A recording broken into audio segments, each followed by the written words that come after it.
Welcome to the Apocalypse survival game. The end of the world, for everyone, now officially begins. In 30 seconds, every nuclear weapon and heavy firepower weapon on Earth will be disabled. In 30 seconds, some humans will turn into zombies, and some will awaken talents. Friendly reminder, right now, zombies are at their weakest. Hunt them down, fight to stay alive. That's the only thing you need to do. Survivor panel, chat channels, and trade hall are now all open. Good luck. I shot up out of bed, my head still fuzzy. Am I losing it? Senior year, almost graduated, kicked out of the dorms, stuck renting a place off campus. Last night was Friday, and I'd stayed up binging a few horror shorts before crashing. Now my head was full of some robotic voice. Probably just watched too many zombie flicks, and now they were playing in my dreams. I reached for the water glass on my nightstand. You have obtained a Z-rank talent, Corpse Collector. My hand froze in midair. Not a dream. This was real. Right then, a shriek of pure ecstasy exploded from the room next door. Ha! SSS rank talent. I'm the protagonist, baby. Then two sounds that weren't quite human. Snarls. My pupils shrank. I recognized every one of those voices. This dump rented for $600 a month, and cheap was the whole point. The slumlord who subleased it had chopped the entire apartment into a row of pigeon coops, cramming people into the living room and even the kitchen. My room wasn't even 100 square feet. One bed, one nightstand, one secondhand wardrobe, and it was already full. That cringy battle cry belonged to old Wong next door, a chubby IT guy pushing 30. The other two snarls came from the young couple from the countryside renting the kitchen. My head buzzed. The rules had said it. Some people would turn into zombies. No time to waste. I rolled out of bed and jammed that dead-heavy bed frame hard against the door. Immediately, the chubby guy's scream tore through the hallway. You guys, stay back. Help me. Cries for help, screaming, and then the thick, heavy breathing of zombies. Pressed against the door, I gave him 3 seconds of silence. Go out and help. That's a good way to get yourself killed. The thought crossed my mind, and a screen of light shimmered into view. Tier 1 Survivor Level 1 Strength 8, Speed 7, Spirit 7, Stamina 9. Baseline for a normal person is 10. Talent. Corpse Collector, Z. I backpack. 10 slots empty. Stats weren't bad. At least I wasn't embarrassing my gender. It was the talent that bugged me. SSS, SSS. A, B, C. What the hell was Z? The last letter of the alphabet, meaning absolute bottom of the barrel? My chest tightened, and I quickly pulled up the talent details. Corpse Collector, Z. Take burial as your path, mercy as your blade. For every corpse you lay to rest, you receive a corresponding reward. If the deceased was a talent awakened, you may seize their talent, cap of 10. Any surplus is converted into a scroll for storage and can be swapped at any time. If the deceased was an ordinary survivor, you gain an ability or resource tied to their profession in life. Comes with an exclusive item, the crematory furnace, and the burial coin shop. I read it over a few times before it finally clicked. Bottom line, I collect corpses for people. Collect one, get a reward. Collect a talent holder, and I get to freeload their talent on top of it. This was the lowest tier talent? It just meant no combat power early on, and I needed a corpse to work with first. The first person that came to mind was the chubby guy next door. He'd yelled that he was SSS rank. But how does an SSS rank get bitten to death by a newborn zombie? Either he was full of it and had no talent at all, or the zombies were absurdly strong. But the rules clearly said zombies were at their weakest right now. Can't even beat the weakest zombie? Then what's the point of playing? Might as well all lie down and die together. 6 tenants in this apartment. The chubby guy was dead, the young couple had turned, and the other two were silent. Go out, and it's 1 versus 2. Stay in, and I starve to death. My room didn't have a single grain of rice. Dead either way. I gritted my teeth. If I'm going to die, I'll die with some backbone. I scanned the room. Nothing that could pass for a weapon. Finally, my eyes landed on that secondhand wardrobe, a cheap flat-pack model I'd bought online, all metal, and it came apart. A few yanks and it was open. I grabbed the thickest, longest steel rod I could find. Outside, 2 zombies' low growls prowled the corridor. The other 2 tenants, still nothing. I took a deep breath and slowly slid the bed away. The legs scraped against the floor, sharp and grating, and instantly a wail erupted outside the door. Spotted. All the more reason to rush out while they were jammed up at the door. I shoved the bed open just wide enough to squeeze through, grabbed the steel rod, and yanked the door open. The hallway was only half a meter wide. At the far end, 2 zombies were already lunging at me. The one in front was the husband from the young couple. He used to be so meek and unassuming. Now he was drenched in blood and gore, his eyeballs a ghastly white with no pupils. The blackened veins beneath his skin knotted and bulging. Honestly, way less scary than the movies. I can shovel down a full meal watching the goriest stuff out there. This getup didn't faze me at all. Tier 1 Zombie Strength 8, Speed 6, Spirit 1 Stamina Infinity Note. The most pathetic zombie there is. Can't even kill this? You might as well be dead. This game had a real mouth on it. But it wasn't wrong. Aside from infinite stamina, it lost to me across the board. So how, exactly, did that chubby guy die? No time to think. The male zombie had closed to within 2 meters, a wall of stench rolling ahead of it. I forced down the urge to gag and gripped the steel rod with both hands. 1 meter, half a meter, and the instant it lunged, I swung with everything I had, straight at its head. Anyone who's watched enough zombie flicks knows. The brain is the weak point. Crack. The rod caught it dead on at the temple, and it slammed into the wall at an angle, bones splitting with an audible snap. Then, a second later, it wobbled back up and kept coming. Not dead. A full power hit that would have flattened a normal person, and all it got was a dent in its skull and a few drops of black blood. Didn't slow it down one bit. The female zombie behind it pushed forward too, both of them clogging the corridor. My door was at my back. Retreat, and I'd be a turtle in a jar. Can't retreat. Instead of backing off, I charged forward. The male zombie's claws were nearly at my chest when I dropped into a crouch and thrust the rod straight out. Squelch. Right through the eyeball. It dropped stiff as a board. I ripped the rod free and swung it backhand at the female zombie. This one was even weaker, strength 4, speed 5, not even as strong as her husband. In under a minute, she went down too. 2 corpses on the floor, and finally my strung-out nerves loosened. There shouldn't be any other zombies in the apartment, with all that noise. If the other 2 had turned, there's no way they'd have stayed quiet. But that fight left me with a bigger question. 2 garbage zombies like these. How the hell did that cringy chubby guy die? He couldn't have been that useless, could he? The chubby guy's door was open. His room was around 200 square feet, bigger than mine. A double bed, made up with a floral sheet plastered in busty anime girls. He was sprawled across it, eyes bugged wide, covered in blood. But none of that mattered. What mattered was that he had no pants on below the waist, his underwear hooked around his upper thigh. A laptop sat open in front of him, playing something you couldn't put on TV, the volume turned way down. I was speechless. I'd already figured out the cause of death. Watching that stuff in broad daylight, fine, whatever, but would it have killed you to lock the door? Lock the door, and you wouldn't have died. Whatever. He was dead, and it was time to collect the body. And I'd get to see whether he really had that SSS. The thought stirred, and out of thin air a pitch-black round furnace materialized in front of me. About 2 meters tall, its body carved with eerie runes. The furnace door swung open on its own, a ghostly blue flame burning inside. The corpse collector's exclusive item, the crematory furnace. I could feel the heat of the flame, but it didn't scald. If anything, it gave off a warmth I couldn't quite describe. Now the question, it's not going to make me stuff the body in with my bare hands, is it? Killing zombies didn't scare me, but touching a corpse, that's a revulsion carved into the bones of every Chinese person. I hesitated a good while, then gritted my teeth. To stay alive, let's do it. I grabbed the chubby guy's ankle and pulled, didn't budge. This guy was 5'7" and had to be over 200 pounds. With both hands and everything I had, I finally dragged him off the bed, then hauled him a full minute across the floor to get him in front of the furnace. But the furnace door sat a meter off the ground. Dragging alone wouldn't get him in. I'd have to hoist him onto my back. Just as I was fretting over it, the chubby guy's body floated up on its own and slid straight through the furnace door. Slam. The door shut. The runes flashed wildly. The flames roared higher. But the temperature didn't so much as flicker. Turns out I didn't have to load it in. Just parking him in front was enough. Great news. A minute later the flames died down, and the robotic voice spoke.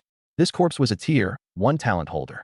You have obtained the talent. Blessing of the Crimson Match. This corpse's talent in life was SSS rank. You have obtained 1,000 burial coins. I froze, then broke into a wild grin. This chubby guy really did have an SSS. But that talent name, why did it look so familiar? Blessing of the Crimson Match.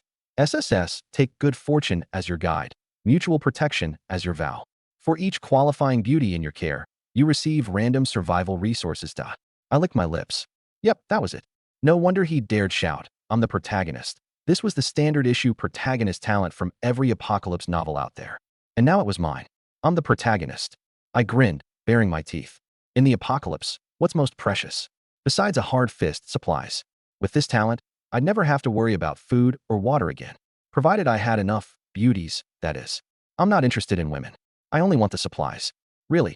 The furnace door opened, the flame went out, and inside lay a 30-centimeter black box, resting quietly. The nameplate engraved with 2 characters, Huang Qi, the chubby guy's name. Inside were his ashes. Don't worry, I'll find you a nice plot of good feng shui, and I'll fulfill your last wish for you too, I said with a smile. Once I'd taken the man's talent, the little bit of squeamishness about moving corpses was gone. I even tucked the ash box into my exclusive space with my own hands. Just didn't dare look inside. There was plenty of food scattered around the room, mostly snacks, but having something beats nothing. I didn't rush to grab it. I stepped back out first. 2 more tenants in this building, status unknown. Turned into zombies? I'll deal with them. Still human? Then it's every man for himself. The first room belonged to a girl in her early 20s.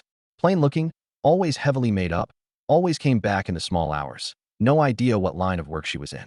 She was always forgetting her keys, and since I was closest to the front door, I'd let her in a few times. Never even asked her name. Door was locked. I knocked. No response. Hadn't turned. If she had, the knocking would have set it off long ago. I turned and left.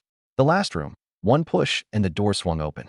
A figure slumped over a desk, a pool of blood on the floor. My chest tightened, but this person's clothes were neat. No bite marks anywhere. Didn't look like they'd died at a zombie's hands. Suicide. The room was clean, not a trace of the chaos a zombie would have left breaking in. But the person was dead, no faking that pool of blood. Facing a dead body, I felt nothing, less of a jolt than those 2 zombies gave me. At least the zombies moved. Of course, if a phantom suddenly popped up over this guy's head, I'd crunch him on the spot.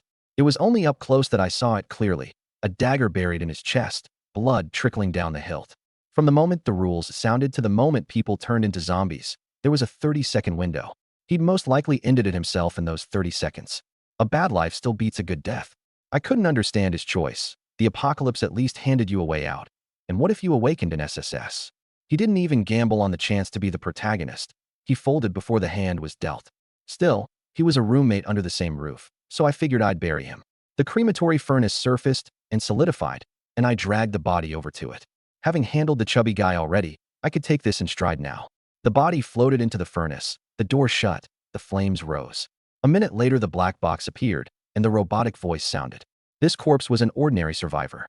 Profession in life. Thief. You have obtained the professional skill, Master Lockpick. You have obtained 2 burial coins. Oh, come on. I blanked for a second, then cursed out loud. This guy was actually a thief? And here I was, feeling bad that his death was a waste. Now I saw it clearly, good riddance, and served him right. I let out a cold snort and put the furnace away, didn't even bother reading the name on the ash box, just chucked it straight into my exclusive space. Forget the good feng shui plot. He didn't deserve it. I'd toss him somewhere random later. I still hadn't gotten over it. A thief, hiding under the same roof.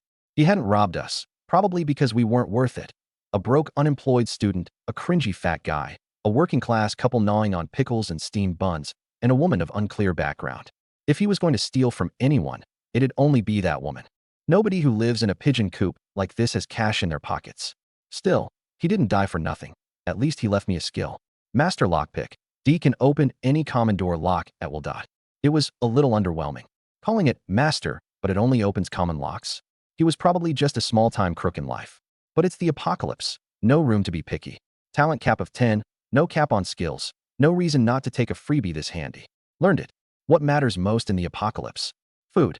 With this skill, I could go door to door and collect. I didn't see anything wrong with that. I've watched enough zombie flicks to know exactly what a world like this turns into. Laws void, morals collapsed. If I don't do it, plenty of others will. It's the end of the world. No point still playing the good guy for show. I tossed the steel rod aside and started ransacking the place. Sure, I had 2 talents that could generate supplies, Corpse Collector and Blessing of the Crimson Match, but there was no telling when they'd trigger.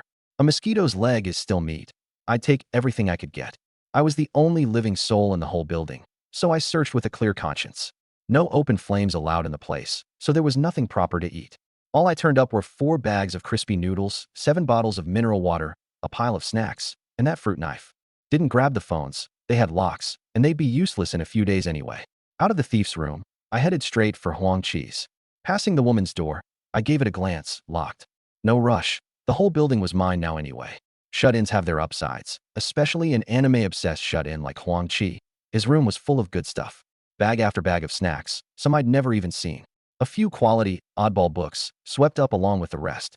I took the laptop too, not for the content, but because it was his favorite thing before he died, so I figured I'd bury it with his ashes later. I even dug out his ID.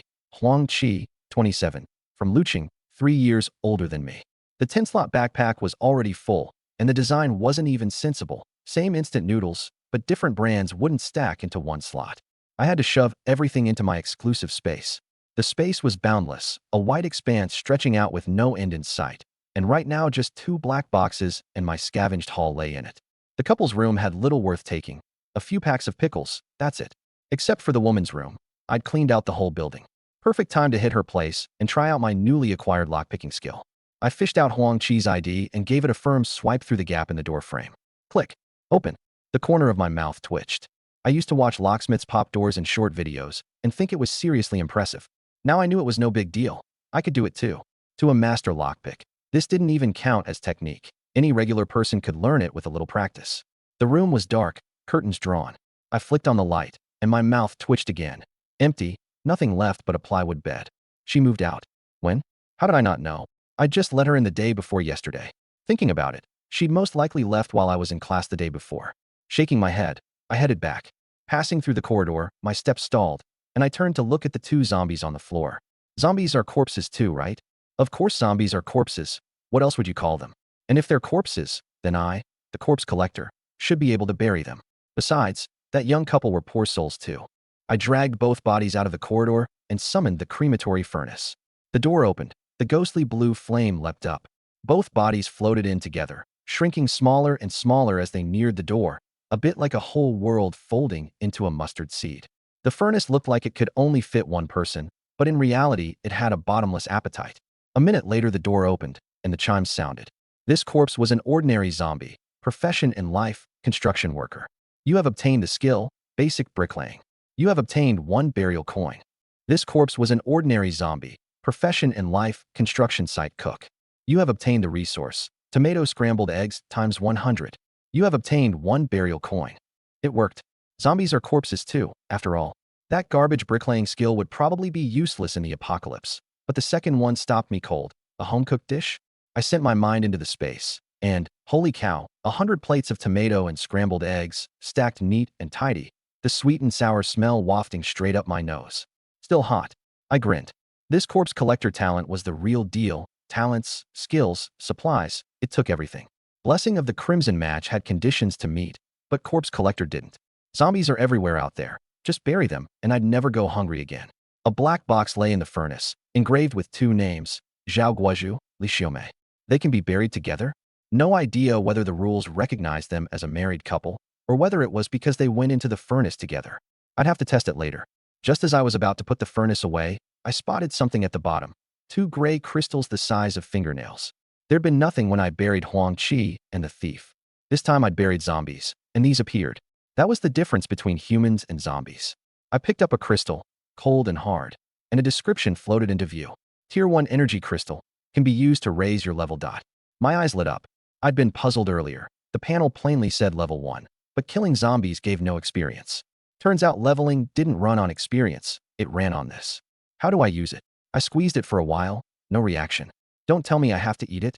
The thing came out of burning a zombie, after all, so I felt a little queasy about it. But there was no other way to use it, so I gritted my teeth. Anything that passed through that ghostly blue flame, any virus or whatever should have long since burned clean. That's just how people are. Look at the same thing from a different angle, and you can talk yourself into it in a heartbeat. I popped one into my mouth and tilted my head back to swallow. A burning heat surged up from my stomach, spread into every limb and every bone, and then nothing.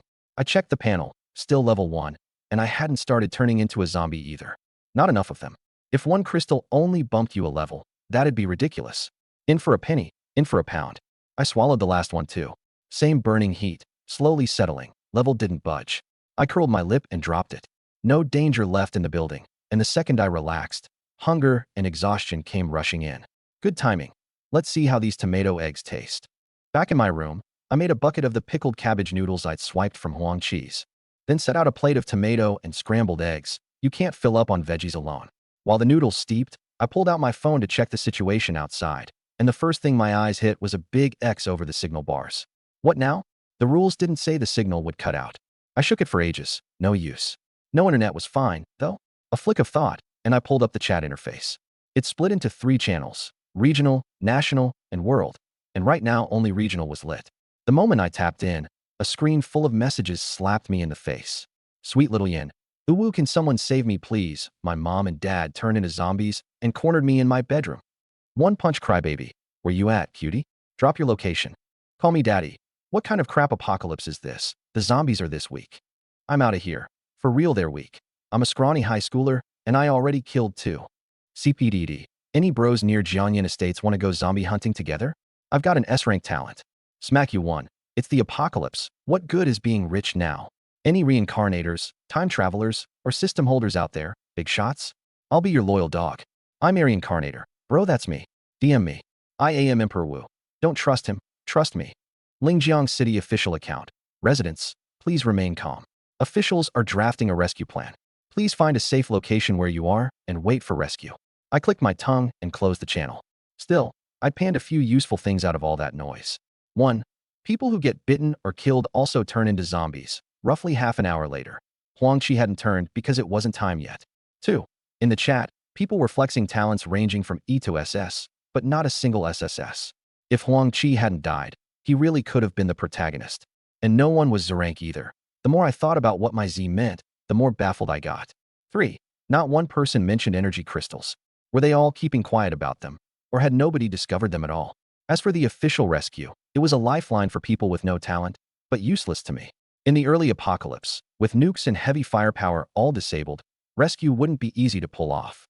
And besides, not everyone was hoping rescue would come. Chaotic times make heroes, but they breed monsters too. I'd watched enough zombie flicks to understand. The scariest thing in a world like this isn't the zombies. It's the human heart, especially men.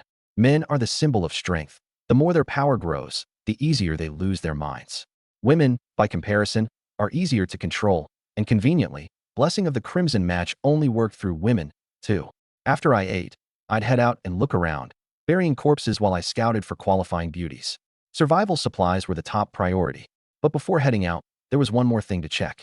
I pulled up the Corpse Collector's exclusive shop, and a screen of lights spread out like some knockoff shopping app. Product images packed edge to edge. Steamed bun times 2. 1 coin purified water 500 milliliters. 2 coins tomato scrambled eggs. Serves 2. 5 coins braised pork knuckle. 10 coins ultra sharp hatchet. White. 50 coins police pistol. Blue. 500 coins blade of annihilation. Red. 10,000 coins type 1115 a heavy tank. Red. 500,000 coins mushroom gold. 99 coins E-rank random talent book. 1,000 coins SSS rank random talent book. 100 million coins zombie virus blocker serum. 1,000 coins zombie virus reversal serum. 100,000 coins. I sucked in a cold breath, one thought filling my head. My Z-rank corpse collector is really the weakest? From food to firearms, from skills to talents. I could even buy the heavy firepower, and that mushroom, the rules had explicitly banned. A talent this broken would be dead last. A Z? I didn't buy it. This Z almost certainly meant something else. Once I'd settled down, I worked out what to buy. Neither of my talents added raw combat power, so for now I was still an ordinary person. I had 1,003 coins on hand, and had to spend them where it counted. Food I had plenty of. Skip. Talents and skills, I could only afford a random E-rank. Chicken scratch. Skip. If I wanted to get strong fast, gear and serums were the only way. I browsed and browsed, then placed a few orders. Ultra sharp hatchet. White strength +8. Note. Blood slides right off. Super handy. 50 coins for just that little bump. I muttered. I'd assumed the exclusive shop's goods would be miraculous, and it just added a single-digit stat. Then again, it was only white grade, so I let it go. Wind Swift running shoes. White agility +8. Note. If you can't win, run. While you're alive, anything's possible. I put them on. Surprisingly, a perfect fit. The remaining 4 items were serums. 1 each for strength, speed, spirit, and stamina, each adding 5 points, and each usable only once per person. They added even less than the hatchet, but this went to my own stats. Lose the hatchet and the bonus was gone, whereas a serum, once drunk, stayed with me forever. I bought all of them without hesitation. For little bottles, red, green, blue, yellow, and I downed them one by one. No taste, like water, no sensation at all, completely different from swallowing the energy crystals. I took out the hatchet and pulled up the panel. Tier 1 Survivor Level 1 Strength 21 Speed 20 Spirit 12 Stamina 14. Baseline for a normal person is 10. Talents. Corpse Collector, Z. Blessing of the Crimson match, SSS. Skill. Master Lockpick, D. Strength and speed had both doubled a normal person's, leaving the current zombies far, far behind. I hadn't learned Zhao Guaju's basic bricklaying, so the skill slot held just the one. As long as I don't run into a whole horde of zombies, I can wreck them however I like. I glanced at the empty username field, thought for a moment, and filled in the simplest thing possible. Z. I wolfed down my meal in a few bites. The tomato eggs were nothing special, and they'd even put sugar in them, which I don't like. Probably all 100 plates were Li Xiaomei's cooking. I pulled on the gloves I'd scavenged from Zhao Guozhu. If I could avoid touching corpses, I'd avoid it. Hatchet in hand, I pressed against the front door and listened. Quiet outside, no snarling. I steadied myself and pulled the door open. The corridor was empty, not even a bloodstain. This building was 18 floors, 4 units per floor, and I lived in 1804, farthest in. I could see the other 3 doors at a glance. Everyone gone, or turned into zombies that couldn't get out. I walked to the unit across the way, 1803, and knocked. Once, twice, 3 times. Nothing. Figured no one was home and got ready to pop the door. It was the most basic pin tumbler lock, the old trick would do. I slid out a card printed with some pretty anime girl I didn't recognize and slipped it into the gap in the door. The card vanished with a whoosh. From behind the door came a curse, choked down low. Screw you. Get lost. Shaky. A man. My mouth twitched, and I cursed him right back in my head. Someone was home. Playing dead through the knocking was one thing, but jacking one of my cards on top of it? I shot the door a vicious glare, let out a cold snort, and walked off. I knocked for a full minute. No answer, no zombie noises. This one's finally empty, right? I slid the card through the gap, and the door opened. Nobody home, sure enough. Over 1,000 square feet, Nordic style, tastefully done. A wedding photo of a young couple hung on the wall above the sofa. It was 5 in the afternoon, right around clock-out time.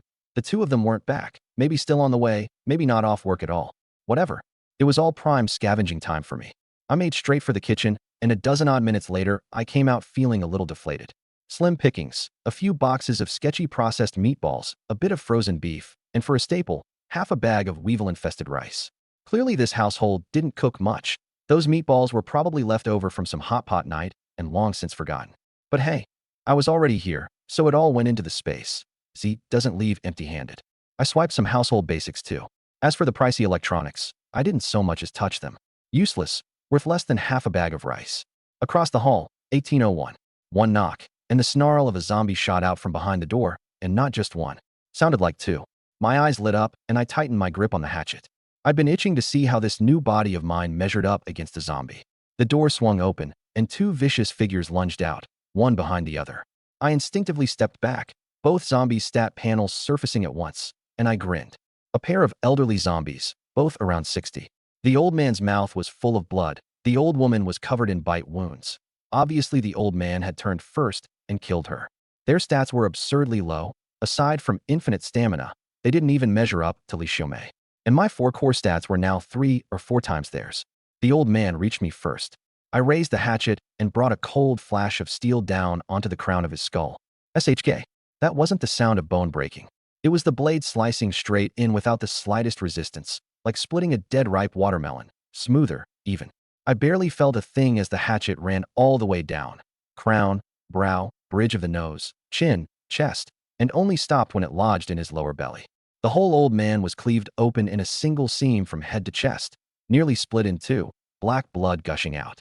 The 2 halves canted eerily apart, but were still joined by a layer of skin and flesh, keeping him from falling to pieces, bubbles of air burbling out of his mouth as his limbs twitched on their own. I stared, stunned. This hatchet was seriously freaking sharp. Still dazed, I looked up to find the old woman already on me. No time to think. Pure instinct. I threw a front kick. Bam! Caught her square in the chest. And then she flew backward like she'd been hit by a truck, her whole body curling into a shrimp as she sailed off, smashing through the doorframe first, momentum unbroken as she crashed into the room, flipping the coffee table, before slamming down hard beside the couch 4 or 5 meters away. She rolled twice on the floor, limbs bent at wrong angles, a big stretch of her ribs caved in, but she wasn't dead. Those ashen gray eyes locked onto me, and she braced herself on a broken arm, trying to get up. I froze in place, still holding the follow-through of that kick, my face cycling from shock to disbelief and finally to a kind of blankness. That one kick had launched a grown adult 4 or 5 meters and taken out a door frame and a coffee table along the way. Slowly, I pulled my leg back. I looked down at it, looked up at the old woman still struggling, then looked back down at the hatchet still dripping blood. I'm actually freaking strong. One swing splits a person half open. One kick sends them flying 5 meters. This wasn't a fight. It was a curb stomp, pure and simple. I took a deep breath and forced myself to stay calm. Can't let it go to my head. This was still the early apocalypse, when zombies were at their weakest. There'd be plenty of tougher stuff down the line, so don't get cocky. I walked into the room, planted a foot on the still struggling old woman's back, and raised the hatchet high. SHK. Her head rolled to the side, and at last she stopped moving entirely. No other zombies in the place. If there were, they'd have made noise by now. I gave it a once-over. The whole apartment had that out-of-step, bygone-era feel, which, for me, was good news. People from that generation always loved to stockpile food. Sure enough, the supplies in 1801 were several times what 1802 had had. Rice alone came to 2.5 bags, the 50-pound kind, most of a bag of flour.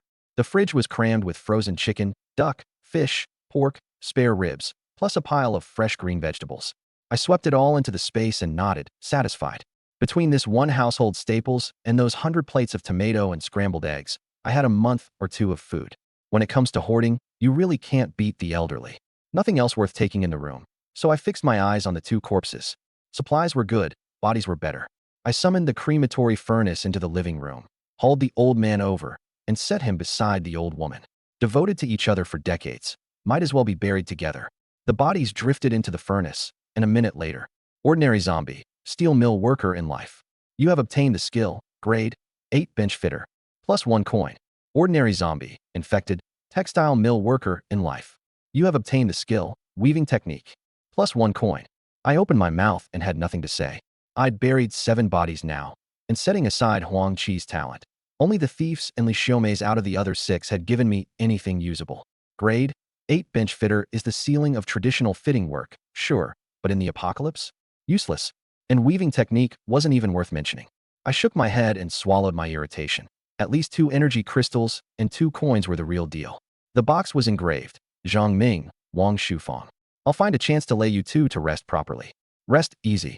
I popped both crystals down in one gulp. The familiar heat came and went, and my level still didn't budge. Still not enough. Aside from 1803, where someone was living, there was nothing of value left on the 18th floor. I planned to head downstairs and figure out along the way exactly how many crystals it took to level up. The elevator was stuck on the 4th floor, so I had to take the stairwell. I'd barely gone down half a flight when I heard the snarl of zombies, mixed with a woman's sobbing and a man's furious roars. My steps quickened, and I rushed down and yanked open the fire door. The 17th floor corridor looked like hell. Blood everywhere, severed limbs, 7 or 8 bodies sprawled every which way. Living people, too, and zombies. The door of 1702 was open, a man clinging desperately to the frame, using his own body to block the doorway. He was drenched in blood, one ear gone entirely. Behind him, 4 elderly zombies were tearing at him, and still he wouldn't fall back. Run, Baiji. Run now. He was roaring toward my left. I followed his gaze and my eyes narrowed. A woman slumped in a corner of the corridor, right up against the elevator, a zombie closing in on her step by step. The wall was at her back, nowhere left to retreat. No, please, no. Save her. I didn't turn my head. I hurled the hatchet with everything I had. I was 7 or 8 meters from that zombie, too far to reach it in time, so this was the only way. The hatchet spun through the air and struck the zombie in the back. I'd been aiming for the head, but with no practice, I had no accuracy. Luckily, not killing it was enough. 20+ strength behind, that ultra-sharp blade snapped its spine in one hit. The zombie crumpled to the floor, but it kept clawing its way toward the woman in the corner, hands and feet dragging. That bought me enough time. A few strides and I was on it, ripped the hatchet out of its back, and took the head off in one chop. The woman in the corner was shaking like a leaf, her eyes glassy. Thank. The man's voice had barely started up behind me when I turned to see him slump limply to the ground. The 4 zombies let out a snarl. 1 stayed to gnaw on him, the other 3 rushed me. The woman shrieked in terror. My face stayed blank. These 4 were only about Zhao Guozhu's level. I pushed off and met them head-on, speed and strength far beyond a normal person's, plus that ultra-sharp blade. And in under 2 minutes I'd cleaned up all of them, the one gnawing on the man included. A ball of white light flared beside the corpses. A gear drop? I reached out and touched it, and the white light sank into my backpack. I ignored the reward and turned to the woman in the corner. She was beautiful, long hair over her shoulders, a white t-shirt with dark blue jeans. I hadn't saved her because she was good-looking, and not because of that man's plea for help either. It was the prompt that had chimed in my ear the moment I stepped onto the 17th floor. A qualifying crimson match detected. Intimate contact yields a random survival reward. Intimate contact? Does holding hands count? Does a kiss count? Or does it have to go all the way to the last step? I wasn't sure, but resources were resources, and I wasn't about to pass them up. I walked toward her. She was huddled in the corner, crying softly, and what she was staring at wasn't just the man's corpse. It was the 4 zombies I'd just killed, the ones that had rushed out of the apartment. Put that together with the man blocking the doorway, and it wasn't hard to guess. They'd all been her family. The blessing of the crimson match panel surfaced, completely different from the normal panel, absurdly minimal. Crimson match, by G, age 28, height 5 feet 8 inches, rating 98, charges 0. The woman lifted her head, eyes rimmed red, makeup smeared from crying, a kind of shattered beauty in the wreckage of her face. Thank you. If it weren't for you, I might have. My condolences. I slid the hatchet back into place behind my waist. Nobody could have seen this coming. It's not that we couldn't. She wiped at her tears haphazardly. My dad turned first. He was locked in the bathroom and couldn't get out. And my mom opened the door while we weren't looking, and then my mom, and my future in-laws, one after another. My fiancé, so I could run first, she couldn't go on. It clicked for me. No wonder the panel read 0. It was a fiancé. Both families gathered together. They'd probably been discussing the wedding. She cried for 5 or 6 minutes, then gradually calmed and spoke up on her own. My name is Baiji. I'm an English teacher at Lingjiang University. My pupils shrank. Lingjiang University? That was my school. Baiji. It hit me. The foreign languages department had a 7-language goddess, fluent in 7 languages, supposedly gorgeous, and I was pretty sure her name was Baiji. A civil engineering grunt from the architecture department like me had nothing to do with her. I'd never once laid eyes on her. This was her. Wu Ju, I said, giving my name. Senior, Architecture Department, Lingjiang University. I live in 1804. She blinked, not expecting her rescuer to be a fellow student. She struggled to her feet and bowed to me, deeply. Wu Ju, thank you for saving my life. No need for thanks. I waved it off. Anyone would have stepped in that situation. So what are you going to do next? I said, changing the subject. She looked around the ruined home. The blood, the corpses, the claw marks on the walls, the reek of decay that wouldn't lift, and her face darkened further. Her red lips moved. Wu Ju, could you take me with you? I'm scared. I haven't awakened a talent, and I don't know how to survive in the apocalypse. My fiancé had a talent, but he's gone. My parents are gone too. I turned to look at the male corpse in the doorway. A talent holder? I hadn't seen him use any ability just now. He had a talent. Why didn't he use it? He did. She choked up. His talent was Fire Serpent. He could conjure flames shaped like a python from his hands. But his constitution was weak. After 2 or 3 casts, he couldn't produce it anymore, so I understood. Using a talent drained stamina. I'd felt as much summoning the crematory furnace, except Corpse Collector isn't a combat talent, so the drain is small. You wouldn't notice unless you paid close attention. Combat talents drain more, perfectly normal. Fire Serpent, a combat-type talent. My eyes lit up. Right now, apart from the hatchet, I had no other means of dealing with zombies. That talent, I was taking it. But there was a snag. The families of 5 corpses were right there. I could hardly torch them all without so much as asking. I looked at Baiji and gave a small smile. Teacher Bai, you saw how your fiancé was bitten. If he isn't dealt with soon, he'll turn into a zombie too, then go hurt other people, and end up killed by other survivors. Teacher Bai, you don't want him hurting anyone, or dying a second time, or left to rot in the open, do you? She looked lost. What do you mean? I'm a nobody, but my profession now is corpse collector. I specialize in laying all sorts of bodies to rest. I cleared my throat. You don't want to see any of that happen, so I can bury him for you. Your parents, your future in-laws too, all of them. Same school, so no charge. Seeing she still looked confused, I couldn't be bothered to explain and just demonstrated. Once a box popped out engraved with her family members' names, she wouldn't refuse again. I summoned the crematory furnace, blue flame leaping up, and she flinched back a step. What is that? A tool of my trade. I'd already walked over to the zombies. Which 2 are your parents? She pointed. She believed me now. Anyone who could casually conjure a furnace spewing blue fire clearly wasn't an ordinary person. Her parents' bodies slowly lifted off the ground, drifted toward the furnace door, shrinking smaller and smaller as they vanished into the flames. The blue fire churned, soundless and without heat. A minute later the door opened, and a black box lay inside, engraved. By Liang, Lu Meiqing. Baiji burst into loud sobs, throwing herself forward to clutch the box tight to her chest. Dad, Mom. The moment she saw the names, she believed me completely. There was no way I could have known her parents' names. I said nothing, and felt nothing either. An orphan with no father or mother can't understand that kind of family love. But she was crying too loudly, and I was afraid it would draw zombies. Keep it down. Her sobs dropped to a low whimper. I glanced at the reward in the space. Bai Liang had been a university professor in life, probably teaching a foreign language too, and I'd gotten English mastery. Lu Meiqing's profession, surprisingly, was homemaker. So I was now the proud owner of 100 stainless steel woks. English mastery was useful, I learned it on the spot. The walks, well, those could come in handy too. Once she'd cried herself out, she looked up, sniffling. Wu Ju, I'm counting on you for the other 3 as well. Buried together, or separately? Together. Jiang Feng had a weak constitution, buried with his parents. At least he'll have someone to look after him. The corner of my mouth twitched.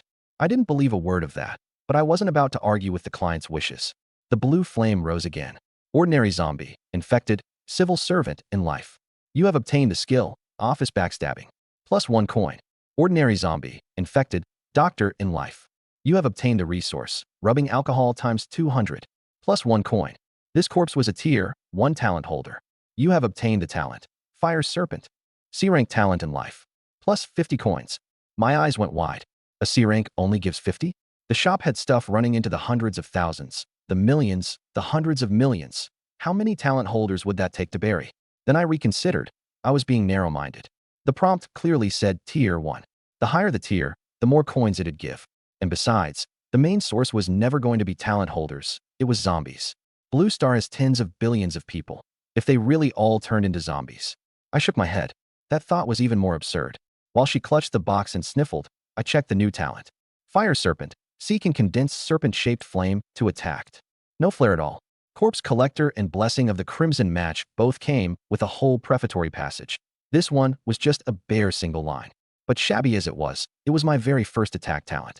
I also went ahead and buried the 9 bodies already lying in the corridor. 6 zombies, 3 survivors, no talent holders. 12 coins total for useless skills, 5 non-food resources. No matter. There are plenty of zombies. They can't all hand me good stuff. Done. I looked at Baiji. She'd stopped crying and was staring blankly at the 2 boxes in her arms. Teacher Bai, what do you plan to do now? She came back to herself. The same request. Please take me with you. I took a deep breath. The talent was mine now. All that was left was the blessing of the Crimson Match reward. Her, take me with you. And what I was after were 2 entirely different things. I couldn't be bothered to dance around it, so I laid it out flat. I can take you with me. But let me be clear about one thing first. She waited quietly. You know what kind of world this is now? The apocalypse. I'll take you with me, but you'll have to become mine. Her pupils shot wide, her face full of disbelief. What did you just say? I smiled faintly. You know exactly what I mean. I'm not going to drag some unrelated stranger through the apocalypse. Of course, I won't force you. It's fine if you refuse. I meant it too. It was true that Baiji was a woman the blessing of the Crimson Match had marked, but in my eyes that was all she was. It just handed out some supplies, and Corpse Collector could do that just as well. However beautiful she was, she couldn't add to my combat power. It's the apocalypse. Who's got the leisure for romance? This was my first time meeting her. Where would love come from? Say yes, and I'd take her along. Say no, and we'd go our separate ways. Live or die, her call. But, I'm your teacher. You're a teacher, but not my teacher. I waved a hand. Enough talk. I'm in a hurry. Yes or no? You've got 1 minute. Her expression flickered through several changes. She hadn't expected me to say something like that. Yes, and she'd be betraying her just-dead fiancé. No, and I'd made it clear I wouldn't care whether she lived or died. 30 seconds left, I said breezily from the side. She bit her lip and glanced at the box in her arms. 10 seconds. 3 seconds.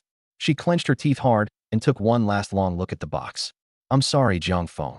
She wiped away her tears and looked up. I'll go with you. I raised an eyebrow. I could see the resentment and grievance in her eyes. But that had nothing to do with me. All I wanted was her, a person, and the blessing of the Crimson Match reward. Decided. Her face was expressionless. Good. From now on, you're mine. Come with me. I turned and headed for 1701. Every door on this floor was wide open. No idea what had happened, but those 9 bodies in the corridor were the various residents, which conveniently saved me from picking locks. I went in to search for supplies, Baiji trailing behind, and she tucked the 2 boxes of ashes into the space, her face blank. I stepped into the bedroom and stopped short. By the bed stood a baby stroller, and inside lay an infant a few months old, not alive. I'd buried a woman missing a finger earlier, and now it added up. The one who'd turned in this household wasn't the parents. It was this little baby. It's little Leaf. Baiji's startled cry came from behind me. She covered her mouth, her face full of grief, and hesitated before speaking. Wu Ju, could you hurt too? I nodded. She didn't need to ask. This was my job. The crematory furnace appeared, and I placed the child into it with my own hands. Tier 1 Ordinary Zombie, Gold-Devouring Beast, in life. You have obtained the resource, 6 deer milk powder, 1 kilogram, times 1, 000. Plus 1 coin. The corner of my mouth twitched, and I tucked the ashes into the space. I'll find a time to lay her to rest. Don't just stand around. Either, once we finish this place, there are 2 more units waiting. She let out an and pitched in alongside me. Before long, 1701 was cleaned out, and I took her on to the next unit. At first, Baiji didn't think much of it, but as the pile of supplies we gathered grew, she started to sense something was off. This man's backpack seemed to have no slot limit. Between the 2 of them, they'd collected well over 100 kinds of items, and he'd swept every one of them in with a wave of his hand. Just how big was his backpack? After we finished 1704, watching me make another huge heap of supplies vanish into thin air with one wave, Baiji finally couldn't hold back.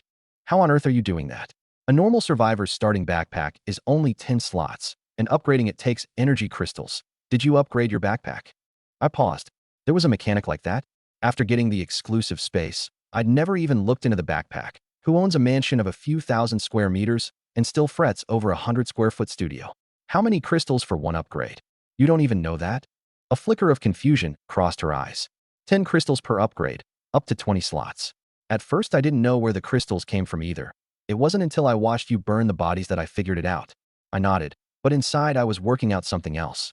If 10 crystals could upgrade the backpack, could 10 also raise my level? I'd gotten 14 total on the 17th floor. Time to test it. Right there I pulled out 8, and, under her shocked gaze, swallowed them one by one. She could hardly believe it. She'd been studying the panel the second the apocalypse broke out, and had long known that upgrading the backpack took crystals. But she didn't know where crystals came from, and she didn't know they could be eaten. The rules never said you had to swallow crystals to level up. Not to mention, she'd already guessed the crystals most likely came from zombies. And even if they'd passed through that blue fire, who could guarantee there was no virus? I ignored her stare and kept going, one after another. With each one I swallowed, that heat surged up from my lower belly. At the 8th, my eyes snapped open. A hot current poured through my whole body along the blood vessels and meridians, laced with waves of stabbing pain. I gritted my teeth and made no sound. All the ones I'd swallowed before had done nothing, and it was the 8th that finally triggered, proof my guess was right. Push through it, and I'd hit level 2. About a minute later, the pain vanished all at once, and the prompt sounded at the same moment. Level increased to 2. All stats +1. You have gained 1 free stat point. I let out a long breath and pulled up the panel. Level 2 Strength 22 Speed 21 Spirit 13 Stamina 15 free stat points. 1 Talents. Corpse Collector. Z. Blessing of the Crimson Match. SSS. Fire Serpent. C. Up 1 level, but still Tier 1 Survivor. Probably level 10 was the threshold. You'd only advance to Tier 2 at level 10. If level 1 to 2 took 10 crystals, it'd only get steeper from here, and I had a long way to go. Still, I could imagine what kind of status crystals would hold in Survivor's eyes down the road. After a moment's thought, I put the free stat point into Strength. Zombies were weak right now, prime corpse farming time, and Strength was the most practical. Man, even the level up reward was stingy. 1 measly point? Don't games usually double everything? This crappy system was such a cheapskate. You okay? Baiji asked, worried. Could go for some sour plum candy. I was in a good mood, and the reply just slipped out. She blinked. Then, seeing the smile on my face, relaxed too. So next, are we going to Jiangfeng's place to search for supplies? I caught the correction right away. That's not your place. No. She pressed her lips together. It's Jiangfeng's parents' home. We were supposed to talk things over today. Who'd have thought this would happen? I nodded with a smile, thoroughly satisfied. This woman adjusted fast. Her tongue hadn't fully caught up yet, but you could tell she was working, in front of me, to steer clear of anything that referred to her fiancé. A woman who's sensible and does as she's told is the kind who survives.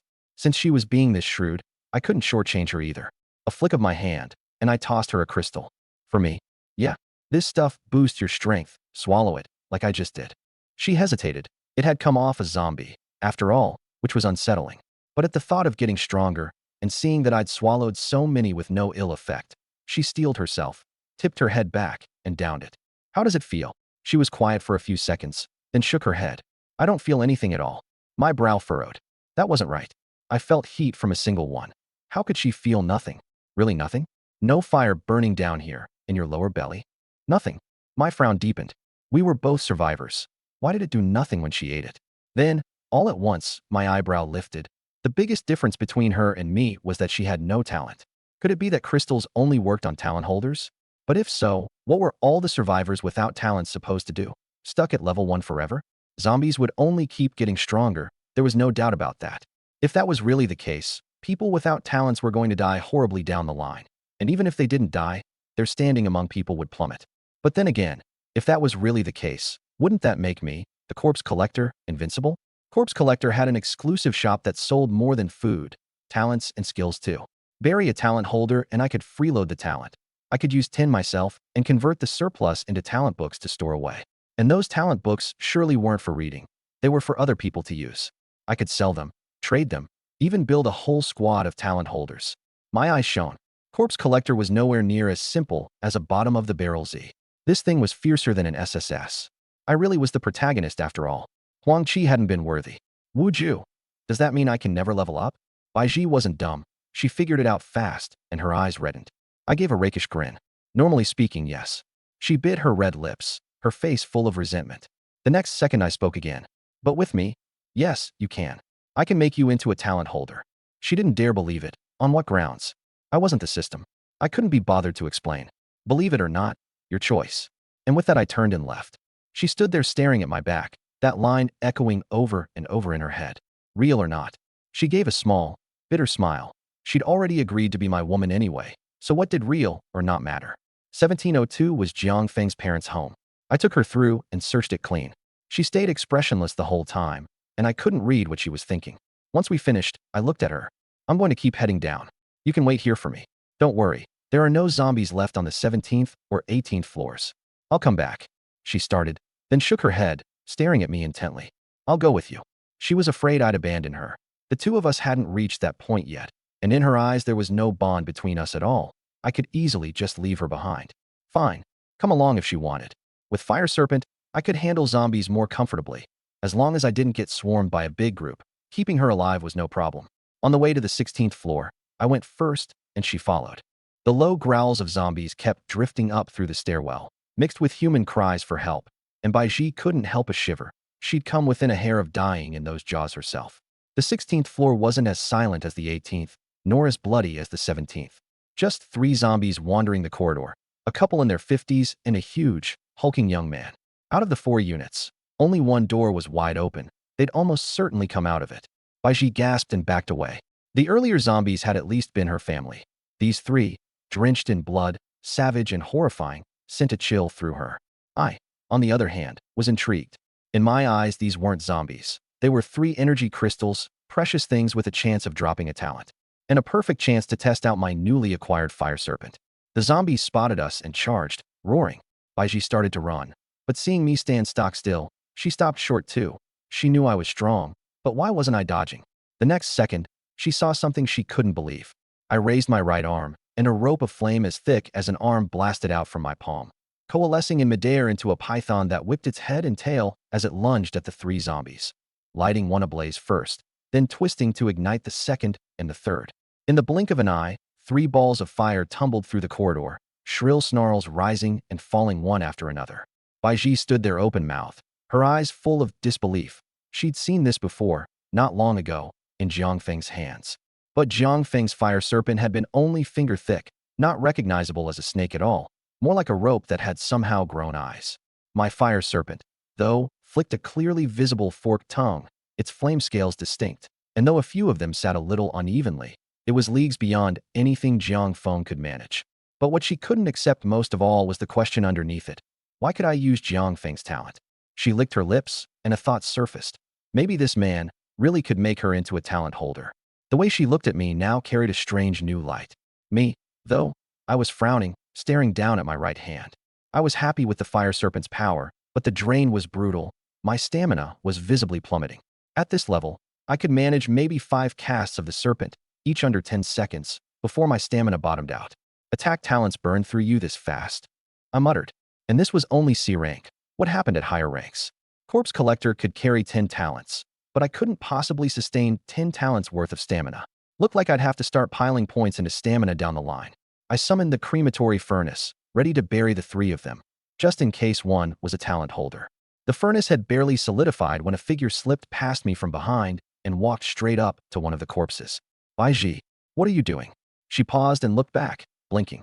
Moving the body. Isn't this your work? I agreed to be your woman. So helping you move corpses is only right, isn't it? It's just, I'm not strong. I can only drag the female one. I was a little surprised and inwardly amused. This woman really knew how to read the room, and she adjusted fast. Maybe she had her own agenda, but it didn't matter. All I wanted was the blessing of the Crimson Match reward. I don't think I ever said you were my woman, I teased. She shot me a glare, both flustered and annoyed, let out a cold huff, and turned to drag the body on her own.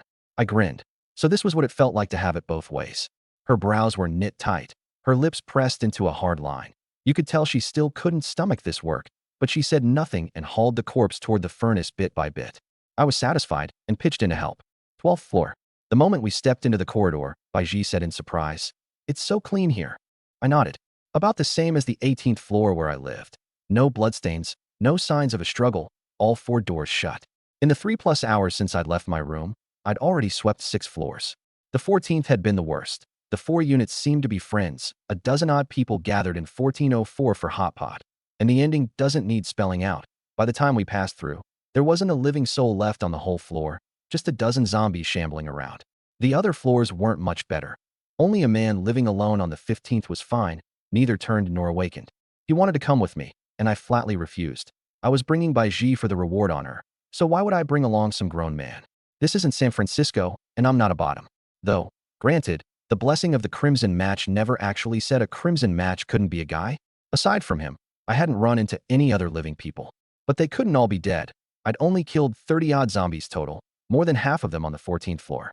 Not counting the 17th and 18th, the remaining 4 floors had 16 units. There was no way only a dozen-plus people lived in all of them.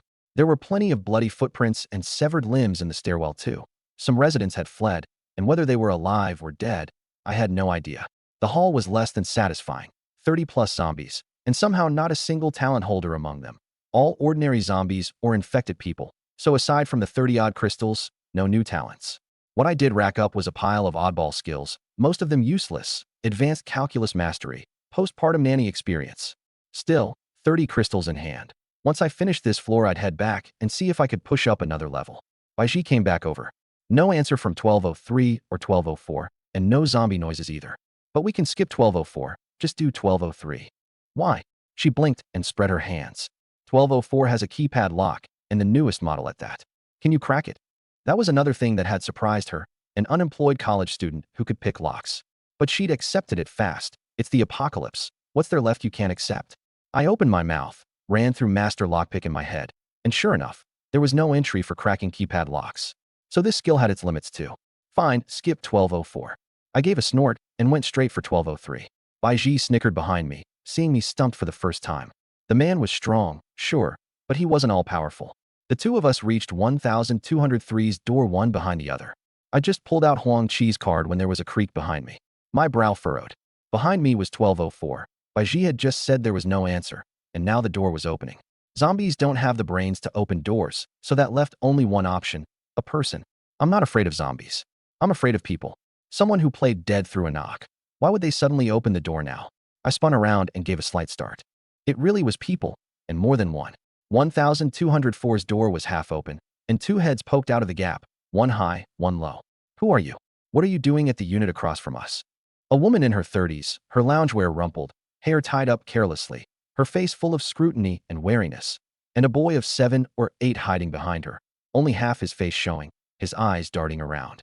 Before I could speak, Baiji answered first. We're residents from the 17th floor. I'm Baiji, and he's my boyfriend, Wu Ju. Her cheeks reddened faintly as she said it. I raised an eyebrow, a little surprised at the introduction. This woman.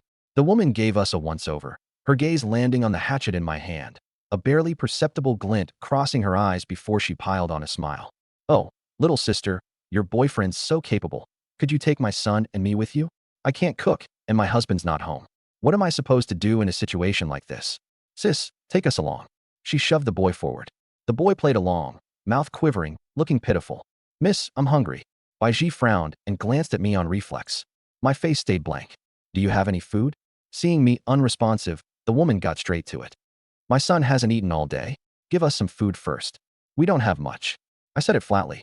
We've still got more searching to do, and it's not convenient to carry too much. Then take us with you. She cut in as if it were the obvious thing. 2 adults bringing along 1 kid won't cost you anything. You've got weapons. You can protect us. All we have to do is follow. I hooked up the corner of my mouth, the smile never reaching my eyes. We've got our own plans. It's not convenient to bring anyone along. The woman's face changed. How can you be so cold-blooded? Her voice shot up, righteous with accusation. In a disaster like this, helping each other out is only right. We're a widow and her fatherless child, and a grown man like you would just watch us die? Baiji opened her mouth to say something, and I raised a hand to cut her off. There are plenty of empty units in this building, with food and water, I said calmly. You can go find them yourself. Find them ourselves? Her voice went shrill. And what if we run into one of those monsters? You just want us to go get ourselves killed.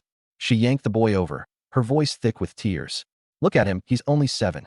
Do you have any conscience at all? As if on cue, the boy burst into loud wails, his cries painfully shrill in the empty corridor. My eyes went cold.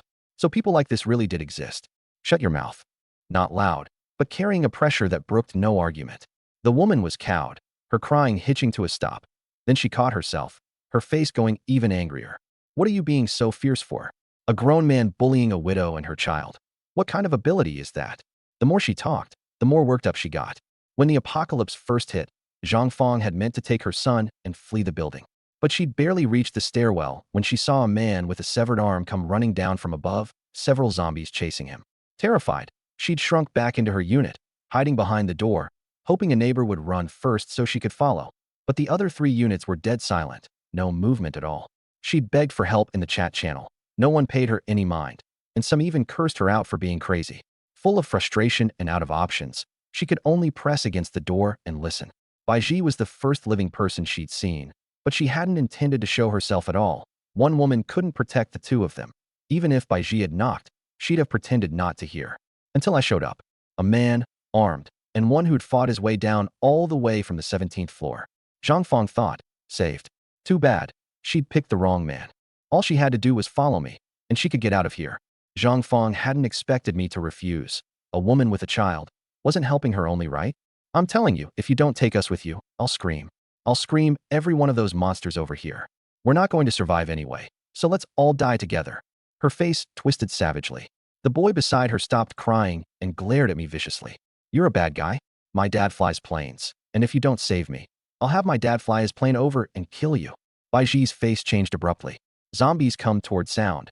That's common knowledge to any survivor. If Zhang Fong really started screaming, there was no telling how many zombies she'd draw. However strong I was, I couldn't hold off a sea of them. Don't. Baiji stepped forward to talk her down, but before her foot even landed, I grabbed her by the collar and tossed her lightly behind me.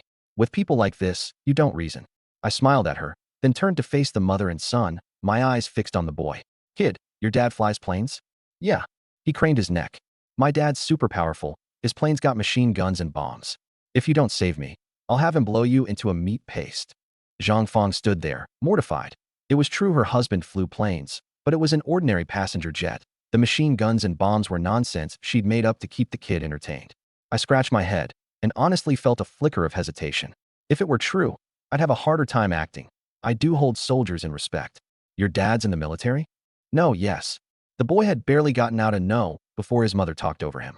That told me everything. My husband is in the military. I just got off the phone with him. He's out on a rescue operation right now. We're a military family, protected by the state. You have to save us. Otherwise, the moment he gets back and reports you, you can start getting ready for your court-martial. Zhang Fong bellowed, all bluster over an empty core. But she had no idea what kind of person I was. I didn't even care whether Baiji, who met the SSS criteria, lived or died, let alone this unrelated pair. As for basic decency, I only guarantee that I won't go out of my way to do something monstrous. But if trouble comes knocking on its own, my way of dealing with it is simple. I end it completely. I took a step forward and smiled as I patted the boy's head. Kid, forget your dad flying planes. Even if your dad was a plane, it wouldn't help. I raised my right hand. No. Zhang Fong's face went white as paper. I didn't stop. I grabbed the boy by the back of his collar, lifting him out from behind the door like a chick, and set him off to one side. He shrieked and thrashed in terror. I ignored it, stepping straight into their unit. One sweep of the living room, and I grinned.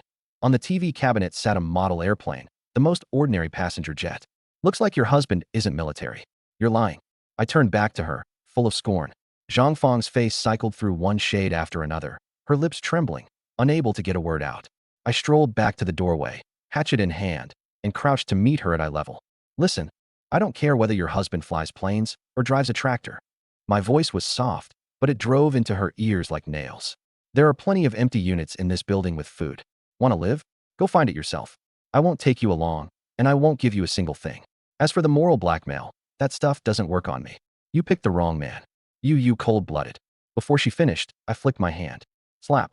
A crisp smack, and half of Zhang Fang's face instantly swelled red as she staggered into the door frame. One more word of garbage, and next time it won't be my left hand. It'll be my right. I gave the hatchet in my right hand a little shake. Bai Ji sucked in a cold breath behind me. She understood exactly what I meant. Zhang Fang's pupils shrank violently, and she stumbled back 2 steps, eyes full of terror. She could feel my killing intent. This man wasn't joking. He'd really do it. I gave her one last glance, then turned and walked out. That single look made her flinch again, and she slumped to the floor. The boy crouched in a corner outside the door, glaring at me venomously. A kid of 7 or 8, throwing around threats to have his dad kill me at the drop of a hat. It showed just how badly this family had raised him. Judging by these two's temperament, they probably wouldn't last many days. My glance set the boy off again. Mom, he wants to kill me. This bad guy wants to kill me. I shook my head and looked at Bai Ji. Let's go. She nodded numbly and followed me toward 1203 across the hall. Just then, the door to the stairwell at the far end of the corridor swung open, no idea when, and 3 zombies staggered out, their rotting faces immediately locking onto us. Drawn by Zhang Fang screaming, just now, most likely. Wu Ju, Bai Ji grabbed my arm in fright. I didn't waste any more time.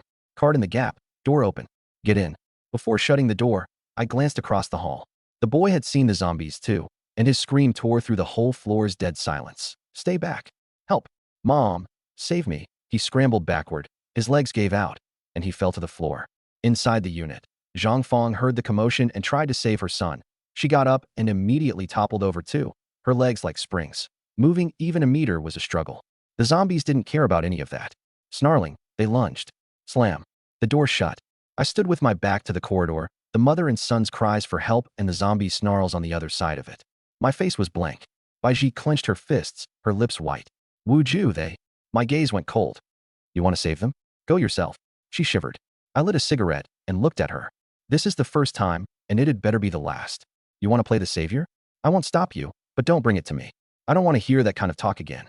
No, that's not it. She waved her hands in a panic. I wasn't trying to save them. I meant, their door's not shut, so in a bit we can conveniently go across and grab their supplies.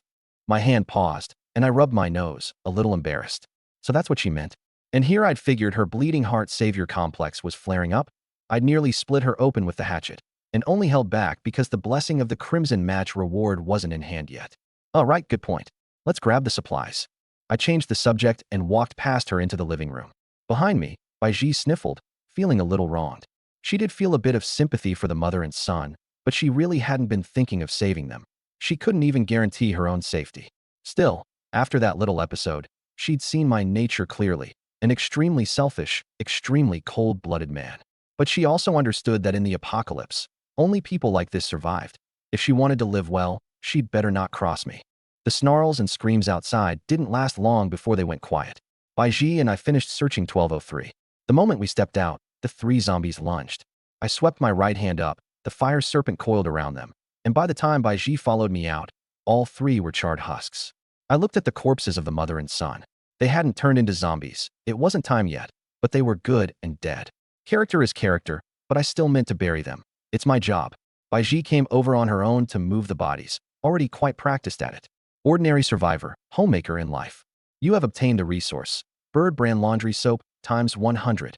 Plus 2 coins. Ordinary zombie, infected, night market vendor in life. You have obtained a resource. Charcoal grilled jumbo squid times 200. Plus 1 coin. Ordinary zombie, infected, private tutor in life. You have obtained a skill, painting. Ordinary zombie, infected, civil servant in life. You have obtained a resource. Gold bar times 20. I was a little speechless. Aside from the jumbo squid, which was decent, the rest were junk. Especially that civil servant. He'd coughed up 20 gold bars. How much had he embezzled? The next second, a prompt lifted my spirits. This corpse was a tier 1 awakened. You have obtained a talent. Malice sense. B rank talent in life. Plus 100 coins. B rank, malice sense. That little boy, he'd actually awakened a talent? Of the 5 bodies in the corridor, 3 zombies, and a homemaker, he was the only talent holder left. An unexpected windfall. Malice sense. B can sense the source of any malice within 500 meters. I whistled inwardly, and it hit me. Earlier, I'd only looked at the boy once, and he'd screamed that I wanted to kill him. In that moment, I really had the thought. I'd only abandoned it for certain reasons. So it had been this talent at work. Heaven really isn't fair, I sighed. A B-rank talent like this, in the hands of a normal survivor, could have saved plenty of people, and instead it went to a rotten little brat with a garbage upbringing. I walked over to Baiji and handed her a dagger. She started and stepped back. What's this for? Take it. Kill me. I said it with a straight face. Huh. She couldn't believe it. Had this man lost his mind? Have her kill him? Was he testing her loyalty? Her thoughts were a tangled mess. I didn't explain, just pressed the dagger into her hands and turned my back. I wanted to test malice sense on her. And, conveniently, to check where her heart really stood. The blessing of the Crimson Match let me read a woman's stats, but there was no affection level like in the novels. With malice sense, that gap was filled. Besides, even if she really did have murder in her heart, I was confident I could counter it instantly. Hurry up, stab me right in the heart. I mean it. Hearing no movement, I prodded her. Baiji's mind had turned to mush. She looked at my back, looked at the dagger in her hand, and still didn't move. Hurry up, or no dinner tonight. That line snapped her out of it. All the supplies were in my backpack. She hadn't held anything back. She hadn't had a drop of water since the apocalypse began, and if I didn't give her food, she'd go hungry. Muttering, "You asked for this," she raised the dagger and drove it fiercely toward my back. The blade tip stopped less than a centimeter from my back. Why haven't you done it yet? I turned around, exasperated, then blinked. By her stance, she really had done as I said, but I hadn't sensed the slightest malice. I rubbed my chin and gave her a long look. This woman didn't have a shred of murderous intent toward me. All right, I'm satisfied. I grinned. Come on, 2 more units, and we head back to rest. The remaining 2 units on the 12th floor both had zombies, which I dropped with ease. No talents, no skills used. A dozen odd minutes, and they were cleared out, and we headed upstairs. 4+ hours since the apocalypse hit, and I'd gathered nearly all the supplies I needed. Time to go collect that other important reward. I cut a glance at the pretty Baiji beside me, the corner of my mouth curling. The elevator was still stuck on the 4th floor, so it was the stairs. I didn't go back to 1804. That dog kennel wasn't suited to what came next. I'd meant to use 1702, but Baiji vetoed it, and we finally settled on a clean 1-bedroom on the 16th floor, the wardrobe full of women's clothes. The previous occupant must have been a girl living alone. Inside, door shut, I looked at Baiji. Teacher Bai, you're clear on what's about to happen, right? Her body stiffened, her face flushing crimson. From the moment she'd decided to come with me, she'd known this step was coming. She just hadn't expected me to be in such a hurry. Not even eating first? She made a pained face. Wu Ju, could you let me eat something first? I'm really hungry. I nodded. In the dining area, 1 big wave of my hand and 2 buckets of instant noodles for jumbo squid and a plate of tomato and scrambled eggs appeared on the table. Baiji's eyes went wide. She understood the instant noodles, but where had this steaming plate of tomato and eggs and this fragrant grilled squid come from? She hadn't seen me store them. The backpack could hold cooked food too? This man kept springing surprises on her. What are you standing there for? Eat. I'll go boil water. I'll do it. She got up quickly. I was happy to let someone else do the work. After 4 or 5 hours of it, I was tired too, so I plopped down and dug in. What happened that night doesn't need spelling out. When I opened my eyes again, the system's prompt was already sounding in my ears. Between Baiji and me, the blessing of the Crimson Match reward was in hand. Intimate contact with the Crimson Match. Choose one of the following rewards. 1. Immediately receive 100,000 jugs of mineral water, 5 gallons / 18.9 L each. 2. Receive 1 jug of mineral water, 5 gallons / 18.9 L. Thereafter, for each day the Crimson Match survives, double the previous day's amount is issued. I frowned slightly. A multiple choice question too? This was just the old a million all at once versus a penny day 1, 2 pennies day 2 setup, except with water instead of money. No need to belabor how precious water is in the apocalypse. Water and power weren't cut yet, but it was only a matter of time. A grown adult drinks 2 or 3 liters a day. 1 jug lasts 6 to 8 days, and 100,000 jugs alone would keep me drinking for over 30,000 days. A human life is only about 30,000 days, so that's enough to last me till I die. But if I picked the second option, 100,000 jugs would only take Baiji 17 or 18 extra days to reach, and I was confident about that much. Besides, I was pretty happy with Baiji, quick to adjust her mindset, taking the initiative to move corpses, obedient. For being so obedient, I'll go with option 2. I stroked her hair. Option 2 selected. You have obtained mineral water, 5 gallons / 18.9 L, times 1.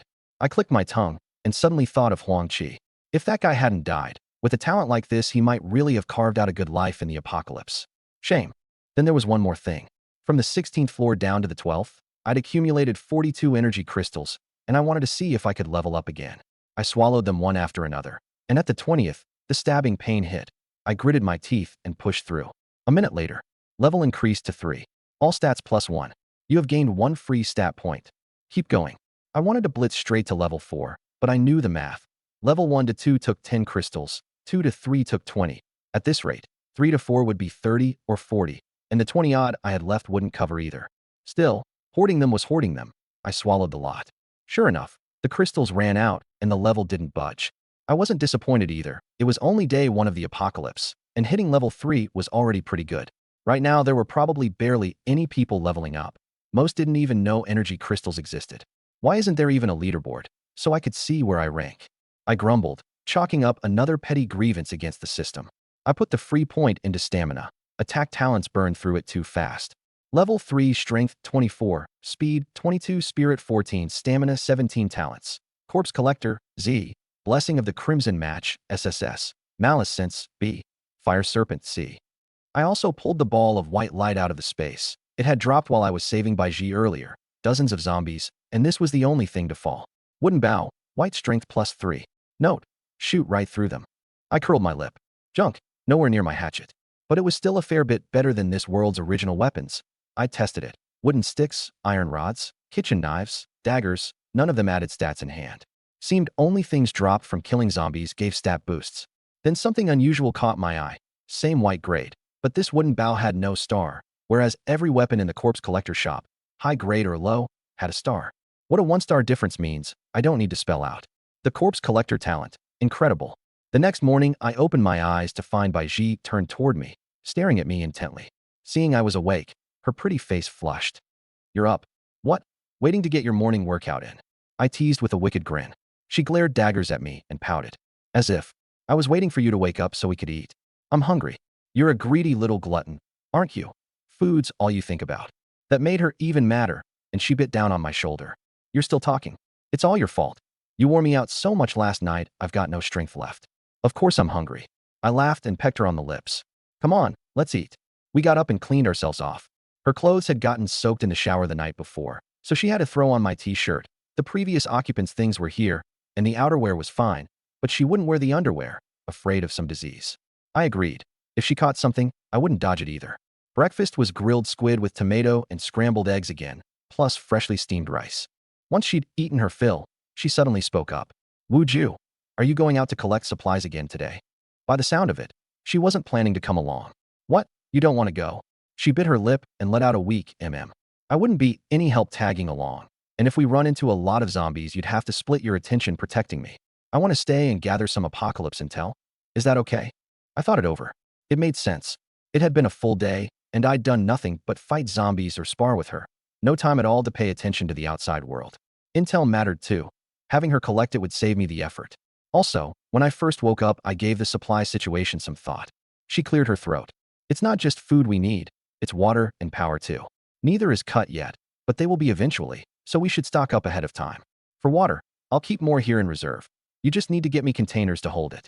Power we can't solve ourselves. You'll have to go find a generator and fuel. I looked at her with satisfaction. This woman really was thorough. We weren't short on water anymore, but power really was an issue. A generator and fuel were a must. Keeping her around was nice. She thought of things I wouldn't. Good. Anything else? Her eyes lit up. She'd actually been nervous saying all that, afraid I'd shoot it down, since finding a generator meant leaving the complex, and the dangers outside were nothing like inside the building. Seeing me accept it, she got a little bolder and a little bashful. We're not short on food, so nothing else comes to mind for now. But there are some things I need for myself. Could you bring them back for me? Go ahead. She pointed at the t-shirt she was wearing. First, clothes. I can't just keep wearing yours, and I don't want to wear other people's. And some feminine products. There are always those few days each month. And then, contraceptives. I really don't want to get pregnant at a time like this. Her face reddened faintly, her fingers twisting the hem of her shirt. Sure. I nodded. I'd already planned to head out of the complex and look around today anyway, so it was no trouble, and her requests were modest. Her eyes brightened. She really had been afraid I'd refuse. Plenty of guys zip up and forget your name. Luckily, I was a good guy. Thank you, she said, and meant it. Like I said, as long as you do as you're told, I'll keep you alive in the apocalypse. She nodded hard. then remembered something and asked, a little wistfully, Wu Ju, can you really make me into a talent holder? I smiled at her, deciding to dangle a little hope first. Her performance had pleased me, and a bit of hope would only make her work harder as a helper down the line. If you want the horse to run, you've got to feed it. I didn't have any talent books yet, but I had a big pile of skill books. With a flick of my hand, I tossed a ball of white light onto the table. See for yourself. She picked it up and looked, her eyes lighting up. Then she shot me a resentful glare. What I'd handed her was a copy of Basic Bricklaying. You want me to learn this? I burst out laughing and waved a hand. Just messing with you. I only wanted to show you I've absolutely got the power to make you a talent holder. Perform well, and next time it won't be a skill book, it'll be a talent book. Her eyes went wide with shock. A talent book? She'd been steeped in the chat channel since day one of the apocalypse, and she'd never once seen anyone mention a talent book. Then she thought of me using Jiang Feng's talent. This man could seize other people's talents and use them, and even hand talents to others. Was his talent plunder? The more she thought about it, the more certain she felt. She looked down at the ball of light, then up at me, her gaze soft and flowing. Husband, I'll perform well. I didn't head out until noon. The reason for the delay was, of course, by Ji. To prove her loyalty, that woman had actually proposed another round herself, and naturally, I didn't refuse. The result was the same as before. It ended with her crying for mercy. I took a shower, left her some food, and headed downstairs. No zombies in the corridor, not even a sound. The elevator was finally unstuck from the 4th floor, but I took the stairs anyway.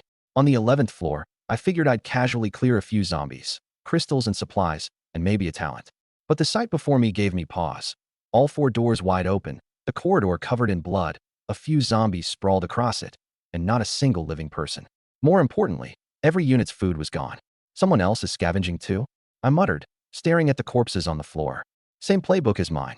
And this person was almost certainly a talent holder. Every zombie had a bottle-cap-sized hole in the brow. Ordinary people wouldn't deliberately bore a hole in each zombie's forehead. Only a talent holder would. For what? My guess, energy crystals. My crystals always appeared after I burned the bodies. I'd never noted exactly where they grew, but now it seemed they were most likely in the brow. This person had probably cleared more than just the 11th floor, maybe the 12th, or even higher. I just didn't know which floor they lived on. I couldn't be bothered to overthink it, and looked at the several zombies. The crystals being dug out didn't matter. What a corpse collector's after was never the crystals, it's the body's talents and supplies. I summoned the crematory furnace and started moving corpses. I left the severed limbs on the floor alone. I'd tested it before. Burning only part of a body gave no reward. The system required the corpse to be at least 70% intact. 5 bodies, 1 round of flame. Ordinary survivor, angler in life.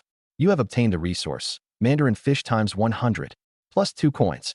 Ordinary zombie, infected, driver in life. You have obtained the skill, basic driving, plus 1 coin. Ordinary zombie, infected, real estate salesperson in life. You have obtained the skill, sales pattern, plus 1 coin. 5 bodies, 3 skills and 2 resources, not a single talent, and only basic driving was any use. Burying zombies was like opening blind boxes. You never knew what you'd get. I'd long since stopped caring. Take what comes. I kept heading down, wanting to see which floor this person actually lived on. 10th, 9th, 8th, 7th, all the way to the 3rd, it was the same. Only zombie corpses, all the food cleared out. I raised an eyebrow. This person was pretty impressive. Yesterday, I'd only cleared 7 floors, 18 down to 12, and they'd cleared more than 10. If I hadn't cleared 12 and up first, they'd probably have gone higher still. A scale like that meant either a real expert or a group working together, with zombies weak right now. If someone gathered survivors to clear the building, it wouldn't be hard. Down on the 2nd floor, the stairwell door was shut, plenty of voices coming from behind it. Sure enough, some talent holder had cleared the zombies and gathered all the survivors onto the 1st and 2nd floors. I had no interest in dealing with these people. The scariest thing in the apocalypse isn't zombies, it's the human heart. I turned and went all the way to the ground floor without running into a single zombie. The building's zombies had mostly been cleared out. I sighed. I'd meant to clear zombies and stockpile crystals myself, and now that was a bust. But I got over it fast. There are zombies everywhere. Why fixate on this one building? I pushed the door open and stepped out. At the corner of the stairwell, a young man stared hard at my back, and only after the building's front door swung shut did he turn, take the elevator to the 2nd floor, and knock on 0201. Come in. A steady male voice came from inside. The young man pushed the door open. Standing in the room was a lean, powerfully built man in his early 30s, his black t-shirt washed pale, sleeves rolled up to the shoulders. Brother Liu, the young man said. Someone just came down from upstairs. A man, early 20s, came down the stairs and walked straight out the building's front door. Just him. Lu Chen's hands paused over the supplies he was sorting. He walked to the window and lifted a corner of the curtain. Outside was empty, just a few zombies sprawled around. Get a clear look at his face? Clear enough. Pretty young, looked like a student. Clothes were clean, too. Didn't look like he'd fought his way out of a zombie horde. Lu Chen said nothing, his fingers tapping a rhythm on the windowsill. After the apocalypse hit, Lu Chen had awakened an A-rank talent, giant strength, tripling his base strength. With it, he'd cleared his way from the second floor up to the fifth, saving a good number of survivors, all now sheltering on the first two floors. He'd meant to keep going up, but some of the survivors, seeing how fierce he was, insisted on killing zombies alongside him, and he hadn't refused. More hands to share the load was better. And so he'd led a group of men up to the 11th floor. But the moment he stepped onto the 12th, he was dumbfounded. No zombies, no living people, not even zombie corpses. He'd tried floor after floor going up, and it was all the same. Swept clean, supplies gone too. He understood. Someone upstairs was doing the same thing he was. At the 15th floor, he'd stopped climbing and chosen to head back. But he wasn't about to give up. He wanted to control this building, to wait out the official rescue. That mysterious person upstairs was a wild card he couldn't read. If their aims differed, friction or even conflict was hard to avoid. So he'd held his position, sending someone up a few minutes earlier to scout and to look for survivors, and most importantly, to see whether that mysterious person would show. He'd also posted someone at the building's front door, worried someone might sneak out and lead zombies back. He hadn't expected zombies. Instead, he'd gotten this news. Lu Chen's brow furrowed. Anyone who dared stroll around the building openly at a time like this was either a strong one or a fool. He figured it was the former, most likely that person from upstairs. Suddenly, he thought of the man he'd sent up. Could they not have crossed paths? Liuzi, our old Wang, and the others back. A young man called Liuzi, on the couch, shook his head. No, they just reached the 16th floor. Ask old Wang if he saw anyone come down. Liuzi acknowledged it, and a dozen seconds later looked up.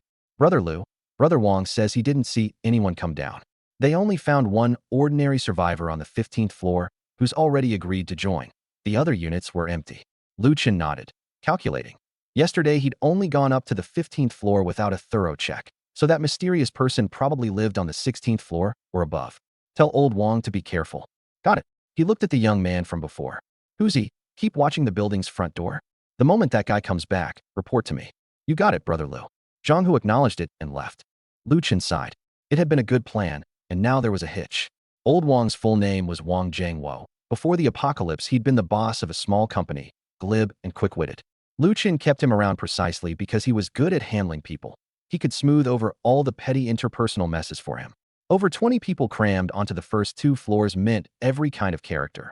One's crying to go home, one's lazing off from any work, one's secretly hoarding food, even one's looking to take advantage of the women in the chaos.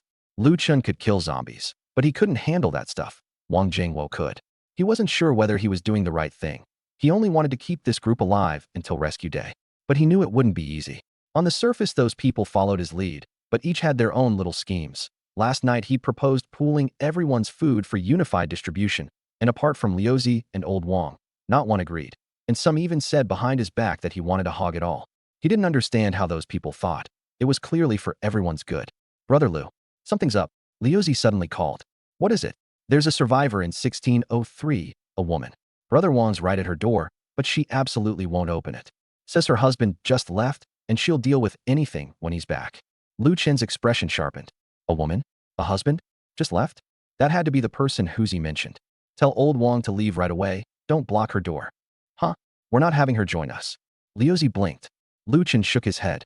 Same as before. Anyone who dared leave the building at a moment like this was either an expert or a fool, and that person was definitely not a fool. Have old Wang pull her into our group chat, then leave. If she won't agree, don't dawdle over it. Before long, Liuzi looked up. Brother Wang says the woman agreed to join the group, and he's continuing up to look for survivors. Lu Chen nodded and opened the chat interface. The group had held 26 people. Now there were 27, the new one with the username Baiji. Baiji? Isn't that a seasoning? Liuzi muttered. Lu Chen ignored him and, after weighing his words a moment, sent a message. Lu Chen, hello, I'm the one running this building. What should I call you? Baiji, Baiji. Lu Chen, Ms. Bai, the survivors from the 11th floor down are all gathered on the first two floors. Would you like to come down? Baiji, sorry, my husband isn't here. We'll talk when he's back. Lu Chen, is your husband a talent holder? No reply came from the other end. He sent another, still no response. Luchin closed the interface, disgruntled. But the more this woman refused to answer, the more certain he felt. Her man was the talent holder, the expert who'd cleared the 12th floor and above.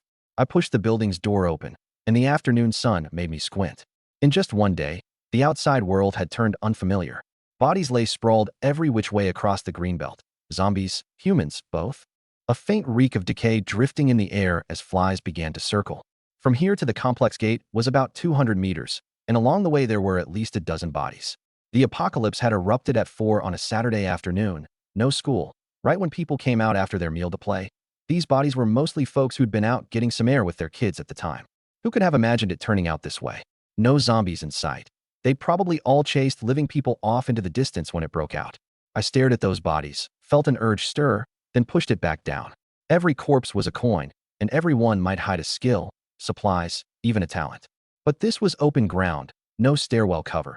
If I summoned the crematory furnace out here to bury bodies, never mind the time it took, the commotion alone would draw every zombie in the area. I wasn't yet at the point where I could ignore a sea of corpses. Maybe I should hire people to collect corpses for me. I murmured to myself. It was hard right now, but maybe not later. In a few more days, supplies would be a headache for everyone. Not just a chance to survive, but even a matter of a survivor's dignity.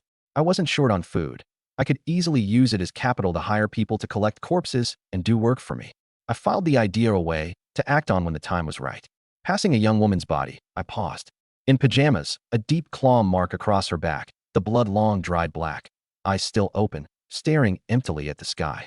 I recognized her, a live streamer from the complex, always with an air of looking down on everyone, and now she lay here too. I shook my head and walked on. The complex's main gate was unrecognizable, the retractable barrier smashed crooked, the guard booth's glass shattered across the ground, a pool of blackened blood inside, but no body. Turned into a zombie, or dragged off. I stopped at the gate and cautiously scanned the outside. Beyond the complex was a 4-lane, two-way road, now jammed with cars, rear-ended, crashed into the guardrails, some even driven up onto the sidewalk, the smell of gasoline and scorching mingling together, a few threads of black smoke dispersing into the gray, overcast sky in the distance.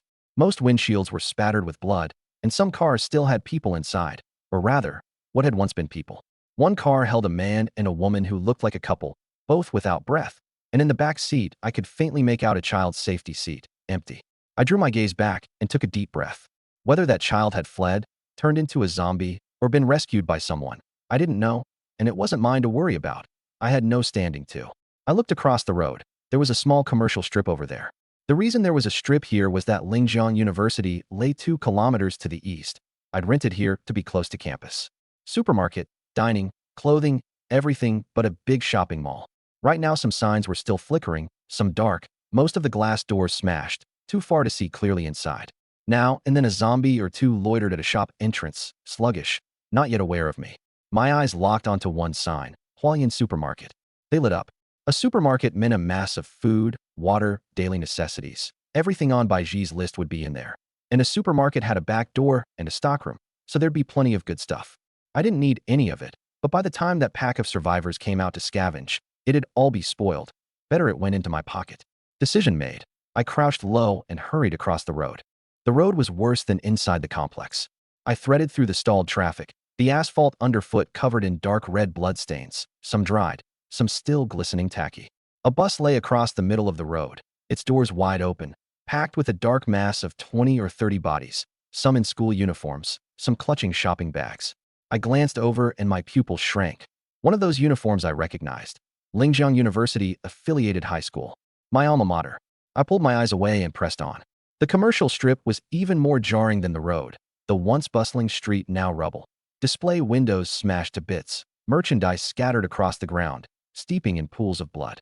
There were plenty of zombies on the street, but spread out, 1 or 2 every dozen or so meters, drifting aimlessly at shop entrances or in the middle of the road. Their stat panels were all weak, about the same as the ones I'd killed in the stairwell. I was confident I could handle them, but I couldn't provoke too many at once. I'd start with the street-side shops, clearing them one by one, searching them one by one. The first was a pharmacy. The roll-up shutter was half down, the glass doors shattered across the floor, the shelves empty, medicine boxes and bottles scattered everywhere. I bent down and slipped inside, hatchet in hand, ready to swing at any moment. No zombies, just one body. A middle-aged woman in a white coat collapsed behind the register, still clutching a bottle of fast-acting heart rescue pills. No bite marks, lips gone purple, face gone bluish. A heart attack. Probably. In the instant the apocalypse hit, she'd seen the zombies wandering the street outside, and her heart hadn't held out. I was silent a few seconds, then summoned the crematory furnace. The door opened, the ghostly blue flame rose, and the body drifted into it on its own. A minute later, the prompt sounded. This corpse was an ordinary survivor, staff pharmacist in life. You have obtained the professional resource, amoxicillin times 200 boxes, plus 2 burial coins. A black ash box dropped into the furnace, engraved with 2 characters, Lee Dan. I tucked it into the exclusive space and swept the shells clean too. Antibiotics, fever reducers, tourniquets, iodine, things more precious than gold in the apocalypse. Out of the pharmacy, I moved on down the street. Restaurants unrecognizable, a phone store cleaned out, a jewelry store with all its glass smashed. The jewelry was still there, and I didn't spare it a glance. In the apocalypse, gold isn't worth a loaf of bread. Roar. A dozen meters off, 2 zombies spotted me and lunged, snarling. I met them head-on. The hatchet carved a cold arc, and the first one's head split clean in 2, black-red blood spraying the ground. The second hadn't even closed in before I kicked it in the chest. Bam! It flew like it had been hit by a truck, crashing backward through a shop's glass door and tumbling inside. I walked over, finished it with a chop, and dug out the energy crystal. Bad spot. Didn't summon the furnace. But it hardened one resolve in me. I needed someone to collect corpses for me. I can't stand to see people left with no grave. Corpse collector is my profession, and I like the work. I pressed on. Loners got the hatchet. 2 or 3 clustered together got the fire serpent. In half an hour, I cleared a dozen plus zombies from that street, searched 3 shops, and racked up a dozen odd crystals. Only that Hualien supermarket I didn't enter. Too many zombies gathered at its entrance, 7 or 8 at minimum, with stray ones periodically wandering out of the alleys to join them. I decided to clear the strip's outer ring first, and make my move once the crowd at its door thinned. I turned into a small alley. Snack shops and clothing stores on either side, plus a rather stylish cafe, none of them my target. Where I was headed was the shop at the alley's end, for pink characters on the sign, Peach Story. A women's lingerie shop. The underwear by G wanted should be here. A few lunging zombies I dispatched with ease, then ducked into the shop. No zombies, no living people either. A whole wall of colorful lingerie hung on display, and my eyes lit up. Worn on by G, this stuff would probably look good. 5-finger discount, commence. Piece by piece the lingerie vanished into the exclusive space, like a magic trick. Suddenly my steps stopped, and my head snapped toward a corner. That was a fitting room. Faint rustling sounds came from inside, along with an intermittent crunch, like someone eating potato chips. A person? Or a zombie? Opening it would tell me. Hatchet in hand, I crept over, yanked the door open, and swept the hatchet up in the same motion. My arm froze in midair. Huddled in the corner was a young woman. A pink slip dress, a bag of chips in her left hand, her right feeding them into her mouth, her hair a mess over her shoulders, her face streaked with tears. She looked up, saw me, and shrieked in terror. "Ah, don't scream," I barked in a low voice. She flinched, but she could also tell I wasn't a zombie, and the fear in her eyes ebbed a little. I was about to speak when a prompt sounded in my ear. A qualifying crimson match detected. Intimate contact yields a random survival reward. Another crimson match. The panel surfaced along with it. Name, Sun Yin. Age, 24. Height, 5 feet 6 inches. Weight, 104 pounds. Measurements, 34/24/35. Charges, 0 rating, 96. My gaze swept over her without a trace, and the corner of my mouth curled. Rating 96, 2 points below by G, but that figure gave up nothing.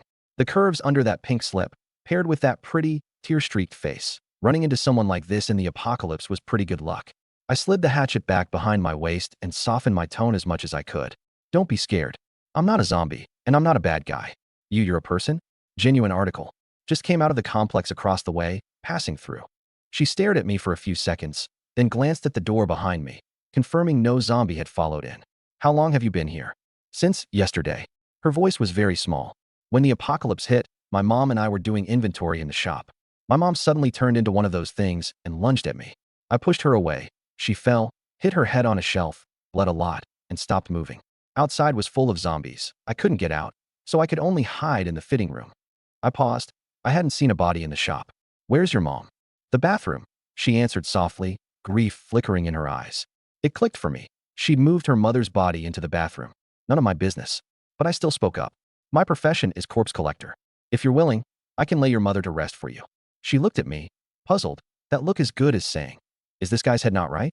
I couldn't be bothered to explain and just walked to an open spot and summoned the crematory furnace. Her eyes went wide in an instant. You're a talent holder? I nodded. She'd been holed up for over a day. She'd surely scrolled the chat interface and knew what a talent holder was. You too. She hesitated, then nodded. Me too, but my talent's useless right now. That piqued my interest, and she clammed up. Cautious. Good. In the apocalypse, that's the type that lasts. So, I'll bury her, and you get your mother's ashes. Then what do you want? Money. Nothing. It's just my job. She didn't believe it, but she couldn't bear for her mother to be denied rest after death, and after a moment's thought she nodded. Okay, but I'm watching from right here. Fine. Together we carried her mother to the furnace. The body lifted on its own and floated in, and she watched it, dumbstruck. This corpse was an ordinary zombie, lingerie shop owner in life. You have obtained the survival resource, random lingerie times 200, plus 1 burial coin. The blue flame died, and I handed her the black box. My condolences. She looked at the box engraved with her mother's name, and 2 lines of tears slid down. The next second, she snapped her eyes back to me. How do you know my surname is Sue? I never told you my name. I stiffened. I'd seen it on the Crimson Match panel, and let it slip on reflex. That's not important. I waved it off. The apocalypse is here, and me knowing your name is what's strange to you? I don't even know your mom's name. Isn't it right there on the box? She looked at the box, and her suspicion faded. Burial done, it was time for the real matter. Miss Sue, what do you plan to do next? She wiped her tears. I don't know. I'll give you 2 choices. My expression turned serious. 1, I take you with me, but you become my woman, my second woman, to be precise. 2, you stay and wait for other survivors to rescue you, or find your own way out. If you pick 2, I'm still taking the lingerie in the shop. She looked at me, stunned. This man was this cold-blooded, and declared so shamelessly that he already had a woman? An apocalypse scumbag. She stepped back on reflex. Not being your woman. Is that an option? Of course. To me she was the same as Baiji, just a tool that provided supplies. Talent holder or not made no difference. Someone who could hide in a fitting room for a day, how strong could her talent be? Good luck to you. I nodded, turned, and went to collect the rest of the lingerie. I didn't look back. As I gathered it, I could roughly guess what she was calculating. There was no food in this shop. That bag of chips was hers, brought from home, and it had run out sooner or later. Wait for rescue? She'd probably starve first. Even if someone did come, they might not be as easy to deal with as me. That face of hers would only draw more trouble. Being a concubine wasn't something she'd swallow willingly, but it beat starving. Sure enough, just as I collected the last piece and started to step out the door. Scumbag. Wait. I turned back. Sun Yin gritted her teeth and glared hard at me, then forced it out word by word. Take me with you. I agree. Out of the lingerie shop, I had one more person at my side. Sun Yin had come along after all. I was in a good mood. No telling what supplies this woman would provide. A hatchet split a zombie blocking the way, and I dug out the crystal and tossed it into my backpack, glancing at the body on the ground with a touch of regret. I'd killed at least 40 or 50 along the way, and every body was wasted. Zombie corpses couldn't be stuffed into the exclusive space. The rules said filth may not be stored. There might be skill books or talent books hidden inside them. A shame. But the bodies weren't going anywhere. I'd come back and collect them when the time was right. Fire serpent wrapped around 2 lunging zombies, and I jerked my chin at Sun Yin. Go dig out the crystals. She trailed half a meter behind me, a white-grade longsword in her hand, a drop from an earlier reward that I'd casually given her. Right now her face was full of shock. Understandable. 1 kick and I sent a zombie flying a dozen meters. 1 chop and I cleaved it in 2 like slicing vegetables. The fire serpent came out and zombies had no fate but to become charred husks. Not to mention my absurdly huge backpack slots. 1 person, 2 talents. She'd soaked in the chat interface for hours and never seen anyone claim to have dual talents. What are you thinking about? I spoke up. Huh. I said go pick up the crystals. Oh. She glanced at the charred bodies, distaste flickering across her face, but not much fear. A motionless charred corpse was a lot safer than a snapping, snarling zombie, just with a sharp smell. Passing me, she stopped. If I pick them up, can I have them? Yeah, dream on. She pursed her lips and shot me a glare. Fine. No means no. Why so fierce? Then she flounced off, giving me the back of her head. I grinned. Compared to Baiji, this girl had spark. Only 24, probably just graduated. I didn't press for details. She'd tell me when she felt like it. She came back clutching 2 crystals and stuffed them into my hand. Here for you. I already agreed to be your woman and you still won't take my side. Guess a second wife really has no standing. This girl had drama to spare. Let me advance to tier 2 first. Perform well, and giving you these crystals isn't out of the. Before I finished, my expression changed abruptly, cold sweat breaking out. Malice sense was passive, always on. Just now, an enormous wave of malice suddenly swept over my whole body, like it meant to swallow me. A zombie's malice was a needle pricking the skin. This one was a sledgehammer to the chest. My breath caught, and I brought the hatchet up in front of me. What's wrong? Sun Yin tensed too. I didn't answer, my gaze sweeping the surroundings. The street was empty, the nearest zombies wandering aimlessly dozens of meters off. It wasn't them. The malice was still there, growing stronger. I traced the source and whipped my head toward the space behind Sun Yin, the 7-story residential building at the end of the street. Most of its glass curtain wall had shattered, the black, gaping windows like so many eyes. The malice was coming from the rooftop. I looked up. Crouched at the roof's edge was a thing. Too far to see clearly, just an outline and a pair of blood-red eyes. On all fours, like a beast coiled to spring, a size larger than a normal person, its back humped high, something jutting out from the shoulder blades, like wings. I immediately pulled up the panel to check it. My heart skipped a beat. Everything but stamina was a row of blood-red question marks. Strength. Speed. Spirit. Stamina. Infinity. Note. Here they come. They're here. My pupils shrank violently. The first time I'd met something whose stats I couldn't read. It was watching me too. It was the source of that malice. The next second, it rose from the rooftop and leapt down. A dozen-plus stories, and it hit the ground in a few seconds. Boom! A dull thud, and the asphalt under my feet trembled. My hair stood on end. Run! My voice was very soft. WH. Run! I grabbed Sun Yin's wrist and hauled her into a sprint back the way we'd come. At the far end of the street, the thing slowly stood. Its whole body was dark red muscle, no skin, like a corpse that had been flayed. Its limbs were twice a normal person's length, its fingertips bone spikes driven deep into the road. Two enormous fleshy wings spread from its back, the membranes riddled with blood vessels, glinting dark red in the sunlight. In its hollow eye sockets burned two flames of eerie green. It cocked its head, looked in the direction I was fleeing, let out a shrill screech, and gave chase. What is that thing? Sun Yin had heard it too. I gritted my teeth and didn't answer. I didn't know either, but I knew one thing. It was far beyond what I could handle right now.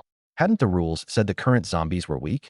Its stats being all question marks meant its power left mine in the dust. I was level 3. What was it? Level 5? Level 8? Then it hit me. Zombies don't have levels. So that was a tier 2 zombie. Roar. The snarl behind me was shrill and grating, like metal scraping glass, pounding at my eardrums until they ached. Thanks to Malice Sense, I could feel it clearly. It was closing on me. Its speed had to leave mine several streets behind. Getting caught was just a matter of time. And I was hauling Sun Yin, which slowed me further. I turned my head to glance at her, and a thought surfaced. Drop her, flee alone. Just a woman who provided supplies. Leave her behind. And with the terrain, I still had a sliver of a chance. Sorry about this. I apologized silently and was about to act. Her hand clamped down on my wrist.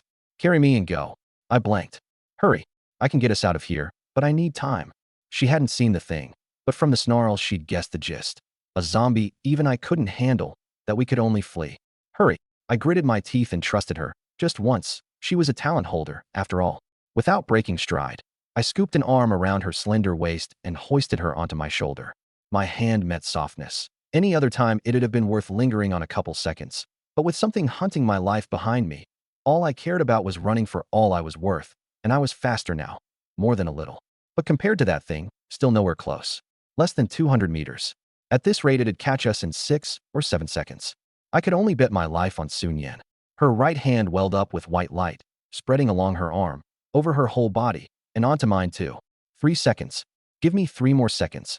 A massive crash behind me, the monster barreling through everything in its path. I looked back, my pupils narrowed to pinpoints as I finally got a clear look at it. Damn, how can anything be this ugly? I sprinted, teeth clenched. It came faster. 100 meters, 50, 40, 30, 20. The stench slammed into my nose, my stomach churning, Sun Yin dry heaving over my shoulder. I flipped my right hand up, the fire serpent blasting out, hurtling straight at it.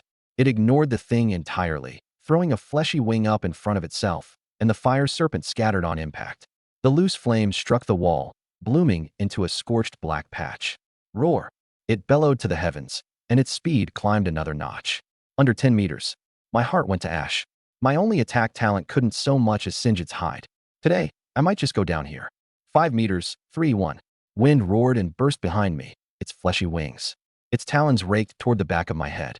The claws had just brushed my clothes when Sun Yan's white light fully enveloped us both. The next second, we vanished into thin air. Roar! The thing bellowed at the sky, that cry pure fury, its fleshy wings beating wildly, whipping up gust after gust of rank wind. A dozen plus seconds later, it finally turned and left. And I was leaning against a wall, sweat mixed with grime running down, my hand still shaking. Not from fear, from anger. Damn it.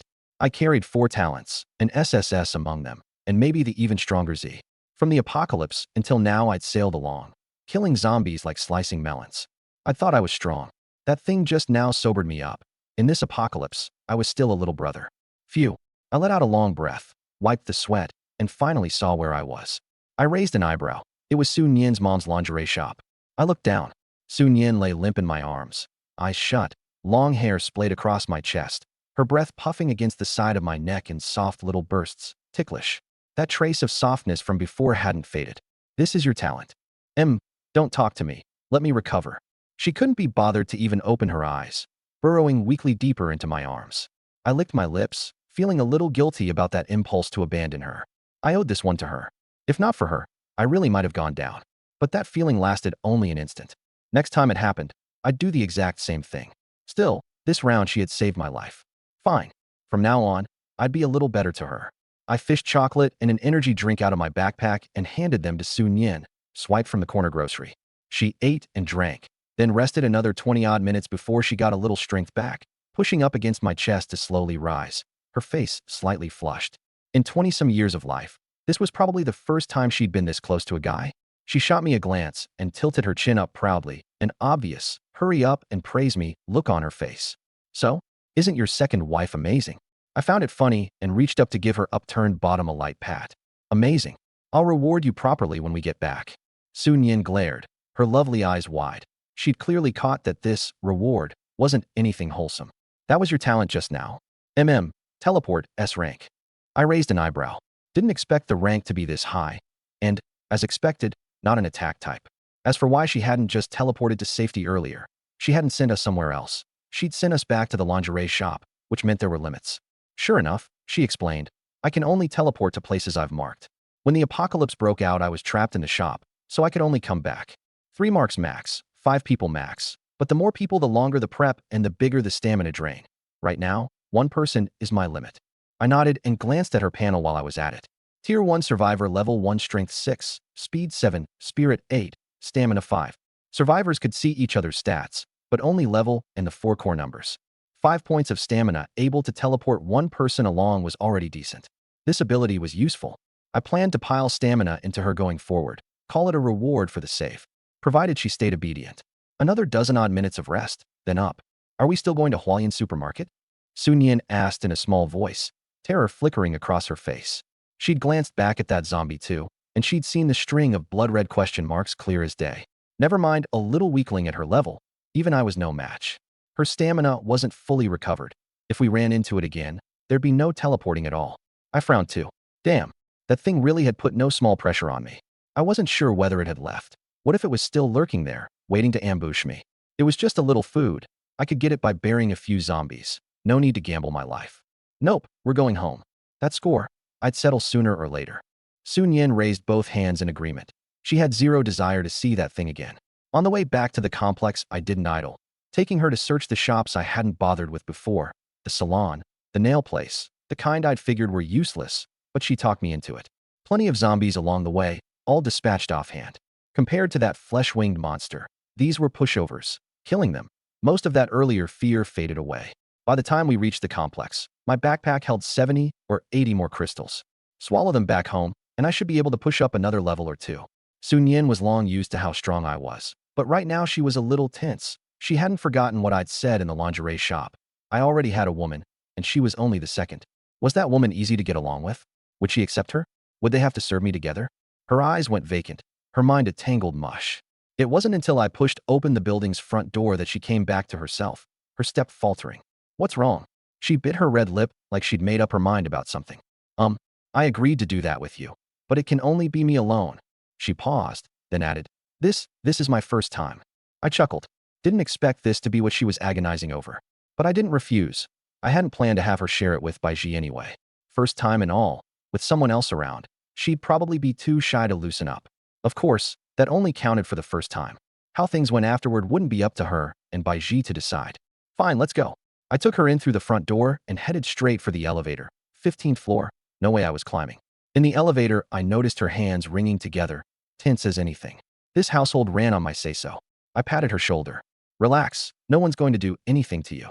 Her body stiffened, and she turned to glare at me hard. At the door, I pulled out Huang Chi's card and opened 1601, which left her speechless. The first time she'd seen someone open their own home like that. This isn't my place, I explained. She got it instantly. I was squatting in someone else's home. The door opened, and the first thing I saw was Baiji. She was curled up on the living room couch, snacking while scrolling the chat interface. At the sound of the door, she looked over warily. Then, recognizing me, broke into a smile. Husband, you're back. She sprang off the couch and lunged at me. And the next second her steps froze, her smile solidifying instantly. She'd seen Sun Yan behind me. Baiji was sharp. One look and she understood. After I left, she'd been scrolling the chat interface the whole time, and the stuff on there that trampled law and morality. One day into the apocalypse, and there was already a pile of it. She knew exactly what I was, a talent holder of no small strength, and that kind of man was a survival charm in the apocalypse, especially for an ordinary woman like her. She'd long since figured I'd have other women eventually. She just hadn't expected me to bring one home this fast. Saying she felt no letdown would be a lie. But she knew me too well. Rational, selfish, cold-blooded. The old cry-scream-threaten suicide routine was useless in front of me, and the timing was wrong too. Make a scene like that, and the only one getting kicked out would be her. Baiji took a deep breath, put the smile back on, and stepped up briskly. Husband, you've worked hard. Then she looked at Sun Yan. And this is... Sun Yan was still standing outside the door, tense out of her mind, and shocked too. This woman was gorgeous. She'd always been confident about her own face, but she thought Baiji was even better looking. Was this the confidence of a first wife? On the way here, she'd fantasized about seizing the top spot. Now she gave up on that entirely. I yanked the still loitering Sun Yan inside, shut the door, and introduced them. Baiji. Sun Yan. I picked her up at a lingerie shop. I paused, then added, she's a talent holder, S rank, and she just saved my life. Baiji's lovely eyes contracted, her heart giving a lurch. A woman in a slip dress, an S-rank talent, who'd saved me, while she was just an ordinary person I'd rescued. By that comparison, in front of Sun Yan, she was next to nothing, her standing precarious. Her one advantage right now was, she'd come first. At that thought, Baiji's sense of urgency thickened. Men tire of the old and crave the new. All she could do was leverage her status as the first woman to nurture this relationship well. Baiji waved at Sun Yan, her smile gentle. Hi there. You look younger than me. Mind if I call you little sister? That's fine, Sun Yan answered softly. This woman was less difficult than she'd imagined. None of the throwing your weight around from the costume dramas. Come in. Baiji stepped past me, took Sun Yan's hand, and looked her up and down. Look at you. All grimy. Go take a shower first. I'll make food, and we'll eat together after you wash up. The warmth left Sun Yan a little embarrassed. Thank you, big sister. We're all one family now, no need for thanks. Baiji smiled sweetly, then suddenly leaned to her ear and dropped her voice. That scumbag's got a scary amount of stamina. One woman can't quite keep up. Good thing you're here to lend a hand. Sun Yan's eyes shot wide, her face flushing red as a boiling kettle. Was this something she was supposed to hear? Baiji didn't care what she thought. Every word was true. She'd experienced how formidable I was firsthand, and one person really couldn't cope. Go wash up. I'll bring you a change of clothes in a bit. Baiji brooked no argument, pushing Sun Yan into the bathroom and pulling the door shut. Only once the water started running did she turn and walk over to me. She looped an arm around my neck, her gaze shimmering and a little aggrieved. Husband, you can't abandon me. I gave a rakish grin and slid an arm around her slender waist in return. I knew what she was worried about. Mentioning that Sun Yan was a talent holder who'd saved me had been said for her benefit on purpose. How the two women jockeyed was no concern of mine, so long as it didn't escalate to a death match. I hadn't expected Baiji to be this sensible, extending goodwill to Sun Yan on her own. Depends on how you perform. That breezy little assurance couldn't quite tamp down the letdown in her heart, so Baiji decided to go on the offensive. Her face like a peach blossom, her eyes hazy, her soft body twisting against me. She brought her rosy lips up. Something offered to my mouth. Naturally, I wasn't going to push away. I swept her up and carried her toward the bedroom. The rest, skip. In the bathroom, Sun Yan finished her shower and waited for clothes. Waiting and waiting with no sign of Baiji. She called out a few times, no answer, and figured Baiji was cooking and hadn't heard. She went to the door and called again, still nothing. Strange. No sizzle of hot oil from the living room. If anything, it was oddly quiet. She pressed her ear to the door. Her face flushed instantly. That was no sound of cooking. She'd never experienced it, but her raunchy college roommates had talked about it, and she understood. Bastard. Sun Yan hissed under her breath. Dump her in the bathroom and run off to do dirty things with Bai Ji, like she didn't exist? Once those sounds reached her ears, she couldn't shake them. She licked her lips, and a bold thought surfaced. Should she go take a peek? She dug a set of underwear out of her backpack, taken from her mom's shop. She didn't put the filthy slip dress back on. He was going to see everything sooner or later anyway. A day sooner or later made no difference. She eased the door open and, thief-like, crept toward the bedroom. Just one look. One look and she'd leave. Before she reached the door, a woman's voice rose sharply inside, then subsided into quiet. Sun Yan's step stalled. What was going on? Before she could react, a figure walked out of the room. I came out in just a pair of shorts and spotted her at once. 1 foot forward, 1 back, wearing nothing but underwear herself, frozen in place. I raised an eyebrow and gave her a once-over. Not bad. Sun Yan was staring straight at me too, and once she came to, she eeped and clapped her hands over her eyes. Why aren't you wearing clothes? But her fingers weren't quite together, and she peeked at me through the gaps. I smirked, closed the distance in a few steps, and pulled her into my arms, my mouth to her ear. What? Wanted to eavesdrop. My scalding breath brushed the shell of her ear. She flinched, tucking in her neck, her body heating up too. And no. I chuckled. There's only one bedroom over here. You were walking this way. Surely you weren't going to cook. She went silent. I was too close, that warm breath leaving her weak. Let go of me. Now that I can't do. I held her tighter. Bai Ji had already worn herself out that morning and was now dead asleep, but I was only just getting started. Sun Yan had delivered herself to my door. No way I'd pass that up. Without another word, I scooped her up around the waist. She yelped, but didn't resist. She'd already prepared herself. It's just, Bai Ji was still in the room. Did they really have to do it together? This was her first time. No, not the bedroom, she panicked. I didn't stop, saying with a laugh. Relax, she's out cold. She won't wake. What came after, likewise, skip. Early the next morning, I opened my eyes. Bai Ji was already gone. Only Sun Yan was curled against me like a kitten, sleeping soundly. Last night had run late. Her base was even weaker than Bai Ji's. Only 5 stamina, and she hadn't held out long before surrendering and begging off. I gently slid my arm out from under her neck and pulled up the panel. Same as with Bai Ji, breaking through that last barrier had triggered the blessing of the Crimson Match reward. It's just, with 2 rounds back-to-back, plus a full afternoon tangling with a zombie, I'd been too worn out to check, and had just fallen asleep holding her. Now let's see what it gave.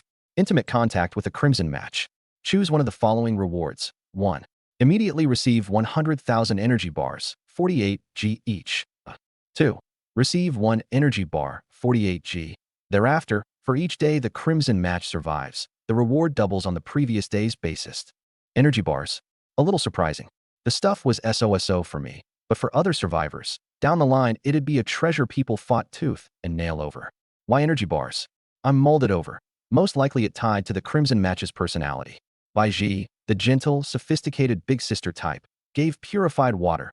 She was my first woman, and water was the apocalypse's scarcest thing. Sun Yan, the lively, spirited young girl, gave energy bars. That piqued my interest.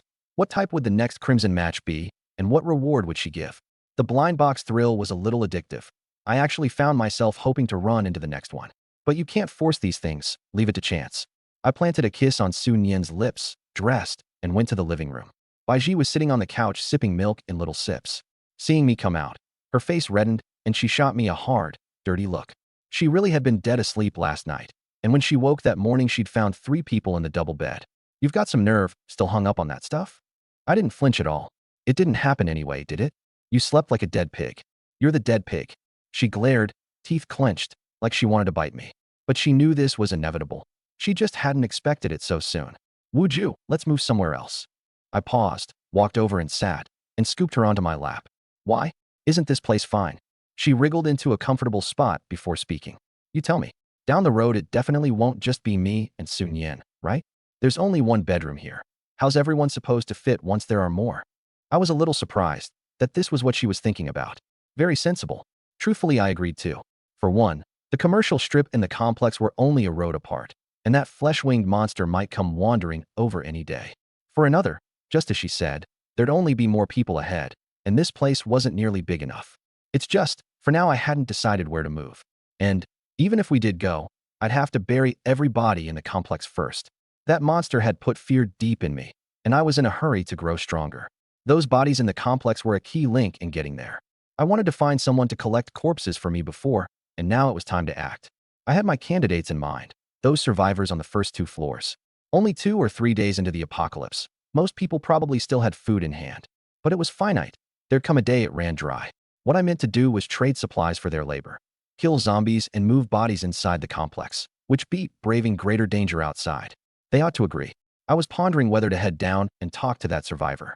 Since he knew to dig out zombies' brains, he definitely knew about energy crystals. I didn't want his crystals, just the bodies. With his help, corpse collecting would take a lot less effort. Mid-thought, Bai Ji suddenly turned. "Oh right, husband, someone came knocking after you left yesterday." I paused, frowning. "Who?" Bai Ji recounted Wang Jiangwo coming to the door, then her later exchange with Lu Chun in the group chat, and filled me in on the situation on the first 2 floors. My eyes lit up as I listened. I'd been fretting over how to connect with those survivors, and here the chance came. "Pull me into that group too." "Husband, are we going to wait for rescue with them?" Bai Ji assumed I meant to take Lu Chen up on his offer. I shook my head. Lu Chen's whole approach, to me, was pure foolishness. You want to play the savior, you'd better have the means. Never mind the rest. Just feeding 20-some people was a nightmare. A day or 2 was fine, but stretch it out and chaos was guaranteed. Even if he was strong himself and could find food outside, supporting 20-some mouths on one person and shouldering all the risk alone was dumber still. And 20-some people, expecting them to pull together without friction, was flat out impossible. Besides, whether the official rescue would even come was anyone's guess. "You want to go?" I asked her seriously. "If you do, I'll take you over." If Bai Ji really had the notion, I wouldn't stop her. Of course, it'd have to be a couple weeks from now, at least until her reward had piled past 100,000 jugs. No, I'm not going." Bai Ji waved her hands quickly. I looked at that group. Barely any young people, 7 or 8, all up in years. Only 3 young women. Only 1 talent holder. I'm not getting mixed up in that. She said it in earnest. She wasn't dumb. Wasn't following me better than following that lot? Besides, she'd already paid the price in blood. Walking away now would be a total loss. Most importantly, Lu Chun had no way of making her into a talent holder. I nodded, satisfied. "Pull me into the group. I've got something to say." Bai Ji obediently did as told. The moment I entered, I ran headlong into a group blazing with argument. "Zhao Jianghe, I am not handing over my food. Not if the king of heaven himself shows up." "Who won?" "Xiao Zhao, what's that supposed to mean? Everyone else turned theirs in and you won't." Zhang Meifeng. "Pooling the food and splitting it evenly is the only way we all last till rescue." "Son, Fa, get lost. A few old codgers, thinking 2 heads of cabbage will buy our chicken, fish, meat, and eggs? Dream the fuck on." Wang Benzai. "I'm not turning mine in either. I've had enough of the 2nd floor, can't stand these old geezers." Lu Chen. "Everyone quiet down. Don't want to turn it in, then don't. Tonight I'll run a trade fair on the 3rd floor. Take what you need. Zhang Meifeng. "I've got 2 tomatoes and half a pound of rice left. If we don't split it evenly, what am I supposed to eat? We're neighbors in the same building. How can you all be so cold-blooded?" Zhao Jianghe. "Eat yourself." I read it and cracked up. Just as I'd figured. People, the moment you cram them together, breed chaos. And this was only day 3 of the apocalypse. Lu Chen wanted to play the savior? He was in for it. Beside me, Bai Ji caught a glimpse of the group too, and inwardly kept congratulating herself on running into me. If not for me, she'd be down on the 2nd floor right now suffering alongside that crowd. Just thinking about it scared her. "Husband, thank you." Her eyes shimmered, and she planted a smack of a kiss on me. I smiled, patted her upturned bottom, and pulled the chat interface back up. I'd been fretting over how to put those people to work moving bodies, and here was the chance. Not everyone had supplies to their name. Z, buying bodies. Top prices for bodies. 1 body for a pack of instant noodles or 1 energy bar. Must be at least 70% intact. Any kind of body will do. Wang Jiangwo, the hell? Am I hallucinating? Someone's buying corpses. Feng Chun. Screw you, we've got a freak on our hands. Brother Lu, can you kick him? Son Fa, there are crystals in the bodies. You think a pack of noodles will buy that? You think we're stupid? Dong Lily, gross. Total creep. I smacked my forehead. Forgot to mention I didn't want the crystals. I added a few more. Z, buying bodies. Without a crystal, 1 pack of instant noodles. With a crystal, 11 packs. Crystals can also be traded on their own. 1 crystal for 10 packs. Not into noodles. Trade for something else. This offer is real and valid. First come, first served. The moment those went out, the group went quiet for a beat, then exploded. Wang Jiangwo. Bro, you serious? 1 crystal for 10 packs of noodles. Zhao Jianghe. Crystals can level up talent holders, right? 10 packs is too few. Sweeten it. Wu Ling. Time. Place. How do we make the trade? The corner of my mouth curled. Business was coming to me. Wu Ling? Nice name. Husband, you're buying bodies too. Baiji looked stunned. She'd seen my crematory furnace, and she knew I'd gotten Jiang Feng's talent after burning his body. Now it clicked for her. I meant to keep doing exactly that. And if I got a talent book, would I give it to her? I patted her head. For you, of course. Didn't you want to be a talent holder? Here's your chance. Really? Baiji's eyes lit up, and she offered up a sweet kiss in thanks, her soft body squirming against me, stoking a fire that rose right up. I was about to say something when a private message popped up. Lu Chun, you're Ms. Bai's husband, aren't you? My name is Lu Chun. Could we meet? I glanced at it and closed the interface outright. No time for him right now. I had more important things to do. Meanwhile, on the second floor, Lu Chun stared at the chat interface no one had answered, his expression shifting between light and dark. Yesterday, Zhang, who had already reported it, that man who'd left the complex had come back, and brought a woman too. Coming back from outside in one piece was impressive enough on its own. Bringing someone with him was a whole different order of dangerous. He'd meant to pay a visit, but it had been too late, and a few survivors were causing trouble, so he'd let it go. He hadn't expected the man to join the group himself today. He'd kept his own posture low enough, and the other side didn't reply at all. Brother Liu, is this guy sick in the head? Liuzi muttered beside him. What's the point of buying corpses? Lu Chen couldn't work it out either. Trading supplies for bodies, and not even caring whether there were crystals. What was he after? Then a jolt hit him. Wang Jiangwo had said all the zombie corpses he'd cleared above the second floor had vanished. At the time, he'd chalked it up to ghosts. Now it seemed most of them had been taken by that man. But why exactly? He racked his brain and got no answer. Couldn't figure it out, so set it aside for now. What mattered more right now was food. 20 people stored food across the whole building, spread evenly, would last only 4 or 5 days, and plenty of people had almost nothing to begin with. Lu Chen didn't want to watch them starve, and feared even more that real hunger would drive them to do something drastic. Since someone was willing to trade supplies for bodies, wasn't that a way out? Liuzi, tell old Wang to move all the bodies on the first 2 floors back. Liuzi went to pass the word, but his face quickly turned strange. Brother Liu, old Wang says they're already being moved. Not by him, by that Wu Ling on the 3rd floor. Heard the guy was buying bodies, and he went out alone. A few others who saw followed out to haul some too. Lu Chen's mouth opened. He knew Wu Ling. Only 17, dirt poor, his dad long gone. His mother a leukemia patient who'd turned into a zombie in the apocalypse.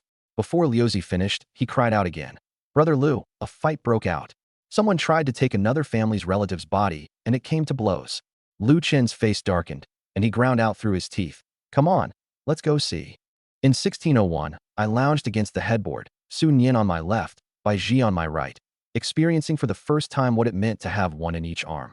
Both women were awake, draped one to each side over my chest. When their eyes met, both their faces flushed red enough to drip blood. You'll have no idea. In the span of a single day, 2 total strangers had ended up lying in the same man's arms, and just thinking about it set both their faces on fire. Not bad. From now on, you two are sworn sisters who've shared a classroom and a pillow. The instant that shameless line left my mouth, it drew 2 dainty rebukes. Scumbag, shut it. Bastard, this is the only time. I didn't flinch in the least, my hands slowly stroking their backs. So smooth. As the 3 of us lay there, a gurgle broke the peace. Sun Yin's face went red. From yesterday until now, she'd had a few squares of chocolate and 1 drink. She'd meant to eat a proper meal once we got back, and instead I'd bullied her the moment we walked in, then bullied her again when she woke. She lifted her head and huffed at me. I'm hungry. Then let's eat. After a few rounds of tussling, I was hungry too. The 3 of us got up and cleaned ourselves off. What we ate wasn't the tomato and eggs and instant noodles I'd stored. Bai Ji said she'd cook. She was the only candidate for the stove. Sun Yin and I both couldn't cook. I'm not great at it either, so don't laugh at me later, Bai Ji preempted. I waved it off and dropped onto the couch with Sun Yin in my arms. As long as it was cooked and not awful, I didn't care. If it was truly inedible, I'd just toss it. Tomato and eggs plus noodles every day got old too. Half an hour later, 3 dishes sat on the table. Stir-fried beef, hot and sour shredded potato, and spare rib soup. Looked decent. I took a bite and fell silent. Sun Yin's expression froze too. She'd been eyeing the color and aroma, ready to dig in, and one taste shattered the fantasy. These dishes rated only as will fill your stomach. Bai Ji had been waiting eagerly for praise, and one look at our faces told her she really wasn't cut out for this. Not good. She pouted, looking crestfallen. Couldn't call it bad. Could only call it edible. Looks like down the road I'd need someone who could cook, ideally a crimson match. For now, First, give Bai Ji's skills a bump. I flipped one hand over, a ball of light appearing in my palm, and held it out. Here, it'll taste good from now on. Bai Ji took it, cheeks puffed. I'd given her one like this before, a skill book, basic bricklaying. This one was probably cooking related. She looked, and sure enough, intermediate cooking, D. Without a word, she used it. Big sister Bai, what's that? Sun Yin asked, puzzled. A skill, I answered. Sun Yin's eyes went wide. A skill book. I saw about these in the chat interface. They're rarer than gear or items. Your luck is unreal. Then she deflated. Killing that many zombies today, and not a single item dropped. I'd give her that. The zombie drop rate was absurdly low. From the moment I left my rental until now, I'd only had one lousy wooden bow drop, nothing else. Garbage apocalypse. Bai Ji shot me a sidelong look, full of disdain. This dog of a man was definitely sitting on a whole pile of skill books and just not handing them over. She'd seen through it long ago. That furnace produced skills and talents when it burned bodies. And she'd watched me burn dozens with her own eyes. So how many must there be? And he'd handed her basic bricklaying, of all things. Angry as she was, she also understood. I didn't trust her that much yet. And now there was Sun Yin too. A long road ahead. Eat, eat. I set out a few skewers of jumbo squid and a couple bags of vacuum-sealed cooked food. Bai Ji's cooking really couldn't be counted on. Ooh, jumbo squid. My favorite. Sun Yin's eyes lit up, then she frowned. The backpack can hold cooked food too? I never heard of that. She'd already grabbed a skewer and was trying to stuff it into her own backpack. It wouldn't go in. Her frown deepened. You? Me what? Don't eat it and give it here. I blocked her off. Looking was fine. Digging for the root of it, I didn't like. Bai Ji still hadn't figured out the workings of Corpse Collector.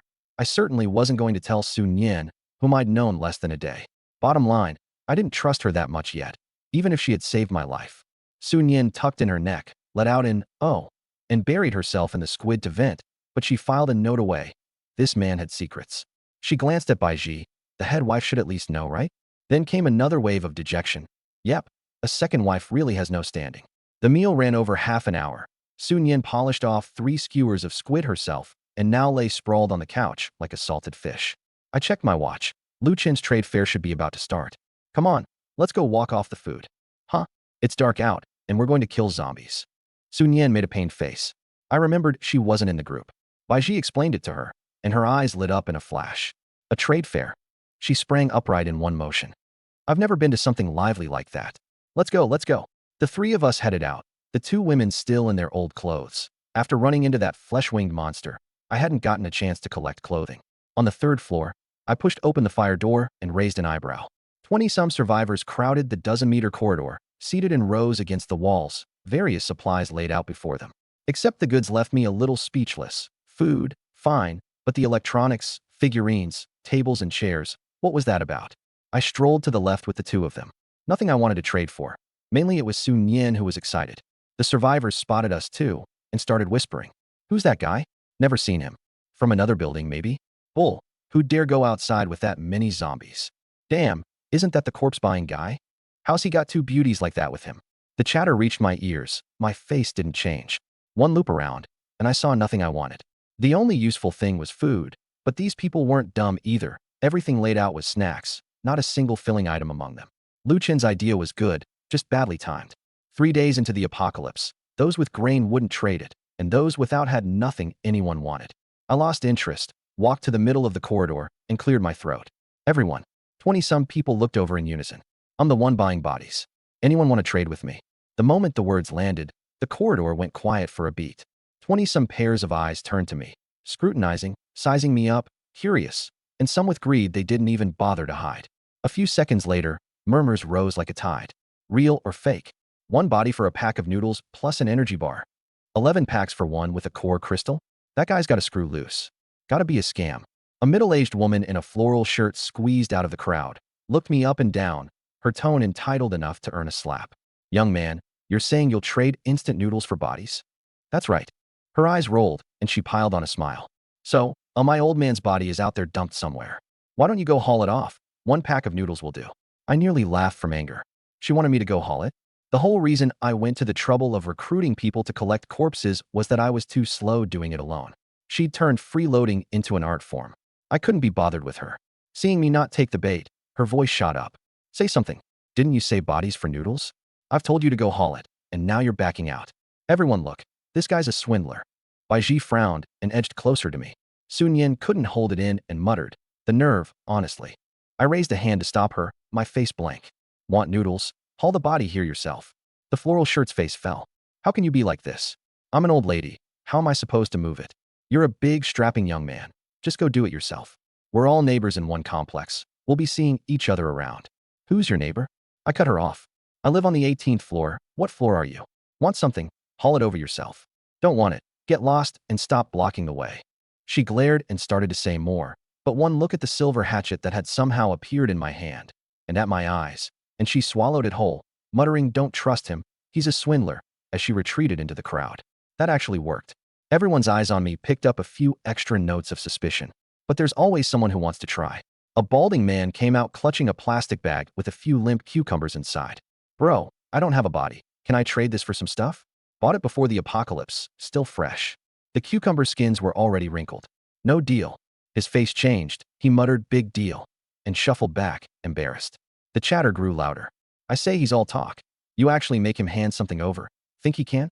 1 body for 10 packs of noodles? Nobody but a fool would do that. We can't use crystals, but in a talent holder's hands they raise power. By that logic, the kid's a talent holder? Bound to be. Or why would he buy crystals?" I leaned against the wall, listening, saying nothing. I'd foreseen this. 3 days in, most people still had stored food and hadn't hit the point of going hungry. The hard part was, these people would rather squat in the building wagging their tongues than lift a finger to haul a single body. Everything's hard at the start. I needed a breakthrough, something to make them believe I meant it. Baiji murmured a suggestion. "Husband, why don't we head back and try again tomorrow?" Sun Yin nodded too. "Yeah, these people are obviously unreliable." I was about to speak. Ding. The elevator door at the far end of the corridor opened. Every gaze snapped over. A thin figure walked out. A boy, 16 or 17, a little over 5 feet 7 inches, in a school uniform washed pale, sleeves rolled to the forearm. His back was slightly bent, and on it, he carried a body. The body wore floral pajamas, its hair gone gray, its face ashen, dried blood still at the corner of the mouth. My eyes lit up. The whole corridor's chatter cut off at once. The boy walked very slowly, far thinner than others his age, his shoulder blades visible through the cloth. Step by step he reached the corridor's center, glanced at both sides, spared no one a second look, and stopped straight in front of me, the body still on his back, staring right at me. His eyes were very bright, the rims red, but his gaze was steady. "My name is Wu Ling." His voice was a little hoarse. "3rd floor. You want to trade?" He nodded. "This is my mom. There's no food left at home, and I want to trade for something to eat." He paused. "But before I trade, I want to know, what will you do with my mom's body?" I glanced around, a smile at the corner of my mouth, but my voice serious. "Don't worry, I won't do anything to your mother's body. I just can't stand to see the parting of the living and the dead, and I don't want these people's bodies dumped out in the open. So I mean to bury every one of them properly. Hand your mother to me, and I'll do nothing to her. You'll not only get food, you'll get her ashes too." Wu Ling frowned, not quite following. "You're saying, you'll bury my mom for me, and pay me food on top of it? Just like that? Just like that?" The faces around us shifted slightly, most into sneers. Earlier, when it was bodies for noodles, a few had half believed. Now that I'd trotted out such a high-sounding reason, no one believed at all. Can't stand the world suffering. Really thinks he's Jesus. I didn't care what they thought, and just looked at Wu Ling. "Well, if you're set, I can bury her right now." Wu Ling clearly didn't buy the speech either. But he really was out of food. He might not even last through today. He gritted his teeth. "Deal." A chorus of sharp breaths swept the corridor. He actually did it? Holy crap, for real. Trading his own mom's body for food. The kid's got nerve. That's Wu Ling from the 3rd floor, right? His family's dirt poor. Dad ran off. Mom had leukemia. They lived on scraps of vegetable. Probably really ran out of food. Wu Ling clenched his teeth hard, listening to the talk, his heart sour. But he had no choice. What pushed him to this wasn't just the empty pantry. It was my words too. I wasn't going to do something to his mother's body. I was going to bury it. If I wasn't lying, he'd get food and see his mother properly laid to rest. Even if her spirit knew, she surely wouldn't blame him. He could only gamble that I wasn't lying. "How do you plan to bury my mom?" I didn't answer, asking instead, "Just the body, or the crystal too?" His mother's head was intact, so there should be a crystal. "Both." His answer was crisp. He wasn't a talent holder. Keeping it was pointless. Besides, 1 pack of noodles and 1 energy bar weren't nearly enough to keep him alive. "All right." I gave Baiji a look. "Give him 20 packs of noodles and 20 energy bars." Baiji paused. That wasn't what we'd agreed. But she did it. A whoosh, and a heap of noodles and energy bars piled up on the corridor floor. I'd handed them to her before coming. The noodles were all one brand, taking up a single backpack slot. The energy bars needn't even be said, being blessing of the Crimson Match rewards, every one identical, like copy-paste. Wu Ling was stunned too. Wasn't it 11 packs and 11 bars? Why 9 extra of each? You're the first to trust me. The extra's a perk for my first customer. Wu Ling's eyes filled with gratitude, and he bowed to me, deeply. 20 packs of noodles plus energy bars, rationed carefully, could last him a good while. And the people around us, their eyes went straight. They hadn't thought I'd really pay. 11 packs of noodles, 11 energy bars. On day 3 of the apocalypse, that was no small sum. Who didn't want more food for their own family? In an instant, everyone got the same idea. Since you really could trade, why wouldn't you? Some regretted not believing me sooner, and some had already slipped quietly out of the corridor. Those were the ones who'd gone out and hauled bodies before, but hadn't dared bring them, stashing them in other rooms. Now they couldn't sit still. I took it all in, the corner of my mouth curling. The hardest hurdle was cleared. Now it was just a matter of collecting corpses. I tilted my head at the boy. Come with me. Wu Ling put away the food, shouldered his mother, and followed. The other survivors surged along too, wanting to see how I'd carry out the burial. At the elevator, I pressed the 18th floor and didn't let anyone else in. From here on, I'd do the burials at my old rental, and I wasn't about to let people see the crematory furnace. The crowd was shut out of the elevator, staring at each other. What's that mean? We can't watch. He's not going to lure us upstairs and take the noodles back, is he? Then what's his angle? Messing with us? Who cares? Follow up and see. One batch crammed into the elevator, another made straight for the stairwell. At 1804, I pulled out a key and opened the door. Baiji's eyes flickered. I hadn't used the card. I'd used a key. Husband, you used to live here? I went in first. 3 days on, the room hadn't changed much. Whoa, this is an illegal conversion, isn't it? Sun Yan exclaimed the moment she stepped in. The layout of this place looked wrong to anyone. Can't help it. A broke student can't afford a nice place. I spread my hands. You're a student? Sun Yan was taken aback. She'd assumed I was older than her. She giggled. Then you'd better call me big sister. I shot her a look and raised an eyebrow. Sure, just afraid you couldn't take it. Sun Yan instantly lost her sass, glaring at me with a face gone red. She knew perfectly well what take it was about. I didn't tease her further and turned to Wu Ling. Set your mother here and wait outside. 2 minutes. Wu Ling opened his mouth, but in the end said nothing. He laid his mother's body gently on the floor, smoothed her gray hair, then suddenly knelt and solemnly kowtowed 3 times. He rose, gave me a glance, turned, and walked out. Something stirred in me and quickly settled. I'm an orphan. I understood him, but couldn't truly feel it. Baiji and Sun Yan, on the other hand, seemed reminded of their own families, their eyes reddening. I said nothing and summoned the crematory furnace. The body drifted in on its own. A minute later, the prompt sounded. This corpse was an ordinary zombie, with no profession in life. You have obtained the survival resource, hand-knitted sweater times 500, plus 1 burial coin. I paused. The first time I'd met a body with no profession, and also the one that gave the most resources. Hand-knitted sweaters.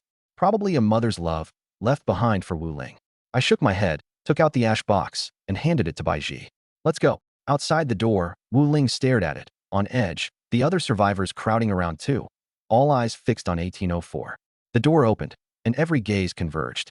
Baiji walked out front, spotted Wu Ling at a glance, stepped over, and held out the black box. Keep it safe. Wu Ling's eyes flew wide. His hands trembled as he took it, tears streaming down at the corners of his eyes.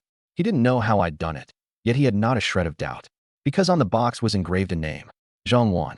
That was his mother's name. Wu Ling cradled his mother's ashes, hands shaking without stop. Baiji patted his shoulder lightly. Find a chance to lay your mom to rest properly. Wu Ling wiped the corners of his eyes, bowed solemnly to Baiji, then to me and Sun Yan each. Thank you, thank you. Rising, he hesitated. Mr. Z, I've still got 3 bodies at home. Will you take them? I was a little surprised. How did his home have 3 more? Not my concern, though. I'll take them, why wouldn't I? Bring them. Wu Ling nodded and jogged off. The survivors around us couldn't hold still anymore. This lunatic really does trade food for corpses. The scene came alive in an instant. A bloated man shoved out of the crowd, dragging a zombie corpse behind him. Bro, you taking this one? It's my wife. Can you give a little extra? I glanced at it. A hole in the brow, the crystal already dug out. No haggling. Without a crystal, 1 pack of noodles and 1 energy bar. Want to trade? Drag it into the room. The man smacked his lips, not expecting me to be this firm. At a produce market, you could at least talk it down. But not selling. It left him with a useless body. Better to trade for some supplies. Fine. He dragged the body into the room, came out a dozen seconds later, and gave me an awkward grin. Before I could speak, Baiji had already handed over the food. He took it but didn't leave, turning his hand over to produce a fingernail-sized crystal. I've got this too, traded in along with the rest. I was a bit surprised. Every zombie below the 11th floor had been killed by Lu Chun, and I'd assumed he'd collected all the crystals. Where'd it come from? The man chuckled. Dug it while killing zombies with Lu Chun. I watched him pry these out of zombies' heads, so I copied him. Not just me. Plenty of people have some in hand. I gave him a look that wasn't quite a smile. That one just now, that wasn't your wife, was it? He grinned drily and said nothing. I didn't push it. The rough way he dragged the body had tipped me off. Who yanks their own wife's corpse around like that, let alone pries open her skull with their own hands? Not my concern, though. As long as someone traded, where the body came from and whose it was didn't matter. Just the one. I've got one more, but I'm not short on food for now, so I'll hang on to it. In case one day I get to be a talent holder too? I didn't answer, took the crystal, and nodded at Baiji. The man walked off gleefully with his noodles and energy bars. The crowd boiled over again. He really damn well traded it. Bro, wait for me. I've got one. Son, go home and haul the bodies. Make way, I've got a crystal. 4 or 5 people shoved forward, each dragging a body behind them. The middle-aged man in the lead was a bit bald, a thick gold chain around his neck, and he grinned at me. Hey little bro, I'm Wang Jiangwo. What's the word on these bodies? I'd heard the name from Baiji, the man who'd come knocking yesterday. Dragged them straight into the room. We've got a dozen plus more. Bring them all. I'll settle up together. You got it. Wang Jiangwo waved a big hand, rallying people to move bodies, and headed straight for the elevator the moment he was out the door. The others pressed forward to trade too. Body after body was carried into the room, and I was thrilled inside. Everyone was a chance to open a blind box. 1 pack of noodles and 1 energy bar for a skill or a few hundred items. No way to lose. And if I hit a talent holder's body, that was pure profit. A good start, and the road ahead was smooth. Once these people tasted the sweetness, they'd come find me to trade on their own. Just then, the crowd suddenly stirred. Brother Lu's here. Yo, Xiao Lu, you here to trade too? The crowd parted to make a path, and 3 men walked up. The one in front was in his 30s, features resolute, extremely tall, must have been around 6 feet 3 inches. Behind him were 2 men in their 20s, one with bleached blonde hair and unhidden excitement all over his face, the other skinny as a beanpole. My gaze flickered. The one in front was almost certainly the other talent holder in this building besides me. Lu Chun walked up to me and extended a hand with a smile. Hello, I'm Lu Chun. This is Liuzi and Huzi. Wu Ju. You don't strike a smiling hand, so I shook it. Mr. Wu, got a minute to talk? I thought about it and nodded. Sure. I wanted to feel out Lu Chun's depth too, and more importantly, I wanted him to help me collect corpses. Ordinary folks like Wang Jiangwo could do the job, but there were too many of them and trading one by one was slow. Lu Chun was different, a talent holder and the boss of this building. Having him collect and haul everything to 1804 in bulk would save a lot of trouble. I turned to Baiji. Teacher Bai, this is yours to handle. Sun Yan, keep Teacher Bai company. Both nodded. I took Lu Chun and the other 2 into the room. There were still people to trade with, and I didn't feel easy about the 2 women. So talking in 1804 meant I could be out the moment anything went wrong. Lu Chun opened his mouth. He'd meant to pull me down to the 2nd floor, tea already prepared, but I'd already turned and gone inside, so he could only follow. The cramped living room now held 7 or 8 bodies stacked up. Lu Chun swept a glance over them, his eyes flickering. He really didn't get what I collected corpses for. I plopped down onto the bed. The setting was a bit rough, but it was my own little den after all, comfortable. Have a seat, everyone. The 3 of them looked around, a little at a loss. The room didn't even have a chair, just 1 bed. For grown men squeezed onto it together? You sit, Brother Lu, Huzi and I'll stand, Liuzi said with a grin. Lu Chun could only sit at the other end of the bed's foot, facing me, his long legs with nowhere to go, slightly curled. He took in the shabby little room, a touch of surprise in his eyes. The person who'd cleared every zombie above the 12th floor lived in a place like this? What did you want to see me about? Mr. Wu. Lu Chun got straight to it. I'd like to invite you to join us. There are 20-some survivors gathered on the first 2 floors. Old, weak, women, children, and I can't manage them all alone. You cleared the whole building's zombies, so your strength is obviously considerable. If everyone bands together to wait for rescue, the odds of surviving go up a lot. I was silent 2 seconds, then let out a scornful laugh. Lu Chun, you're a good man. He paused. But I don't want to be a good man. I leaned against the wall and crossed my legs. Those survivors you mentioned, what do they have to do with me? Why should I protect them? We're all neighbors. Neighbors. I cut him off. I've lived here half a year and haven't said 10 words to the people above and below me. Not close before the apocalypse, and suddenly family after it. Lu Chun opened his mouth and found, To his surprise, that he couldn't argue. Liuzi couldn't help himself. How can you be like this? Not a shred of sympathy. I looked at him, unbothered, and even smiled. Sympathy? Can you eat that? I turned to Lu Chun and cocked an eyebrow. You want to play savior? Be the complex's resident war god? Then be it.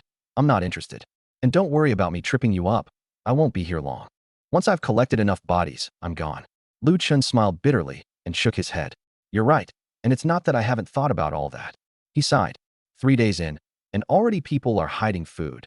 People are taking advantage. People griping that I'm dividing it unfairly, and yesterday someone snuck into another person's room to grab their stuff. Doing this, sometimes I feel like a fool myself. But I can't do it. Can't just watch them die. I pass no judgment. Everyone has their own way of living. If he wanted to play savior, that was his business. Seeing I wouldn't budge, Lu Chun changed the subject. Then can I ask, what exactly do you use the bodies for? I knew he'd ask this. Trading supplies for bodies. No one who isn't an idiot would do it, yet I did. I'd had this answer ready long ago. I can't bear the suffering of this world. I said it low, no trace of a smile, my expression solemn. Those who died, who turned into zombies, they were once living people too. They had families, friends, dreams they never got to fulfill. And now they lie exposed in the open, gnawed by flies and maggots, trampled by their own kind. I'm soft-hearted. I can't stand to see it. So I mean to gather them up, lay them to rest properly, let them return to the earth in peace. This is my mission. The room went quiet. Lu Chun watched me, expressionless. Liuzi's mouth twitched. Huzi opened his mouth, then closed it again. After a while, Lu Chun said slowly, Mr. Wu, this speech, do you even believe it yourself? I laughed and waved a hand. Whether I believe it doesn't matter. All you need to know is that my collecting bodies poses no threat to you people whatsoever. That's enough. He stared at me a few seconds and didn't press further. He knew I was giving him the runaround. But if a man doesn't want to talk, you can't force it out. And collecting bodies really couldn't be called a threat. I steered the topic. Brother Lu, I've got a piece of business I'd like to discuss with you. What business? You collect bodies for me. I leaned against the wall, my tone turning serious. Don't you want to keep these people alive? Food's got to be the top priority. You collect bodies for me. I give you supplies. Everybody's happy. Lu Chun frowned and thought a good while. I'm tempted. But all the bodies above the 3rd floor have been taken by you, and the ones from the first 2 floors dumped outside will have to come into this room eventually too. The whole building's out of bodies now. I curled my lip. This building's out, but aren't the other buildings full of them? Plus the ones inside the complex and outside it. With zombies this week right now, and you sitting on a crowd of people, better to put them to work than let them idle and bicker.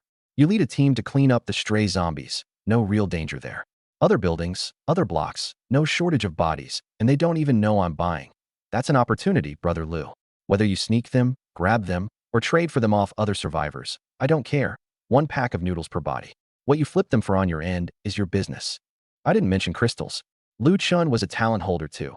He'd definitely keep any crystals for himself. Lu Chun fell silent again. Truthfully, he really was tempted. Zombies were weak. An ordinary person with a weapon could hack them down, and with him leading, clearing other buildings wouldn't be hard. He had these people to feed, and food was a hard necessity. Besides, collecting bodies elsewhere might turn up living survivors to gather in, which meant better odds of staying alive. He figured it was doable. The hard part was getting that crowd of survivors to go kill zombies. I need to think about it. Before I could respond, Liuzi blew up first. Brother Lu, what's there to think about? Zombies are that weak. Even if those people won't go, with you and the 2 of us talent holders, plus Huzi and Old Wong in them, that's plenty. Cowards can opt out, no loss. We earn our own food, and from now on we don't have to read anybody's face, don't have to beg them to pool grain for even distribution. You do X amount of work, you get X amount of food. Who's gonna dare gripe? Brother Wu's shoving this golden deal right in your face, and you're still hesitating. Lu Chun went quiet. Liuzi's words struck a sore spot. His earlier push to pool and evenly distribute food had gotten him cursed to hell and back. But if he had his own extra food source, he could help the people who truly needed it without anyone say so. Meanwhile, over here, I was staring wide-eyed at Liuzi. You're a talent holder too? I'd heard that you and the 2 of us talent holders, line clear as day. Yeah. The moment it came up, Liuzi grinned ear to ear. He'd never dreamed he'd get to be a talent holder. You? I frowned. How had I never heard of this? Liuzi just got it, Lu Chun said in a low voice. 2 hours ago, to be exact. I blanked. He became a talent holder only 2 hours ago? So ordinary survivors could turn into talent holders down the line? How? I asked, and Lu Chun shook his head. I don't know either. After you said you were buying bodies, Old Wong and the others went out to haul the ones dumped earlier, and a scuffle broke out. Liuzi and I went to break it up, and on the way back he said his body felt hot, then said he'd become a talent holder. Just like that? I turned to Liuzi, hoping he'd explain. Liuzi scratched his head and laughed awkwardly. Don't look at me. Brother Wu, I really don't know how it happened. Probably just dumb luck. Dumb luck. Beside him, Huzi ground out the two words through his teeth, his face sour. Liuzi shot him a glare, then grinned again, which made Huzi want to punch him to death. I still couldn't quite believe it. Ordinary people could become talent holders now? What that meant for them went without saying. You can't use crystals if you're not a talent holder, which means no growing stronger, and in this man-eating apocalypse, strength is the root of survival. I wasn't ready to let it go. You really don't know how it happened? I asked out of self-interest. If just anyone could easily become a talent holder, the value of my corpse collector would take a big hit. I was still counting on the corpse collector shop to raise a whole squad of talent holders. Brother Wu, halfway through, Liuzi suddenly stopped, his expression odd, like he'd remembered something. My eyes lit up. Lu Chun and Huzi fixed their gazes on him too. Think of something? Lu Chun asked. I guess I did do one thing that was different. Spit it out, Huzi urged, anxious. While I was helping Old Wong move bodies, I ate a mint leaf. Off that plant Zhang Meifeng planted in the greenbelt. The leaf was green as an emerald, so I got curious and picked one to eat. Old Wong even cussed me out for putting random stuff in my mouth. Said if it had zombie blood on it, I'd be finished. That scared me, so I spat it out quick. Got back inside and saw the prompt about gaining a talent. If there's one weird thing, that's it. I didn't do anything else. He paused, then stopped again. Beside him, Huzi scratched and fidgeted. He'd probably already started plotting to go find that mint. What now? I saw that Wu Ling kid eat some too. How come he didn't become a talent holder? Lu Chun and I exchanged a glance, unable to work it out either. Maybe the kid's hiding it, Lu Chun guessed. Asking we'd know. I messaged Bai Ji to have Wu Ling come in when he dropped off bodies. In under 2 minutes, Wu Ling knocked. Brother Wu, big sister Bai said you wanted me? He'd learned my surname was Wu from Bai Ji. I asked directly, are you a talent holder? Wu Ling started, shook his head, and smiled bitterly. Brother Wu, I'm not. I wish I were. Really? That question came from Lu Chun. Wu Ling shook his head again. Brother Lu, I really am not. If I were a talent holder, would I have traded my mom's body for food? Lu Chun nodded. Fair point. You could tell this kid was devoted. Had he really become a talent holder, he'd never have traded his mother's body for food. All right, go on. Wu Ling bowed and withdrew. I frowned, believing too that he hadn't lied. But why? They'd both eaten from that mint plant, so why only Liuzi? Could the problem not be the mint, but somewhere else? No, there was another possibility. My eyebrow lifted, and I fixed on Liuzi. Between you and Wu Ling, who ate the mint first? Huh? I did. Liuzi caught on too. Brother Wu, you mean, I ate it first so I got it, and Wu Ling ate after so it didn't work? I nodded. The key was that mint plant, but only the first person to eat a leaf could turn into a talent holder. Lu Chun worked it out too, and murmured. So that's it. Have you seen other mint like that? No, just the one plant. I said nothing, but inwardly I was a little shaken. I'd already felt there were too few talent holders, that ordinary people simply couldn't survive this apocalypse. Now it seemed the rules weren't quite so cold-blooded. They'd left ordinary people a sliver of hope. Only, the kind of thing Liuzi ate was probably extremely rare. In the room, 2 people were deep in thought. One was overjoyed. Only Huzi wore a bitter-gourd face. His heart had died. I lay back down on the familiar little bed, my mind still turning over Liuzi becoming a talent holder. This I hadn't seen coming. The things that could turn ordinary people into talent holders surely weren't limited to that one mint plant. There were probably other plants too. Going out from now on, I need to watch for flora that differed from before the apocalypse. In the end, Lu Chun took the deal. I gave him the key to 1804 and had him move bodies into the room during the day, with me handling burials at night. With 2 talent holders in him and Liuzi, the corpse collecting pace should be decent. Liuzi's talent was B-rank earth wall, a defensive type, but it had other uses too, like raising an earth wall between 2 buildings as a dam-like passage to bypass the zombies wandering the complex and go straight into another block to collect bodies. Not my concern, though. As long as he could deliver the bodies to me, it was fine. The door was pushed gently open, and Sun Yin poked her little head in. Little brother, the bodies are all collected. Your turn to work. At that, little brother, I rolled my eyes and started plotting how to teach her a proper lesson tonight. I got up and left the room. Bai Ji was standing in the living room, frowning. There weren't that many bodies on the floor, 20-some, but that many vicious corpses heaped together, plus the zombie stench, really was rough. Blah. Sun Yin dry heaved, covered her nose, and ran out. Bai Ji's face went pale too. Husband, you handle it yourself. I can't take it anymore. And with that she bolted too. I made a pained face and walked to the middle of the room to summon the crematory furnace. Honestly, I could barely take it either. The furnace burned automatically, but someone had to move the bodies to the furnace door. 1 or 2 was fine. 20-some heaped together was more than an ordinary person could stomach.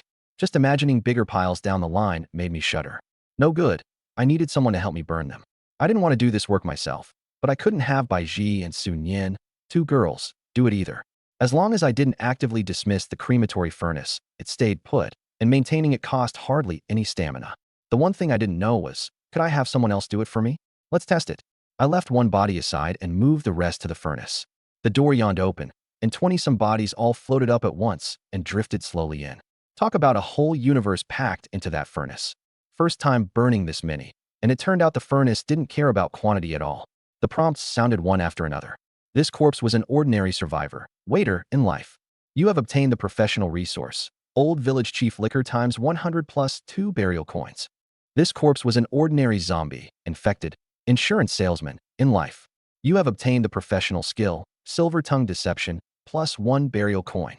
This corpse was an ordinary zombie, infected, security guard in life. You have obtained the professional resource, Rubber Baton times 50. 20-some bodies, not a single talent. I was long used to it. One body still lay in the room. I didn't burn it, but opened the door and waved Sun Yin and Baiji over. They came in puzzled, still frowning. The bodies were mostly gone, but the smell wouldn't clear anytime soon. What is it? Baiji asked. I pointed at the body on the floor, laid out my idea in brief, then went out and downstairs, all the way to the first floor, before messaging Baiji. Go ahead. Upstairs, in 1804, Baiji and Sun Yin moved the body to the furnace, and the next second the crematory furnace drew it in automatically. Whoa, so cool. Sun Yin marveled. She'd seen it many times and was still amazed. Big sister Bai, what does Wu Ju's talent even do? It can't just be burying bodies. That's simple, right? Baiji opened her mouth, then shook her head. I don't know either. He never told me. She had her guesses, but they were only guesses. Since he didn't volunteer it, it meant he didn't want them to know. Oh, Sun Yin deflated. Baiji glanced at her and pressed her lips together. I'm not lying to you. I really don't know. And you know what that man's like. Selfish, and he doesn't trust us much. I'd advise you not to go asking on your own. Ask, and he might trust you even less. Sun Yin nodded in deep agreement. Baiji was right. That dog of a thing was a cold-blooded scumbag. The furnace door snapped open, the blue flame died, and Baiji took out the black box and messaged me. On the first floor, my pupils shifted. Before Baiji's message even arrived, the prompt came first. This corpse was an ordinary zombie, infected, welder in life. You have obtained the professional skill, Fish Scale Welding Mastery, plus 1 burial coin. It worked. Having someone else do it was possible after all. That meant from now on I wouldn't have to waste time and effort hauling bodies myself. Just find a survivor to help. Only, the choice of person gave me a bit of a headache. The work was simple. Just move bodies to the furnace door, but it touched on the secret of corpse collector. I needed someone quiet, the kind who'd just keep their head down and work. My first thought was one of those honest, 30-something middle-aged men, but this building didn't seem to have anyone like that. And they'd have to be tough enough to take it. Those zombies were rough on the eyes and the nose, and most current survivors couldn't handle it. I thought a good while, and came up with no one suitable. Forget it. I shook my head and left it to Baiji to scout a candidate for me. Baiji and Sun Yin had long since gone back to 1601, but not to the living room. To the bathroom. I went over and jiggled the handle. Locked. I curled my lip. Who was this guarding against? I dropped onto the couch and started planning what came next. With Lu Chun helping collect bodies, I didn't have to worry too much. I just needed to do a round of burials each night. The most urgent thing right now was leveling. That flesh-winged zombie had sent me fleeing in disgrace, and that score I'd settle sooner or later. Beyond that was gathering supplies, and the kind of strange plant Liuzi had eaten. That decided, I flipped my hand over and started swallowing crystals. The familiar burn welled up. I ignored it and swallowed one after another. Until, at a certain point, a faint stab of pain ran through me. Level increased to 4. All stats plus 1. You have gained 1 free stat point. I did rough math. Counting the 20-some I'd swallowed during the day, going from level 3 to 4 had cost exactly 40. In other words, every level up doubled the crystals needed. I had 80-some total, and now 60 were left, not enough to level again. After a moment's thought, I decided to split off 30 for Sun Yin and push her to level 3. Her teleport was too useful. I'd have to bring her out from now on. If I ran into that flesh-winged zombie or another crisis again, that was our way out. With a higher level, she could use her talent more times. The free stat point I put into stamina again, then opened the panel. Tier 1 Survivor Handle. Z-level. 4 Strength, 25 Speed, 23 Spirit, 15 Stamina, 19 Free Stat Points. 0 Talents. Corpse Collector. Z. Blessing of the Crimson Match. SSS. Malice Sense. B.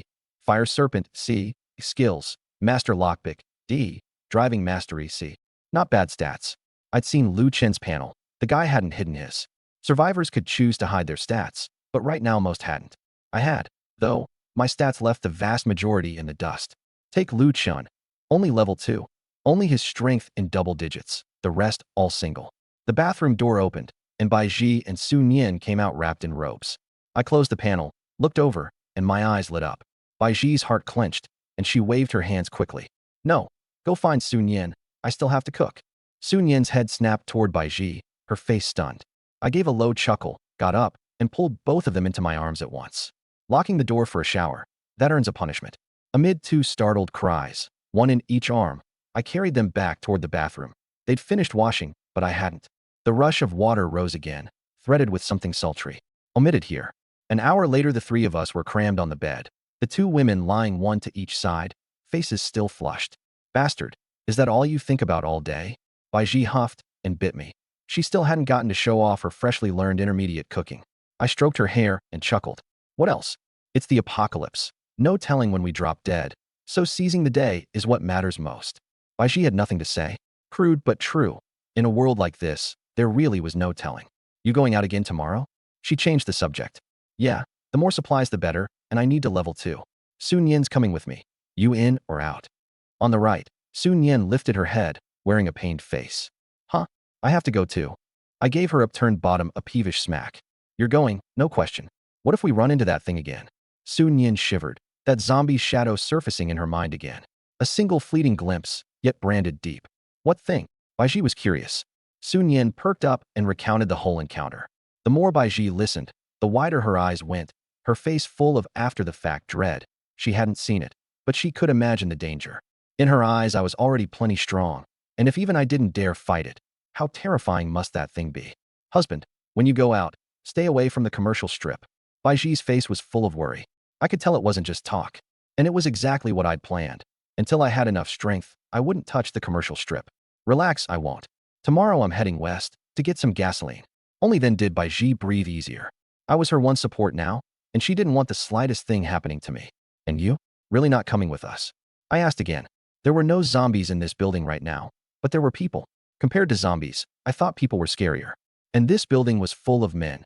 Leaving a 98 rated woman like Bai Ji here alone was too dangerous. I voiced the concern, and Bai Ji's face changed. Sun Yin understood the logic too and urged, Big Sister Bai, why don't you come collect supplies with us? Staying alone in the complex really is dangerous. Bai Ji hesitated. But I'm not a talent holder. I can't help, and I might just drag you down. It's fine, it's fine. Sun Yin grinned. The scumbag's super strong. As long as we don't run into that kind of zombie, nothing else is a match for him. Besides, I can protect you, don't need him. She patted her chest, playing the boss lady. I shot her a speechless look. With her 5 points of stamina, she couldn't even beat a zombie, and she'd protect Bai Ji? Still, the words reminded me of something. If Bai Ji came along and we hit danger, Sun Yin's current teleport couldn't carry 3 people. I needed to make her a bit stronger. Quit bragging. I waved a hand, and 30 crystals scattered into Sun Yin's lap. She blanked at first, then surprise burst in her eyes. For me? What else? You don't want them. I want them, I want them. She nodded like a chick pecking rice and gleefully popped one into her mouth. She was a talent holder too. Of course she wanted to grow stronger. She just hadn't expected me to be this generous. Beside her, Bai Ji looked on full of envy. She wanted to be a talent holder too. Husband. Bai Ji pouted and looped her arms around my neck, all pitiful. That one I had a handle on. Down the road, there'd be a chance for her. Meanwhile, on the second floor, Lu Chen sat on the couch, his expression less than good. Brother Lu, this is everyone. The rest all say they won't take part. Liuzi closed the chat interface. Lu Chen swept a glance over the room and sighed inwardly. He'd announced in the group that I wanted them to collect bodies from other buildings, expecting a good number of takers. After all, who wasn't short on food? In the end, counting himself, there were only 8. 6 of them were the old crew already of one mind with him. Himself, Liuzi, Huzi, Wang Jiangwo, and Wang Jiangwo's brother-in-law and father. The other 2 were a little unexpected. One was Wu Ling, a not-yet-grown kid. The other, surprisingly, was a woman, early 30s, in a purple casual outfit, standing with both hands folded before her lower belly, very good-looking. Lu Chun recognized her, a resident of 1803 on the 18th floor, named Tang Rua. What puzzled him was that Tang Rua clearly had a husband, who was in the group too, and yet the one who'd come was her, not the man. Tang Rua, you sure you're coming with us? This work is dangerous, and there's body hauling involved. A woman on her own probably can't handle it. Tang Rua's mouth tugged, something like a smile. Brother Lu, I can handle it. Liuzi looked her up and down. Sis, moving bodies is dirty and exhausting. A woman like you. I know. She cut in and lowered her eyes. There's no food left at home. Huzi scratched his head. What about your husband? Isn't he in the group too? Why isn't he coming and letting a woman come instead? Tang Rua didn't answer. Her lips pressed into a line, and after a while she just shook her head. Liuzi was quick. One look at that expression and he spat. Damn, sending his own wife out to do this while he hides at home? Is he even human? Huzi cursed along. What a piece of work. Wang Jiangwo leaned against the wall, an unlit cigarette between his fingers, and sneered. This world's got all kinds. Tang Rua stood there, her face without expression, the hands folded before her belly clenched white at the knuckles. Lu Chen looked at her for 2 seconds and nodded. All right, since you've decided, come along. Thank you. Just 2 words, her voice held low. Lu Chen waved it off, his gaze passing over the 8 of them. Wu Ling in the corner, dust still on his uniform, eyes rimmed red, but his back ramrod straight. Wang Jiangwo with a cigarette in his teeth, his brother-in-law and father beside him. Liuzi and Huzi to either side, like a pair of door gods. With Tang Rua, 8 in all. He sighed inwardly. The reasons the others gave for not coming ran the gamut. Too dirty, too scared, I'll wait and see, pretending not to notice. Some even said this was a scheme between him and me, that I'd surely offered him more than 1 pack of noodles per body, and he was pocketing the difference. A few anties shot back straight to his face. You're so good at fighting, Lu Chun, just go haul them yourself. What's wrong with trading some back for us? Lu Chen had said nothing at the time. Recalling it now, his chest still felt tight. Liuzi hesitated. Brother Lu, so the stuff we trade back, do we still share it with them? The room went quiet for a beat, all eyes on Lu Chen. Lu Chen remembered what I'd said. Give it to whoever you want. He'd never thought that way before. He'd always felt that as the building's only talent holder, he ought to look after everyone, whether they worked or listened or not. As long as someone couldn't survive, he should lend a hand. And the result? He proposed pooling and distributing food evenly, and got cursed for wanting to hog it. He organized zombie clearing, and some hid in their rooms playing dead. He risked his life outside, and came back to hear people complain the noodles were overcooked today. After talking with me, he'd worked it out. Saving people was fine, but you couldn't save just anyone. We don't share. Liuzi paused. Huh, we don't give it to them. Lu Chen repeated, his voice heavier. We trade this stuff with our lives. Why give it away for free? They want to share? Fine. Either come haul bodies, or bring something to trade. Put nothing in, then go hungry. Wang Jiangwo clapped from the side. Brother Lu, this is long overdue. Wu Ling, who'd been silent in the corner, suddenly spoke up. Brother Lu, my mom's ashes were laid to rest by Brother Wu. He said he collects bodies to bury the dead. Whether the rest of you believe it or not, I do. So I'm in on this for sure. Lu Chen looked at him and nodded. All right, then it's settled. He turned to the group and swept his eyes over each face. Tomorrow morning, we go to the next building. Everyone head back and ready your gear, sticks, kitchen knives, whatever. Liuzi, post the time and place to the group. Whoever wants to come, come. Whoever doesn't, no pressure. Liuzi acknowledged it and bowed his head to type. Lu Chen looked at Tang Rua again. You're sure you're coming? Tang Rua nodded. Lu Chen drew a dagger from his waist and held it out. Take it. For self-defense.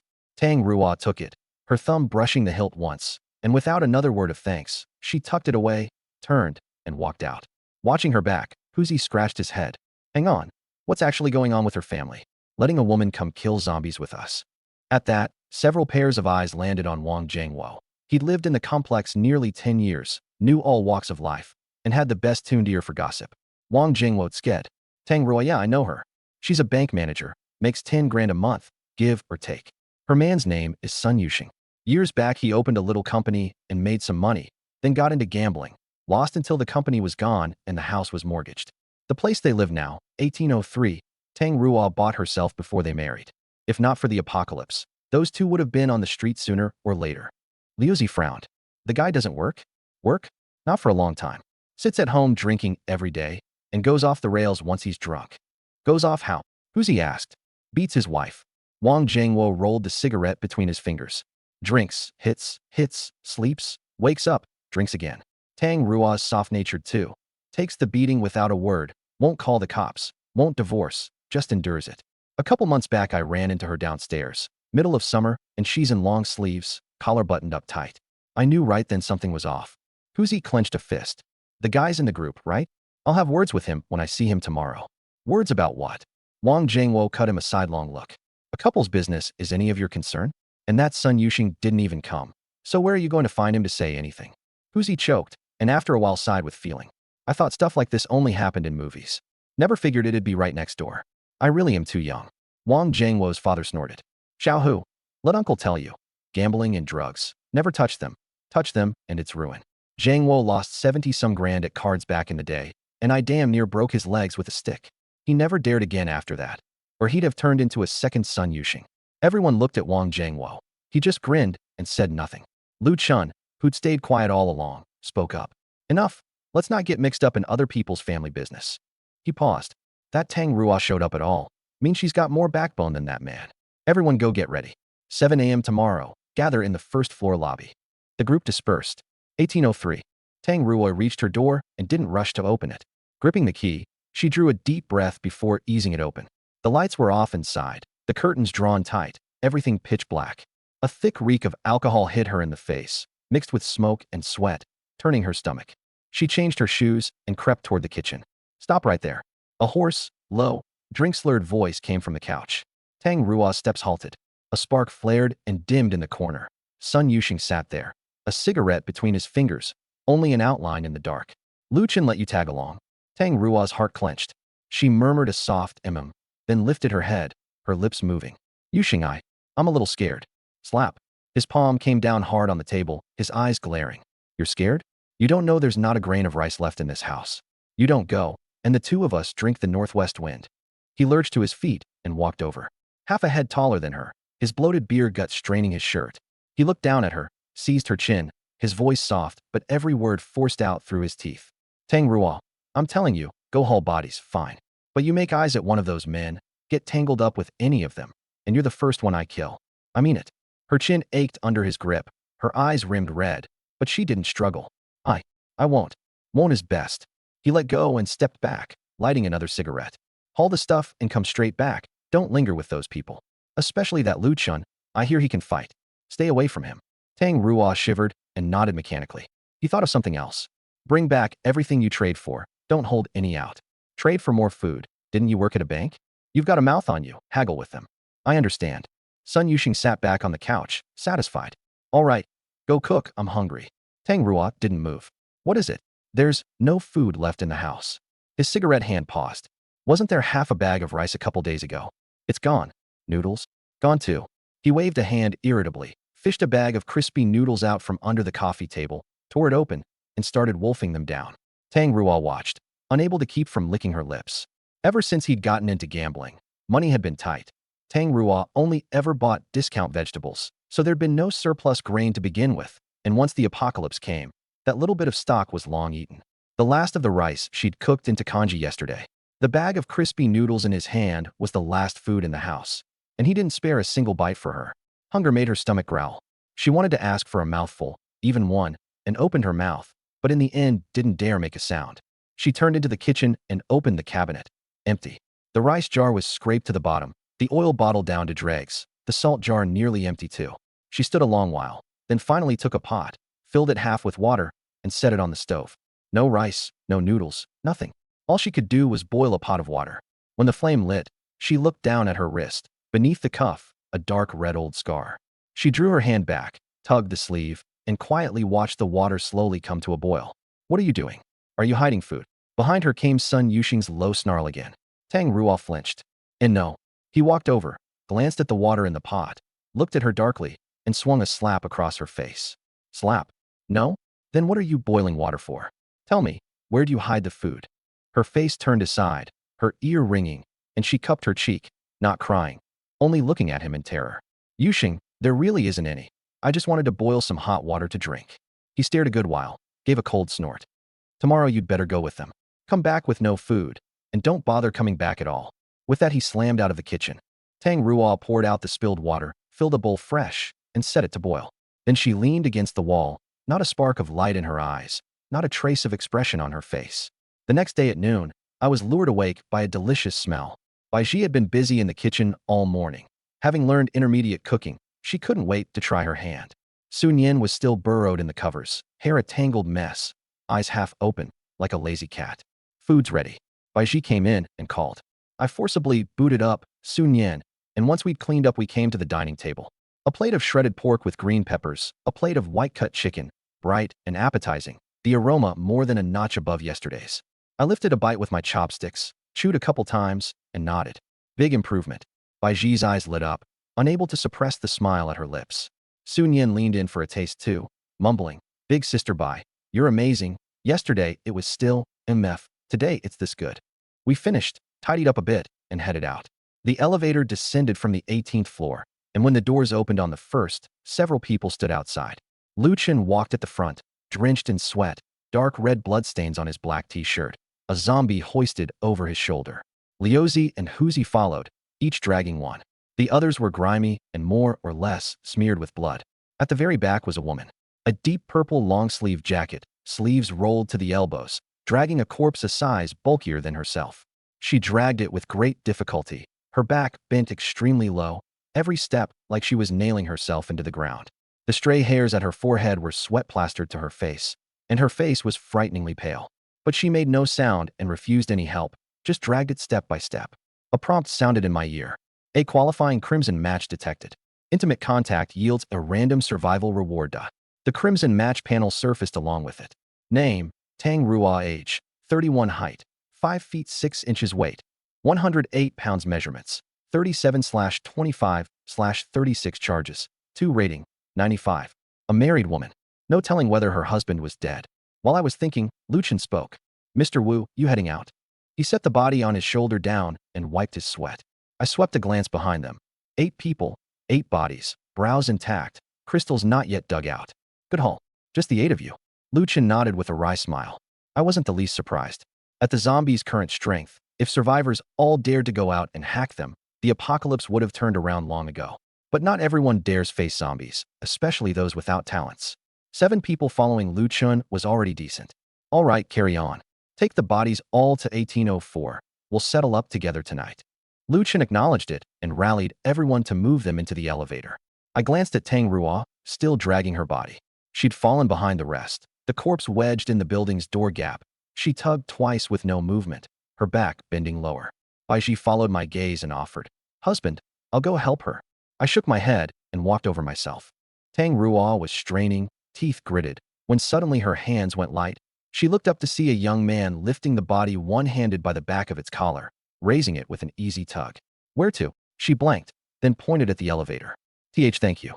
I carried the body to the elevator door and set it down, dusting off my hands. "You're Tang Ruo?" She nodded, looking at me in confusion. "I'm Wu Ju, the corpse collecting one." Her pupils shrank, then she nodded. "I know. On the first day of the apocalypse you even knocked on my door, but my husband cursed you out." "I'm sorry." I raised an eyebrow. Now I remembered, knocking on 1803 and getting cursed out of nowhere, and losing one of Huang Qi's anime cards. That man was her husband? "Is your husband still alive?" It slipped out. Tang Ruo looked baffled, but pressed her lips and answered, "Alive." I was a little speechless. Was blessing of the crimson match broken? Her husband was still alive. Why report her to me as a crimson match? Was I supposed to kill her husband and steal her? I don't fancy myself a good man, but casually killing a man to steal his wife wasn't something I'd do, though I'll admit I've got a bit of boss chow in me when it comes to married women. "You can go." I said no more, turned, and went back to Bai Ji and Sun Yan. The moment I'd settled, I found the two of them looking at me with disdain. Well, didn't expect us to be getting another sister so soon. Bai Ji shot me a glare and sighed lightly. She'd spotted that look of mine ages ago. Sun Yan pouted too. "Night? He already knows her name." I sighed. "She has a husband." "So what?" Sun Yan cut me a sidelong look. "Having a husband gets her out of your clutches? There's already 2 of us. One more won't hurt." Bai Ji glared at her, but didn't argue. She knew full well that she and Sun Yan wouldn't be my only 2, and Tang Ruo wouldn't be the last either. I was a little surprised, thinking Sun Yan's words made a fair bit of sense.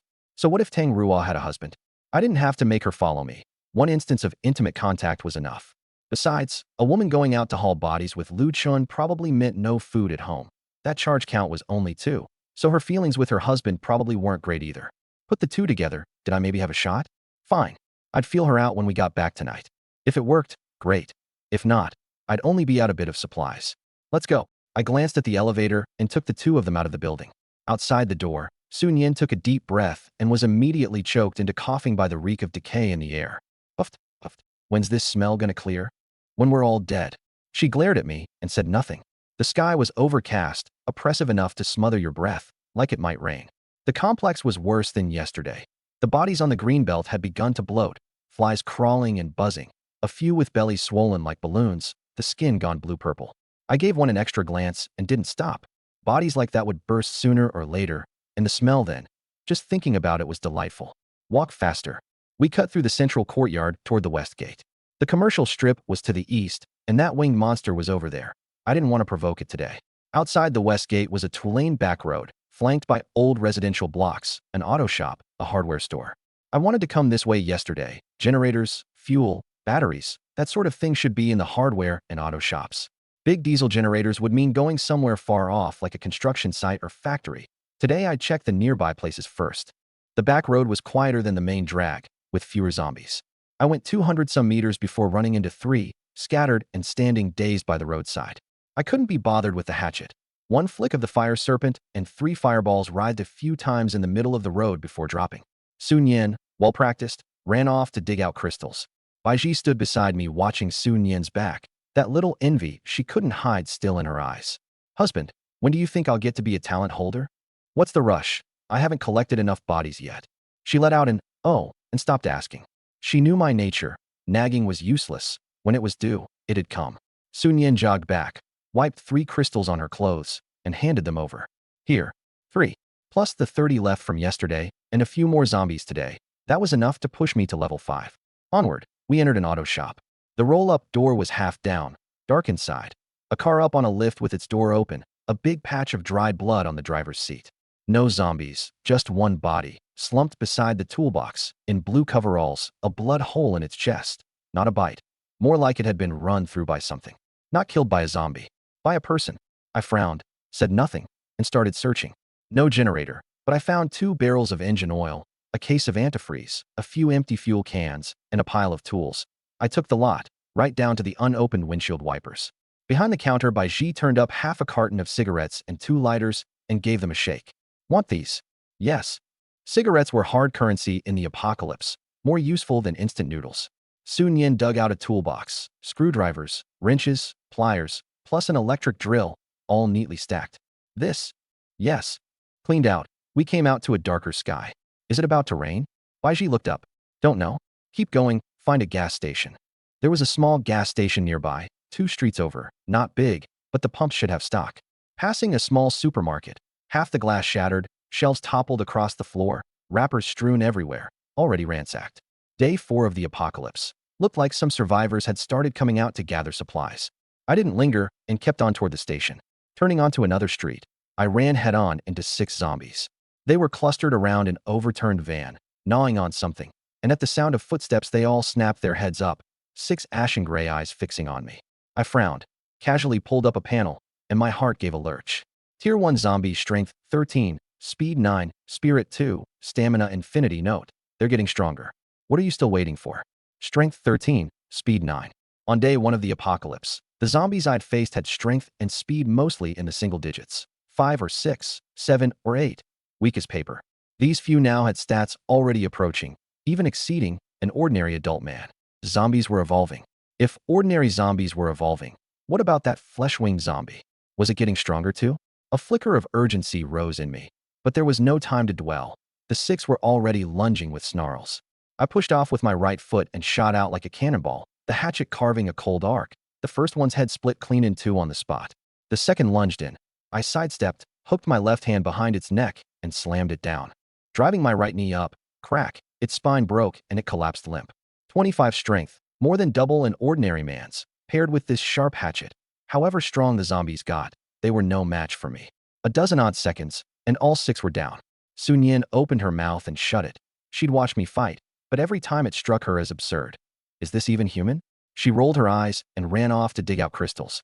Baiji was calmer, handing me a wet wipe. Wipe your hands. 2 more shops, a hardware store and a general store. In the hardware store were 2 big drums of diesel, about 200 liters each. My eyes lit up, and I took them straight away. In the general store, Baiji found several packs of candles, 2 flashlights, some batteries. I took them all, and in the stockroom I dug up a case of kerosene and an old-fashioned kerosene lamp. That's about enough. I looked at the sky, gloomier by the minute. Find a gas station and we head back. Looks like it really is going to rain. Around the corner, the gas station sign came into view. Sinopec, one of the 3 red characters dead. For pumps side by side. 2 of the canopy's fluorescent tubes shattered, the rest flickering on and off. The station building was pitch dark, no people visible, no zombies either. I stopped, narrowed my eyes, and studied it a few seconds. Then I heard a sound. Bang! My pupils shrank. That sound was crisp, like a gunshot. And at that moment, inside the gas station's convenience store, Shun Xinyue's gun hand didn't waver in the slightest, the muzzle aimed at the brow of the man 3 meters away. One more step, and the next round won't be the ceiling. Her voice was ice. The man's name was Zhou Bin, early 30s, the collar of his rumpled polo shirt open. He held both hands up, an innocent smile on his face, but not a trace of fear in his eyes. Officer Shun, what's all this? I just want to talk. Talk about what? Shun Xinyue sneered. Talk about you sneaking over while I slept last night. Or talk about you drugging my water cup this morning? Zhou Bin's expression froze for an instant. Then he smiled again. A misunderstanding. All a misunderstanding. In the corner of the convenience store, for other people huddled together, not daring to breathe. 2 gas station employees, 1 male, 1 female, 2 stranded drivers, an old man surnamed Li and a fat man surnamed Qian. Counting Shin Xianyue, 6 people, trapped 4 days in this store of under 1,000 square feet. 4 days ago, when the apocalypse struck, Shin Xianyue had been on a mission, tailing a small-time drug ring boss. She hadn't even reached the location before the world changed. People on the street started tearing into one another. She drew her gun in the first instant, dropped 2 lunging zombies, and dashed into this nearest gas station. There'd been 7 people in the store then. In the blink of an eye, 2 turned into zombies. She shot those 2 dead, which scared the souls out of the remaining 5, and drew still more zombies. A dozen, then a couple dozen, packing the convenience store in around them. She had only 1 pistol, 2 magazines, 30 rounds. Once they were gone, she'd have nothing. So she'd chosen to wait, for the zombies to disperse, for rescue, for a chance to break out. That wait had lasted 4 days. Food and water were adequate. The real problem was never food, it was people. Day 1, everyone was in terror. Day 2, terror turned to numbness. Day 3, numbness turned to restlessness. Zhou Bin was the first to return to normal, or rather, the first to show his true face. Before the apocalypse, he'd been a building materials dealer, some money, never short of women. Trapped in this little store, he looked around. 1 policewoman, 1 gas station girl, 1 old man, 1 fat guy, 1 wimp, and he decided he was the strongest man here. However capable Shin Xianyue was, she was still a woman. Once that thought surfaced, there was no pushing it back down. Last night he'd crept over while she dozed against the wall and been forced back by a gun to his forehead. This morning he ground up sleeping pills into her water bottle, and seeing no effect, figured she hadn't drunk it. He was done waiting, done reading a woman's face. So he stood up, and then Shun Xianyue fired, the bullet burying itself in the ceiling, debris raining onto his face. His smile finally couldn't hold, his face darkening. Shin Xianyue, I'll give you one last chance. Put the gun down and come with me, and I'll see you eat well for the rest of your days. And if not, his mouth curled into an eerie arc. You think that lousy gun of yours can hurt me? Shin Xianyue's pupils contracted, a bad premonition rising. She noticed his eyes had changed, gone hollow and deep, like 2 black whirlpools ready to suck a person in. An invisible pressure poured off him, like an unseen hand gripping her brain. Her temples stabbed with pain, her vision went black, and her gun hand began to tremble against her will. Strange, isn't it? Zhou Bin smiled smugly. I'll tell you, I'm a talent holder. My talent is called mind shock. He took a step forward. Shin Xianyue tried to pull the trigger, but her fingers seemed locked, unable to move. He walked up to her and gripped the barrel, pressing it down. Shoot. Go on, shoot. Shin Xianyue clenched her teeth, veins bulging at her forehead, her body utterly beyond her control. He leaned to her ear, his voice very low. From the moment you fired that first shot, I made up my mind. These 4 days, looking at this face of yours, I nearly went mad. I've had plenty of women, but never a female detective. Today, you're not getting away. In the corner, none of the 4 moved. Young Lu covered her mouth and buried her head. Old Zhang shrank back, not daring to look. The old man surnamed Li stared blankly at the floor, but the fat man surnamed Qian's eyes flicked back and forth between her and Zhou Bin. And beyond the fear and tension, there was a trace of something hard to name, excitement. When Shun Xianyue's gaze swept over him, he even smiled faintly, and quickly looked away. Not one person stood up. Despair welled in Shin Xianhua. 8 years on the job, busting drug dealers, taking down traffickers, hunting murderers. She'd always been the one putting the cuffs on others, never imagining she'd one day come to this. And the crueler irony, the one driving her to a dead end wasn't a zombie, wasn't a criminal, but an ordinary person she'd risked her life to protect. Animal. She forced through her teeth. Zhou didn't care that she cursed. The fiercer she was, the more interesting he found it. He raised a hand to the zipper pull of her jacket. Shun Xianhua trembled all over, not from fear, but from humiliation, a revulsion oozing out of the marrow of her bones. She wanted to raise a hand and shove him off, but her head was thick as paste. She couldn't move a single finger. Don't bother. Zhou Bin's voice slid into her ear like a wet snake. This talent of mine can't hurt zombies, but against people it works beautifully. You think how I got out of that car back then? I used my talent to control my wife, made her block the zombies for me. He said it lightly, all smiles. Shun Xianhua's stomach churned, but she didn't even have the strength to vomit, only clenched her teeth hard and swallowed it back. She turned her head aside toward the four in the corner, the four living people she'd protected with her life these 4 days. Not one of them dared meet her eyes. Shin Xianhua suddenly laughed, very softly, full of bitterness. She laughed at her own stupidity. It was the apocalypse, and she was still living by the rules of the world before. She'd thought she was protecting people. In fact, she'd been protecting 4 things lower than dogs. Zhou Bin laughed louder than her, more smug. See that, Officer Shin? This is human nature. You protect them, they treat you like a fart.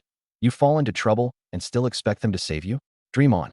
In this world, only the strong deserve to live. And a broad like you, however strong, is still just a broad. He reached out, pinched her chin, and forced her face around to make her look at him, his other hand groping toward her collar again. Roar! A shrill screech exploded from outside the store, 100 times more grating than a wildcat with its tail stepped on. Zhou Bin's hand jerked to a stop, his smile freezing. Another, closer, sharper, rattling the convenience store's glass door. His face changed, and he strode to the glass door to look out, his pupils shrinking. At the station entrance, 3 people were rounding the corner. 2 women, 1 man. The man walked in front, a silver gleaming hatchet in hand, his pace unhurried, like an after-dinner stroll. 2 women, unreasonably beautiful, followed behind, chatting and laughing, at ease in a way that didn't suit the apocalypse. And behind them lay 20-some still smoking charred corpses. Those zombies he recognized, his wife among them. The ones that had been wandering outside the station all along, now all dead. Worse still, those 3 people's destination looked to be this very convenience store. Shit. Zhou Bin's eyelid twitched, and he backed up 2 steps, his face grim. Never mind that his fun had been interrupted. One look, and he could tell the man outside was no ordinary survivor. But he wasn't very afraid. His talent was useless against zombies, but against people it was easy. If those people were smart, they'd grab some supplies and clear off. If they dared make trouble, he didn't mind killing a few more. It was the apocalypse. What's killing a few people? He walked to Shin Xianhua and snatched the gun from her hand. Shin Xianhua felt her hand go light, tried to stop him, but her head was still muddled and she couldn't. The 3 outside had reached the door. Zhou Bin glared grimly at the man in the lead. The glass door was pushed open. I pushed open the glass door, swept my eyes over the store, and raised an eyebrow. That gunshot just now, I'd assumed it was official personnel clearing zombies. Turned out it was this. There was official personnel in the store, all right, but definitely not this man holding the gun in front of me. My gaze passed over the 4 huddled together and finally landed on the woman by the wall. Her jacket's zipper was pulled up to her chest, a few strands of hair stuck to her face, her eyes red-rimmed, the tear tracks not yet dry. In my ear, a prompt sounded. A qualifying crimson match detected. Intimate contact yields a random survival reward. Another crimson match? My gaze paused on her. Wasn't the rate of running into crimson matches getting a bit fast? My stamina was having trouble keeping up. Very tall, a head of sharp, capable short hair, her jacket zipped to the chest, revealing a black knit top beneath, considerable in scale. Below, black skinny jeans, her legs long and straight. The blessing of the crimson match panel surfaced. Name, Shun Xianhua. Age, 26. Height, 5 feet 8 inches. Weight, 119 pounds. Measurements, 35/25/35. Charges, 0 rating, 97. A 26-year-old, dashing female detective. I moved my gaze from her face to the chest hair guy beside her. The situation in the store was plain at a glance. For cowards huddled in the corner, 1 armed man, 1 policewoman being tormented. Who that man was didn't matter. What mattered was, he had a gun. I'm not afraid of zombies, but I'm afraid of bullets. However strong a talent, it can't withstand a bullet burrowing into your head. Oh, we've got guests. The chest hair guy tucked the gun behind his back and stepped up 2 paces with a pasted-on smile. Bro, those zombies outside, you killed them? Badass. I didn't answer, just looked at him. Bai Ji and Sun Yin stood behind me, Sun Yin's hand already quietly gripping the hem of my shirt. Our agreed signal, ready to teleport at any moment. Bro, don't be tense. I'm Zhou Bin, ordinary survivor. I found this store first, plenty of supplies, we can split them. How about it? He paused, glanced at Bai Ji and Sun Yin, a barely perceptible glint crossing his eyes. These two are your ladies? Real beauties, bro. You're a lucky man. I still said nothing, my gaze going past him to Shen Xianyue. She leaned against the wall, still faintly trembling, but lifted her head and looked straight at me, her lips moving. He's a talent holder. Her voice was hoarse but clear. Zhou Bin's smile froze for an instant, then recovered. Officer Shen, now that's not fair. I am a talent holder, true, but I haven't harmed anyone. He turned and spread his hands at me. Bro, don't listen to her nonsense. I'm a low-level talent holder, and it was this woman who pulled a gun to kill me. I only grabbed the gun to defend myself. Bullshit. Shen Xianyue gritted her teeth and braced to stand, swayed, and dropped back down. He wants to violate me. His talent is mind shock. He can control people. He said it himself just now. He used his talent to control his wife to block zombies and got himself out. Zhou Bin's face darkened, and he didn't argue. Arguing was pointless. He turned to face me squarely, the smile gone completely, his voice low with threat. Bro, I don't care who you are or how strong. In a world like this, less trouble is better than more. You came for supplies, right? I can let you take some. But this woman is between me and her. None of your business. If you insist on butting in, he shook the gun. This thing doesn't have eyes. I spoke up. You threatening me? Not a threat. The corner of his mouth curled. Advice. I looked at him for 2 seconds, then suddenly smiled. And if I insist on butting in? His eyes went hard, the muzzle swinging to point at me. Then don't blame me for being rude. I didn't move, weighing it in my head. Was it worth turning on him over one crimson match? This man was a talent holder, and he had a gun. My 4 talents were real, but however fast the fire serpent was, it couldn't outrun a bullet.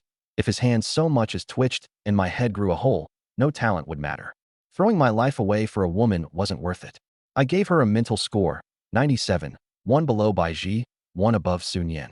Figure and face both fine, and a female detective on top of it. The woman in uniform bonus was no small thing. But however good-looking, she was still just a woman, and the one thing the apocalypse never lacks is women. Then again, kill this chest hair guy, and I could not only take his talent, but maybe Shen Xianyue's reward too. I was a little torn. The air in the store seemed to congeal. The 4 in the corner shrank tighter, holding their breath. Shen Xianyue watched me with a face full of hope, terrified I'd just walk off. Zhou Bin frowned too, unable to read me. Bro, from the look of you, you mean to get involved? My unruffled air made him uneasy, reminding him of the real heavyweights he'd known in business. He decided to strike first. His eyes abruptly went deep, like 2 black whirlpools, and a formless psychic force burst from his brow, like an invisible needle stabbing straight into my mind. Lie down, he bellowed. And then, nothing happened. I stood where I was, not crumpling the way he'd imagined, only frowning slightly. Zhou Bin's pupils shrank, sweat beading on his forehead. His mind shock worked every time on ordinary people and could disrupt even a talent holder for a second or two. But me, no reaction at all, like a fist slammed into a steel plate. The plate didn't budge, and his own bones shattered. There was only one explanation. My spirit stat far exceeded his. Truthfully, Malice sense had been lit the moment I stepped into the store, his malice like a dull blade sawing at my nerves. But when he actually struck, all I felt was a faint warmth in my head, like someone blowing a puff of air over my scalp, and then it was gone. I was a bit surprised, then understood. Shen Xianyue had said his talent was mind shock, and its strength should scale with the spirit stat. My spirit was 15. His, I didn't know the exact number, but it was surely far below mine. His talent couldn't be called useless against me, just not much use. The corner of my mouth curled into a cold arc. Zhou Bin's face changed completely. No more hesitation. He snapped the gun up. Die. My heart clenched. The gun was exactly what I'd feared. The store was so small there was no dodging. Was I really going to survive zombies only to go down to a man's gun? Right then, a black shape flew in from the side and smacked into his wrist with a crack, a can of Red Bull. No light hit. It knocked his wrist askew, the muzzle veering toward the floor. From the corner of my eye, Shen Xianyue lay against the wall, one hand braced on the ground, the other still frozen in a throwing pose, her face drenched in sweat, lips white, but her eyes bright as 2 blades. Now, my right hand shot up, a finger-thick fire serpent blasting from my palm, coalescing midair into a python, scales distinct. Blindingly fast, Zhou Bin's eyes went wide. His mouth not even opened before the serpent bored straight into his brow. A soft hiss, like a red-hot iron rod plunged into snow. His body stiffened, his expression frozen between terror and disbelief, a finger-thick black hole in his brow, the edges charred. No blood. The blood had been steamed dry the instant it welled up. The fire serpent bored out the back of his skull and burst against the wall in a shower of sparks. Thud. He toppled straight backward. I lowered my hand, glanced at the body, glanced at the gun that had rolled loose, and finally looked at Shen Xianhua. She let out a long breath, swayed, and slumped to the floor. He killed someone. He killed someone. The female clerk, young Lu, suddenly shrieked. Old Zhang and old Li's pupils shrank to pinpoints. Fat Qian's face of flab trembled all over. Sun Yin shuddered too, staring at me in terror, clutching Bai Ji's arm hard. She hadn't expected me to kill a person. This wasn't killing a zombie. It was killing a living human. Be big sister Bai. Bai Ji was very steady, maybe having thought it through. Shocked as she was, she didn't panic like Sun Yin and didn't even feel I'd done anything wrong. She patted Sun Yin's hand and fixed a piercing look on the still shrieking young Lu. Shut up. Want to draw every zombie here. Young Lu jolted, clamped her mouth shut, shaking like a sieve, not daring to look at the body, much less at me. I was quite satisfied. This woman was growing more and more suited to the apocalypse. I swept the room and settled my gaze back on Shen Xianhua. Officer Shun, you saw it clearly. He made the first move. She'd recovered some strength, gave me a long look, and nodded. The corner of my mouth curled, and I got down to business, waving up the crematory furnace and, under everyone's stunned gazes, moving the chest hair guy's body to the furnace. Shen Xianhua stared at the scene, her gaze flickering. What are you doing? She'd seen clearly. I'd just used a flame ability, and now conjured a furnace. One person, two talents? Burying the body. I looked at the furnace flame and chuckled. Her fine brows knit. Burial she understood, but burying scum like this she couldn't quite accept. I couldn't be bothered with what she thought. I hadn't planned to keep this chest hair guy's ashes anyway. I'd just toss them shortly. I glanced at her and spoke. Officer Shun, want to come with me? At that, Bai Ji and Sun Yin traded a look, each seeing the knowing in the other's eyes. Big sister Bai, number 3's getting swapped out. The one back at the complex is dropping to number 4, Sun Yin muttered. Bai Ji opened her mouth without arguing, only shooting me a vicious glare. Shen Xianhua's pupils shrank, her body flinching. Of course she knew what I meant. This man was clearly far stronger than Zhou Bin. If he really used force, in her state, she couldn't resist at all, and those 4 cowards were even less to be counted on. Just out of the wolf's den, into the tiger's mouth? Her heart was full of bitterness. I took it in and felt nothing about it. Same as always, I was only asking, whether she agreed or not. It made no difference. I didn't expect one rescue to win a woman's heart in secret. That sort of scene only happens in films. I drew my gaze back, and Bai Ji came over, saying softly, Husband, shall I go talk to her? I raised an eyebrow, a little surprised. You sure? A woman going to recruit another woman for her own man. That was a scene I really hadn't seen. Bai Ji smiled faintly and shot me another glare. Of course, she wasn't willing. Who'd want to share her man with someone else? But she also knew this couldn't be stopped. There'd be far more than just her and Sun Yin down the line. With more women, jealousy was inevitable. She was an ordinary university teacher. 7 languages were useless in the apocalypse. She wasn't a talent holder. She couldn't help kill zombies. What she could do was use her status as the first woman to do what small things she could for me, like recruiting people to hold a place in my heart. Otherwise, with enough women around, whether I'd even remember her was anyone's guess. Wait here. She walked straight over to Shen Xianhua, Sun Yin following. Ms. Shun, a word in private? Shen Xianhua gave the two a long look and didn't refuse. Bai Ji and Sun Yin took her by an arm each and steered her toward the back of the store, the whole arrangement making it look like Shen Xianhua was being abducted. I shook my head, drew my gaze back, and the system prompt sounded right on cue. This corpse was a tier 1 talent holder. You have obtained the talent. Mind shock. This talent is S rank. You have obtained 500 burial coins. Holy hell. I was startled. I hadn't expected this chest hair guy's talent to be S rank. An S rank talent, and he wasn't out killing zombies, but hiding here bullying women? Deserved to die. I checked the new talent. Mind shock. S using your own psychic force as the trigger, rip apart the target's mind, and cast it into chaos. I curled my lip. S rank though it was, still no flair, far behind Corpse Collector and Blessing of the Crimson match, and useless against zombies. Zombies are idiots. But on second thought, it wasn't bad. What's terrifying in the apocalypse isn't just zombies, it's people too. This talent didn't work on zombies, but against people it worked beautifully. Anyone with a spirit stat below mine would take a hit and end up like Shinxianwei just had. And I had an even more extreme suspicion. Today's zombies were idiots, but tomorrow's might not be. Zombies were evolving. There might come ones with intelligence rivaling humans. I thought of that flesh-winged zombie. If a thing like that ever gained a brain, it'd be a catastrophe for survivors. I had to grow strong fast and deal with it early. Mid-thought, I caught movement out of the corner of my eye. The fat man. What are you doing? I said coldly. Qian Dafa's steps froze, and he turned with an awkward grin. Buddy, I'm not doing anything. Just need to pee. Thought I'd go relieve myself. I followed the direction he'd been edging in. A few meters off, the chest hair guy's gun lay by a shelf, no more than 3 or 4 steps from him. His eyes kept flicking to it, his throat bobbing. I looked at him with a not-quite smile and said nothing. Unnerved, he laughed drily. Buddy, I really just want to go over there and relieve myself. Relieve yourself? I chewed the words over and ambled across, bent down to pick up the gun and heft it. You want to relieve yourself? Or do you want this? His smile froze, his gaze glued to the gun, unable to peel away. A few seconds later, he drew a deep breath and dropped the act, switching to a shameless grin. Buddy, I won't lie to you. That thing's a good piece. A gun sets your mind at ease. You're a talent holder. You don't need it. Better to give it to me, and I'll owe you one. Round face, small eyes, red-tipped nose. Clearly no nice piece of work. What was his favor worth? I casually tossed the gun into the exclusive space. Give it to you? This gun's the policewoman's, and she's not dead yet. On what grounds would I give it to you? His face stiffened, his lips trembled twice, and he swallowed it back. I stopped looking at him and turned to sweep the convenience store. The stock had barely been touched. A whole row against the wall of instant noodles, crackers, bread, ham sausages, drinks, snacks, and daily goods in the middle. A few cartons of cigarettes and bottles of baijiu behind the register. And at the very back, a few cases of mineral water and 1 case of cooking oil. My hands brushed them and they vanished into thin air, the shelves visibly emptying, a chorus of sharp breaths filling the store. As I moved the 3rd case of water, Qian Dafa couldn't help sidling up. Buddy, are you planning to take us with you? No. I didn't even look up.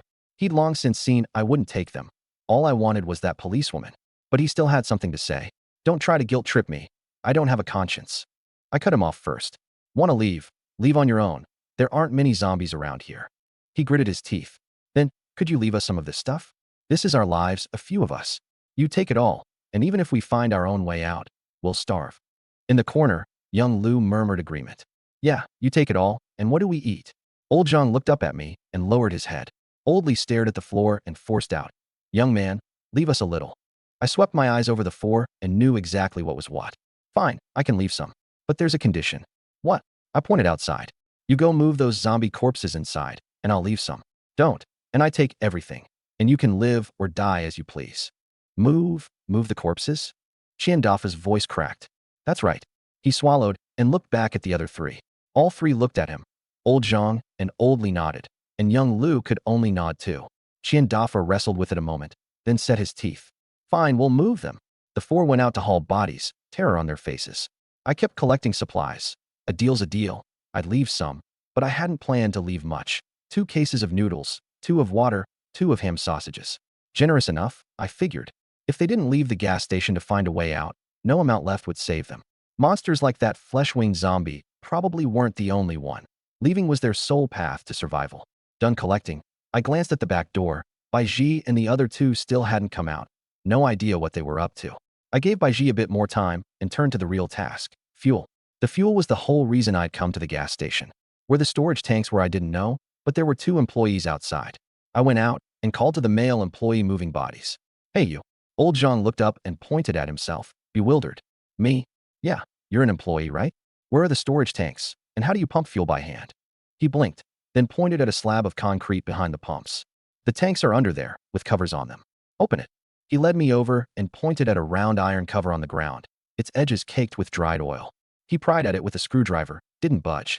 I nudged him aside, gripped the pull ring on the cover one-handed, and heaved. 25 strength is no joke. The iron cover came up whole with a grinding screech, revealing a pitch-black tank mouth, a thick gasoline reek, making old Zhang stumble back 2 steps. I leaned over and looked. Couldn't see the fuel line, but the smell was strong, so there had to be plenty. I reached a hand down, not to fill a container bit by bit. I wanted to test whether I could store the entire tank straight into the exclusive space. The tank was huge, and I'd never stored anything this big. No idea if it'd work. How big is this thing? We're a grade 2 station, so all the tanks are 50 cubic meters, 2.8 meters inside diameter, 8.5 meters long. I didn't know what a grade 2 station was, but I caught the gist. More than one tank. Made sense. Gasoline and diesel couldn't share a tank. How many tanks? Do they all have fuel? I asked, my pupils lighting up as I did. The tank under my feet had already been drawn into the exclusive space. Turned out the exclusive space had no volume limit. It couldn't store the whole planet, surely? Old Zhang watched this miraculous scene with his own eyes, his eyes bugging round. F4. 3 gasoline, 1 diesel. Just filled up the day before the apocalypse. The diesel tanks only half. Take me to them. Okay. He was extremely respectful now. He had a backpack too, and earlier he hadn't even managed to store a shelf in it. Yet a tank this enormous vanished in my hands just like that. The 4 tanks went into the space one by one, old Zhang more stunned each time. Back in the store after collecting them, Qiandafa immediately sidled up. Buddy, the bodies are all moved. The charred corpses outside were gone. 20-some stacked neatly by the door in a little mountain. I nodded and pointed at the pile of food I'd left them. This is yours. Qiandafa looked at that meager pile, his flab quivering. Before the apocalypse, he wouldn't have spared it a glance, but now, however little, he had to be grateful for it. This man dared kill a person, provoke him, and never mind food. Your own life would be at risk. Thank you, buddy, thank you. He thanked me while directing old Zhang and old Li to pack it into their backpacks. I stopped looking at them and turned toward the back of the store. Just as I reached the corner, Baiji came out to meet me, raising an eyebrow and saying softly, "Husband," she agreed. I was a little surprised. Shun Xianyue was a detective. That kind of woman wasn't talked around in a few sentences. I was curious what Baiji had said to her, but now wasn't the time to ask. My gaze went past Baiji's shoulder and landed on Shun Xianyue. Made up your mind. She leaned against the wall, Su Nian beside her. Her jacket zipped up, her hair smoothed, still weary and pale-faced, but that spirit had returned some. At my words, her face reddened. Sharing one man with other women was something she'd never imagined. But after Baiji's talk, she had to accept it. To survive the apocalypse, following me was the best choice. What moved her most was another thing Baiji had said. I had the ability to turn ordinary people into talent holders. After the Zhou Bin incident, she knew all too well the gulf between an ordinary person and a talent holder. If she could become a talent holder, what did being my woman matter? It just meant paying some price in blood, which she could accept. And by Baiji's telling, I and Zhou Bin weren't the same kind of man. She nodded slightly, her pretty face faintly flushed. I didn't ask what Baiji had said to her, nor why Shen Xianyue had changed her mind. To me, the result mattered more than the process. She'd agreed. That was enough. All right. I nodded and turned toward the convenience store door. The 20-some charred corpses at the entrance were heaped into a little mountain, black and grim, some still smoking, the burnt flesh and hair mingling into a stench that turned the stomach. Qiandafa had already packed the supplies I'd left into his backpack and squatted in a corner counting them, his expression like he was tallying gold. Old Zhang and old Li were pale, their eyes drifting to the body pile. Young Lu was curled behind the register, hugging her knees, head down, shoulders shaking. I ignored them and walked straight to the pile, raised my right hand, and willed it. The crematory furnace's phantom slowly coalesced on the open ground. Pitch black, over 2 meters tall, the runes covering its walls glinting with a dim light. This was an enclosed space. Burying bodies wouldn't draw other zombies. I bent and grabbed the nearest one by the ankle to drag it over, and the body floated up on its own, flying into the furnace, shrinking at the mouth and vanishing into the ghostly blue flame. 1, 2, 3. I worked fast, drag, set, burn, collect, all in one smooth motion. The system prompts kept sounding, but mostly ordinary zombies. The rewards nothing but useless skill books and supplies. I couldn't be bothered to read them closely. He's pretty quick at this, Sun Yan muttered beside me. Baiji said nothing, only watching quietly. Just then, Shun Xianyue's gaze swept over the pile and abruptly froze. Wait. My hand paused, and I turned. She was staring at one of them, her pupils shrinking, her lips trembling. That one let me do it. I followed her gaze. That body was sturdier than the rest, burnt beyond recognition, but you could tell it had stood at least 6 feet in life. She walked over slowly, crouched, and brushed a patch of charred skin from the corpse's face, revealing a face almost impossible to identify. But the line of the jaw, that scar on the left cheekbone. Her eyes reddened. He was my captain. Her voice was hoarse, like it was forced from deep in her throat. My mentor, too. On the day of the apocalypse, we were on a mission. When it broke out, he saw a woman knocked down by a zombie and rushed to save her, then got surrounded. I watched with my own eyes as they bit through his neck. By the time I saw him again, he'd already turned into one of those things.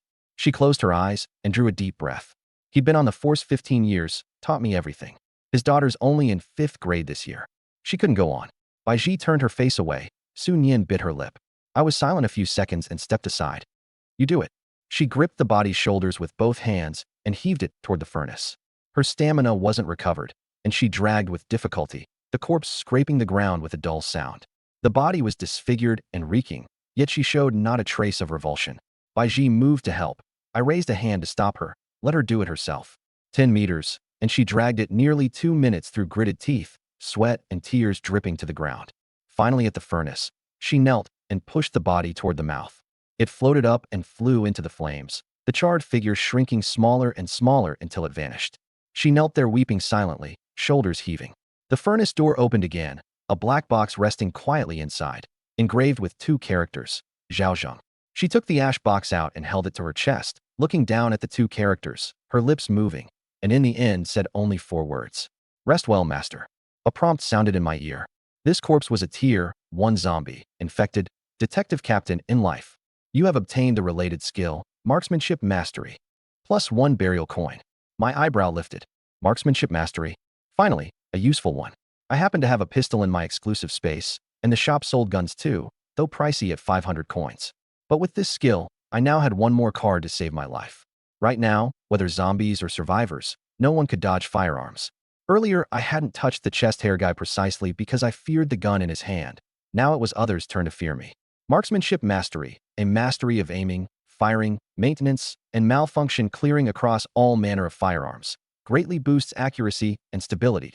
The corner of my mouth curled. A rank, no less. Pretty good luck. I glanced at her, still weeping with the ash box in her arms, and made a note to find a place to test the gun once we got back. With all that done, I got ready to leave. Seeing us about to go, Qian Dafa still couldn't help asking one more time. Buddy, really can't take us along? He rubbed his hands, a pleading look on his face. I gave him a flat glance and didn't answer. The other 3's expressions sank to the depths. The man before them was so strong, and his heart so cold. Shen Xianyue let out a cold snort from her throat, her eyes full of contempt. She hadn't forgotten. While Zhou Bin was tormenting her, these 4 had stood by pretending not to see. Even if one of them had spoken a single word for her, she'd have been grateful. Sadly, none had. I pushed open the glass door and led the 3 women out. The sky outside was gloomier still, oppressive enough to smother your breath. I looked up and frowned slightly. The rain was coming soon, and that was no good thing for survivors. Rain could interfere with zombies' hearing, but it also made walking hard, and food spoiled faster in the cold, damp air. Supplies would only dwindle. So oppressive. Sun Yin sighed. Bai Ji nodded. I said. Today's goal was accomplished, and the haul was no small thing. A pile of supplies, for 50 cubic meter fuel tanks totaling nearly 200,000 liters of fuel, and a big batch of energy crystals from killing zombies, enough to level me up once more. But what pleased me most was still that new talent and the crimson match before me. A 26-year-old, tall, dashing, beautiful female detective. No telling what survival resources she'd bring me. I glanced at her on reflex, and she seemed to notice, growing a little uncomfortable. Halfway back, I took out her pistol to test the skill, and the result was more than satisfying. The gun moved in my hand like an extension of my arm, pointing where I willed, nearly every bullet a clean headshot. I finally understood why so many people love handguns. That headshot every round feeling was a genuine thrill. Shame there weren't many rounds. After emptying 1 magazine, I could only tuck it grudgingly back into the backpack. That little display left them dumbstruck. You've trained? She asked, stunned. Nope. First time I've held a gun, I said offhandedly. As for why it's this accurate, maybe I'm a genius. She tugged the corner of her mouth, clearly not believing an ordinary person could headshot every round. But she didn't press.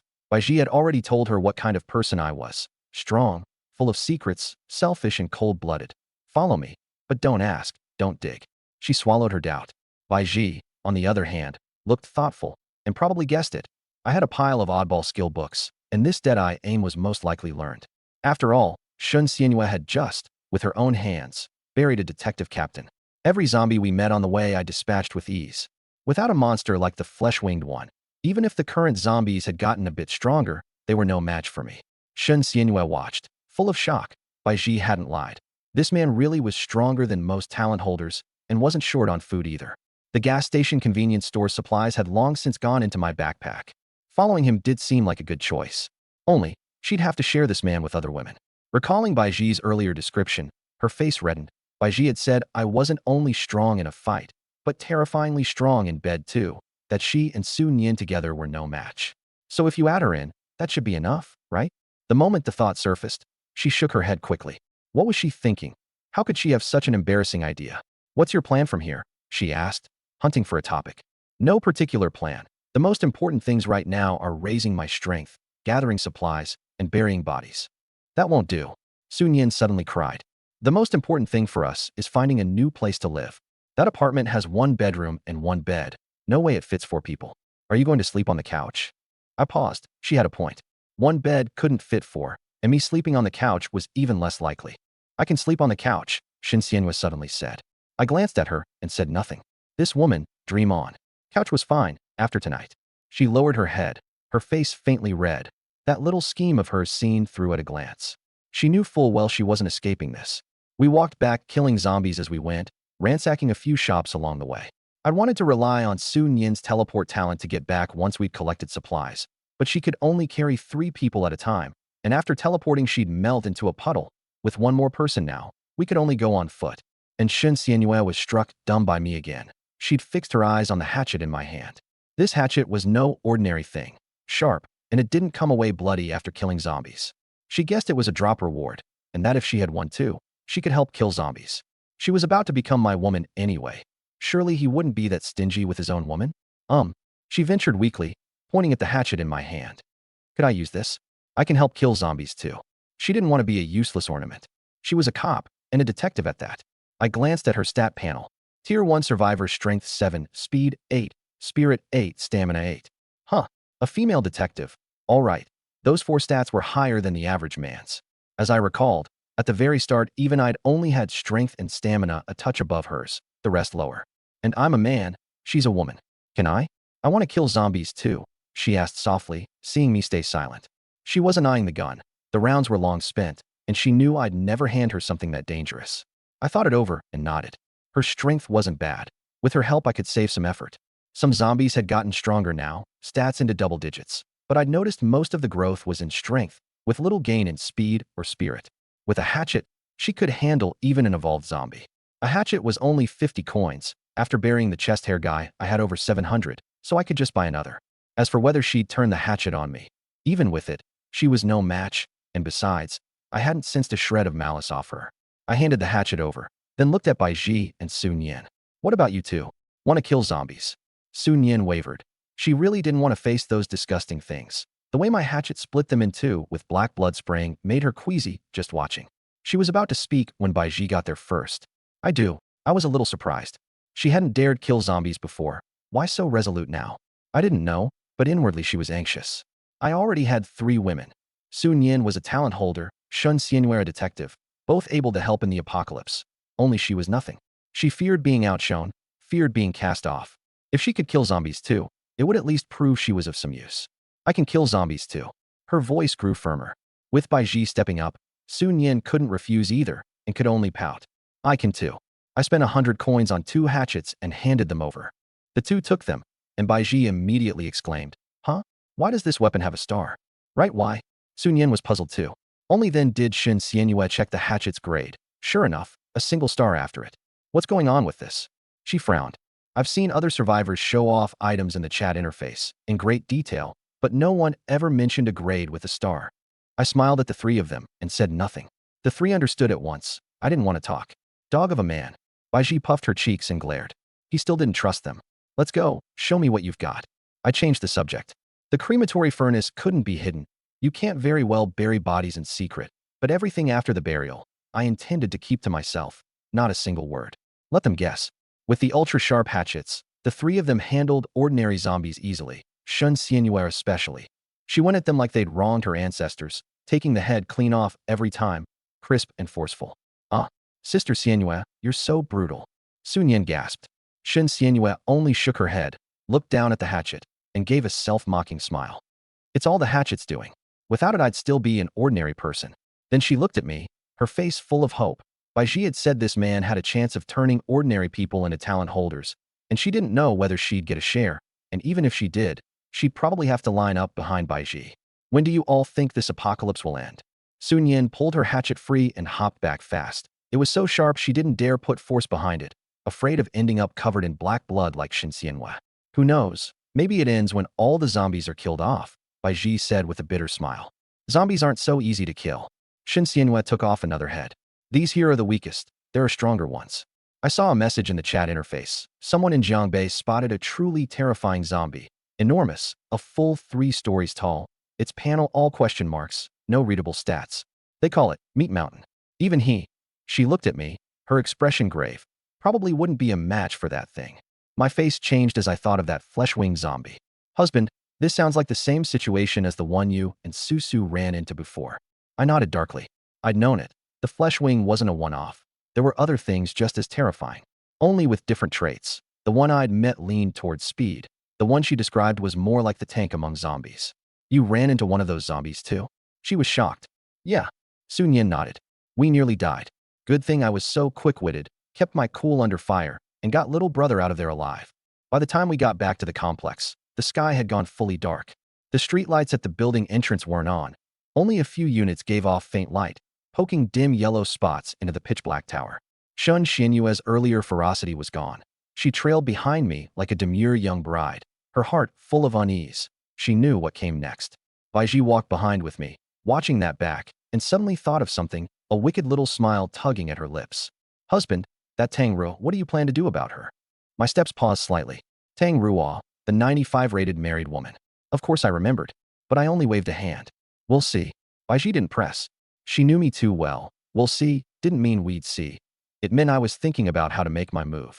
She sighed inwardly and gave the woman 3 seconds of silence. Another one about to fall into my hands. Inside the building, the elevator happened to be stopped on the first floor. I pressed 16 and 18, and the doors slowly closed. Bai Ji leaned against the elevator wall, rubbing her shoulder. Sun Yin crouched in the corner, kneading her calf. I'm dead tired. We walked at least 20,000 steps today. Shin Xianyue stood ramrod straight, weariness on her face, her back still unbent. Bai Ji, take Xianyue to shower first, I said. I'm going to see how many bodies Lu Qin collected today. The 3 got off on the 16th floor. I kept going up. 1804 was locked, the key with Lu Qin, but that was no trouble. A swipe of Huang Qi's card, and it opened. The door swung wide, and a thick reek of decay hit me. The whole cramped, converted living room was full of bodies, stacked like a little mountain, at a rough glance, at least 40 or 50. Every corpse had a small hole in the brow, the energy crystals dug out. Whether Lu Qin dug them or someone else did, I didn't care. I paid him by count. I summoned the crematory furnace and started moving them. Nearly an hour later, all the bodies had become black boxes. Con artist in life. You have obtained the skill, scam patter. Crooked lawyer in life. You have obtained the skill, turning black into white. Cook in life. You have obtained the survival resource, beef 500g times 300, plus 1 burial coin each. This corpse was a tier 1 talent holder. You have obtained the talent, stamina boost. C-rank talent, plus 50 burial coins. My eyes lit up, an unexpected windfall. Stamina boost, C-base stamina stat, plus 20%. I checked the panel, and sure enough, stamina had climbed from 19 to 23. Not bad. It even rounds up. I nodded, satisfied. A dozen odd minutes later, all the bodies were cleared, but aside from stamina boost, no other talents. Now I had 5. Blessing of the Crimson Match, Mind Shock, Malice Sense, Fire Serpent, Stamina Boost, halfway to 10. With Lu Chun collecting bodies, filling the rest probably wouldn't take long. Once full, I could start swapping, and Bai Ji could become a talent holder too. Since I'd promised her, and the woman was sweet and obedient, I couldn't let her down. I messaged Bai Ji to settle up with Lu Chun, then turned and left 1804. The moment I stepped out, the door to 1803 suddenly opened. A figure came out head down, carrying a plastic bag, and nearly collided with my chest. A soft cry, and the person stepped back twice and looked up. Tang Ruo. She'd changed clothes, no longer that blood-smeared deep purple long sleeve from the morning, but a washed pale gray hoodie, the sleeves long enough to cover the backs of her hands. Her hair was still damp, freshly washed, loose over her shoulders, a few strands stuck to her cheeks. Her face was paler than in the morning, deep blue-black shadows under her eyes, like she hadn't slept well in days. Seeing me, she visibly started and stepped back half a pace on reflex. Mr. Wu? I nodded, my gaze landing on the plastic bag, bottles inside, a faint smell of alcohol wafting out. Taking out the trash? She nodded. I found it funny, the apocalypse and someone still going out to take out the trash? Wouldn't tossing it out the window do? I didn't get how she thought, only studied her. And I had to admit, she really was good looking, with that particular allure a married woman has. I glanced at the 1803 behind her, the door ajar, dark inside with no lights on. Where's your husband? She clenched the plastic bag, knuckles white. He went to collect supplies. Doesn't trust me to go, afraid I'll hide some away. She said it calmly, but I could hear the bitterness in it. Silent a few seconds, I made a decision and stepped forward. She instinctively retreated, her back hitting the corridor wall. I braced a hand beside her ear and leaned down slightly, looking down at her. Tang Ruo, want to come with me? Her pupils shrank hard. She understood. Of course she understood. I wasn't asking if she wanted to move bodies, or if she wanted to join the team. I was asking whether she wanted to be my woman, just like the two who'd already followed me. Her lips trembled, and the words forced out, quivering with something close to a plea. And Mr. Wu, I have a husband. I know, but that doesn't matter. I narrowed my eyes and leaned a bit closer, continuing with a smile. Your life's not going too well, is it?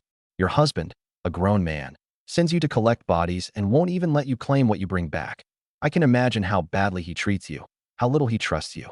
Come with me, and I promise you'll survive in the apocalypse, survive well. Her pupils trembled faintly. She knew better than anyone how cruel Sun Yuxing was to her. But as a traditional woman, she couldn't bring herself to betray. Mr. Wu, I'm sorry. She said it low. I have a husband. Tang Ruo's refusal didn't surprise me in the least. Just put it another way then. Or, think of it as a deal.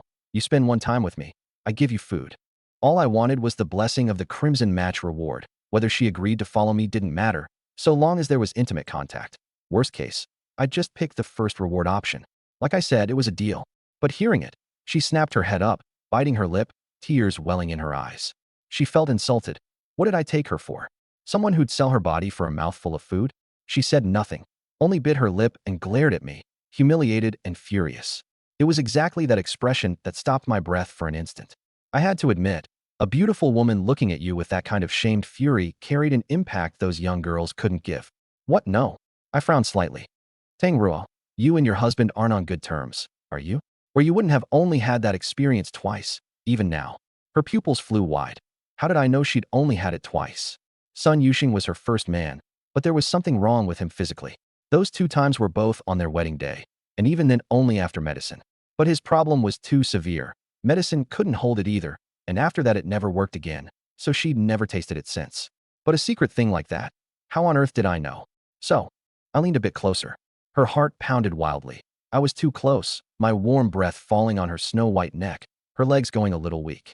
She forced herself upright and put a hand up to her chest to push me away. Mr. Wu Yu. Halfway through, the elevator went ding. The doors opened, and a man's cursing voice carried down the corridor. 13 bodies for 20 packs of noodles? That loop bastard definitely skimmed. Damn it, I knew he was no good. Her whole body stiffened, her face draining. Sun Yuxing. If he saw this scene, she was in for a savage beating. She turned to me, terror in her eyes. Go. Quick. If he sees you here, he'll think we. The rest went unsaid, but the meaning was clear. I hadn't expected Sun Yuxing to come back at this exact moment and spoil my fun. But I had no intention of leaving. So what if he saw? Could he kill me? Maybe I could even use this to change her mind. I didn't move and even smiled at her. Anxious, she clenched her pearly teeth, yanked the door open, and, somehow, pushed me into the apartment, following in after me. Inside, she stamped her foot, her face full of urgency and regret. She could have just pushed me away, so how had she, as if possessed, dragged me inside instead? If Sun Yuxing saw, it'd be even harder to explain. But it was too late for words now. She scanned the room. Hide. Quick. If he sees me, I'll be beaten to death. The corner of my mouth curled, and I looked at the bathroom on the left, pushing the door open and walking in. Right? You can hide here, just don't make a sound. She fussed, straightening her rumpled clothes and patting her burning face, about to head for the living room. Before she could take a step, I caught her wrist, and a great force pulled her whole self into my arms. What are you doing? She gasped. I said nothing, shut the bathroom door with my other hand and turned the lock, looked at the married woman in my arms, and grinned. Tang Ruo, you dragged me in here. Even if I hide in the bathroom, what if your husband wants to use the toilet? Can you stop him? Only if you and I go in together and find an excuse does it work. With that, I lifted her from behind and carried her under the shower head, turning it on. Warm water suddenly poured down, drenching us both in an instant. Like this, you say you're showering and he can't come in. She looked lost, feeling something was about to go wrong. This could hide it from Sun Yuxing, but what was she supposed to do? She was about to say something when a key turned in the front door. Tang Ruo, did you fucking stash food again? Her body went rigid. I pressed to her ear and dropped my voice. Answer him. Sound normal. Her mind was a blank chaos. She could only nod obediently. I didn't. Fighting hard for calm, her voice still shook. Outside, Sun Yuxing looked at the bathroom, puzzled. You're showering? Didn't you just finish? Why are you washing again? He walked over and jiggled the handle. The hell? Showering at home with the door locked? Afraid I'll look at you. In the bathroom, her heart was nearly leaping out of her chest. Terrified, he'd push the door and walk in on this. I didn't get clean earlier. A gasp. Behind her, I'd nibbled lightly at her earlobe. Don't. She pleaded. I acted like I hadn't heard and traced my tongue lightly over it again. She shivered again, a sultry sound she couldn't hold slipping from her throat. She caught what she'd let out and quickly clapped a hand over her mouth, looking back at me pitifully. No, please. I kept playing deaf. Outside, Sun Yuxing heard it too, his face going strange. A shower makes a sound like that? Tang Ruo, what the fuck are you doing in there? I slipped, it hurts a little. Her voice trembled, sounding, honestly, like it really was from pain. But Sun Yuxing felt something was off and pressed against the door to listen. Only the rush of water. You really just slipped? You're not doing something else in there. No, really, I just slipped. In that moment, she bit her lip hard, her eyes on me full of pleading and shame. I'd already stripped her down to a little lamb. What came next she knew perfectly well, yet she didn't dare tell Sun Yuxing, and dared even less to make a sound. Sun Yuxing felt something wasn't right, but couldn't put his finger on it. He gave the bathroom door a long look. You're really fine. Fine. The broken voice came out. He frowned and grunted. Fine, then hurry up and come make dinner. I'm hungry. With that, he turned and sat on the living room couch, took one look at the 20 packs of noodles and energy bars, and started cursing again. Damn it.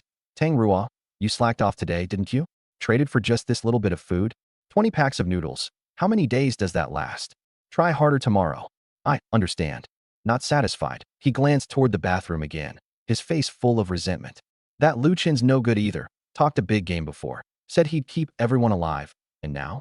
Dog of a man. You still have to haul bodies yourself to get fed. The more he said, the angrier he got, and he slapped the coffee table. And that Wu Ju guy's no good piece either. When I was collecting food, I heard people say he took 2 women out of the complex at noon.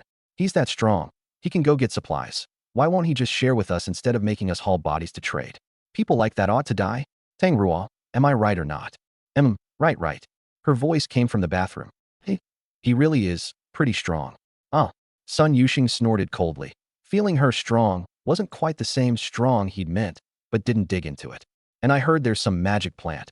An ordinary person eats it and becomes a talent holder. That Liuzi in our complex turned into one, lucky bastard. If I could become a talent holder, I'd definitely be stronger than any of them. Tang Ruo, keep an eye out for that stuff when you go out tomorrow. Bring it back if you find it. And I won't treat you badly. Okay. He glanced at the bathroom once more and got up. All right. Hurry up and finish. Come make dinner. I want stir-fried instant noodles. I'll nap first. Wake me when it's ready. In the bathroom, she braced against the sink, biting her lower lip hard, and answered in a shaky voice. Slam. The sound of the door closing, and her heart jolted with it. She'd never imagined she'd end up in a situation like this. The man behind her was a bastard. And yet, at the same time, an indescribable feeling rose from deep in her heart, something that felt thrilling. I smiled and leaned to her ear. Miss Tang, you seem quite excited. This woman had resisted at first, but somewhere along the way, she'd begun, on her own, to move her slender waist. I was about to say more, and she cut me off softly. Don't talk. Be a little more serious. She tilted her head slightly to look at me, biting her rosy lips, her eyes shimmering. That suggestion, naturally, I wasn't going to refuse. 20 minutes later, she lay collapsed on the bathroom floor, her chest rising and falling faintly, looking at me with a resentful face. Tard, hurry up and go. I stroked her cheek and asked that question once more. Tang Ruo, will you come with me?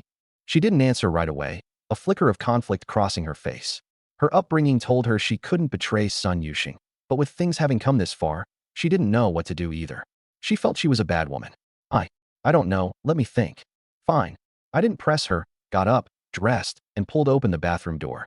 Before leaving, I set down a heap of vacuum-sealed food and snacks. Keep these. If you don't plan to come with me, consider it payment. If you do, contact me anytime. I slipped out quietly, not even closing the door. She rose slowly from the floor, looked at that pile of food, her heart a jumble of feelings. This much food would last her a month. That he could produce this much at once meant he had far more in hand.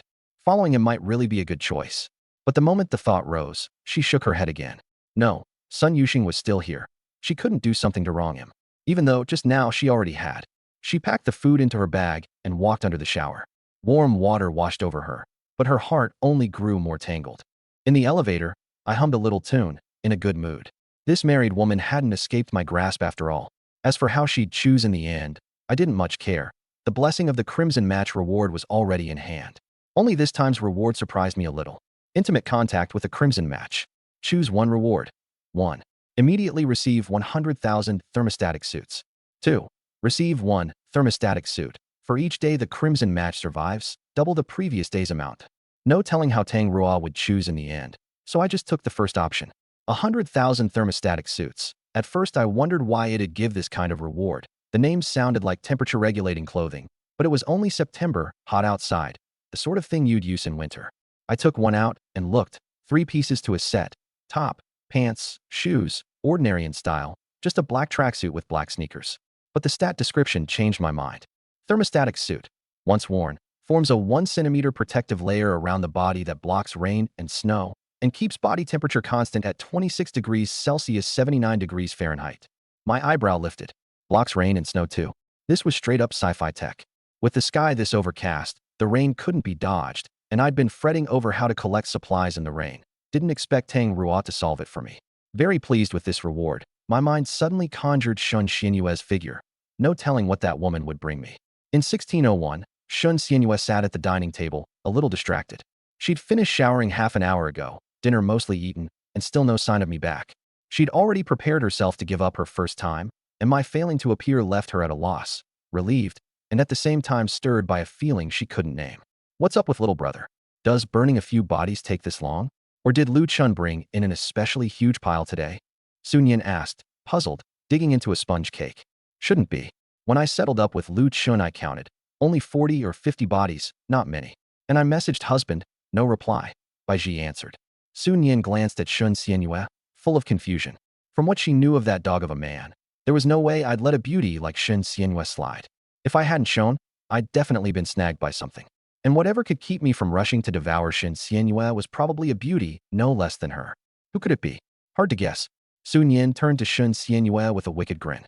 Sister Xianyue, looks like your number 3 spot might not hold.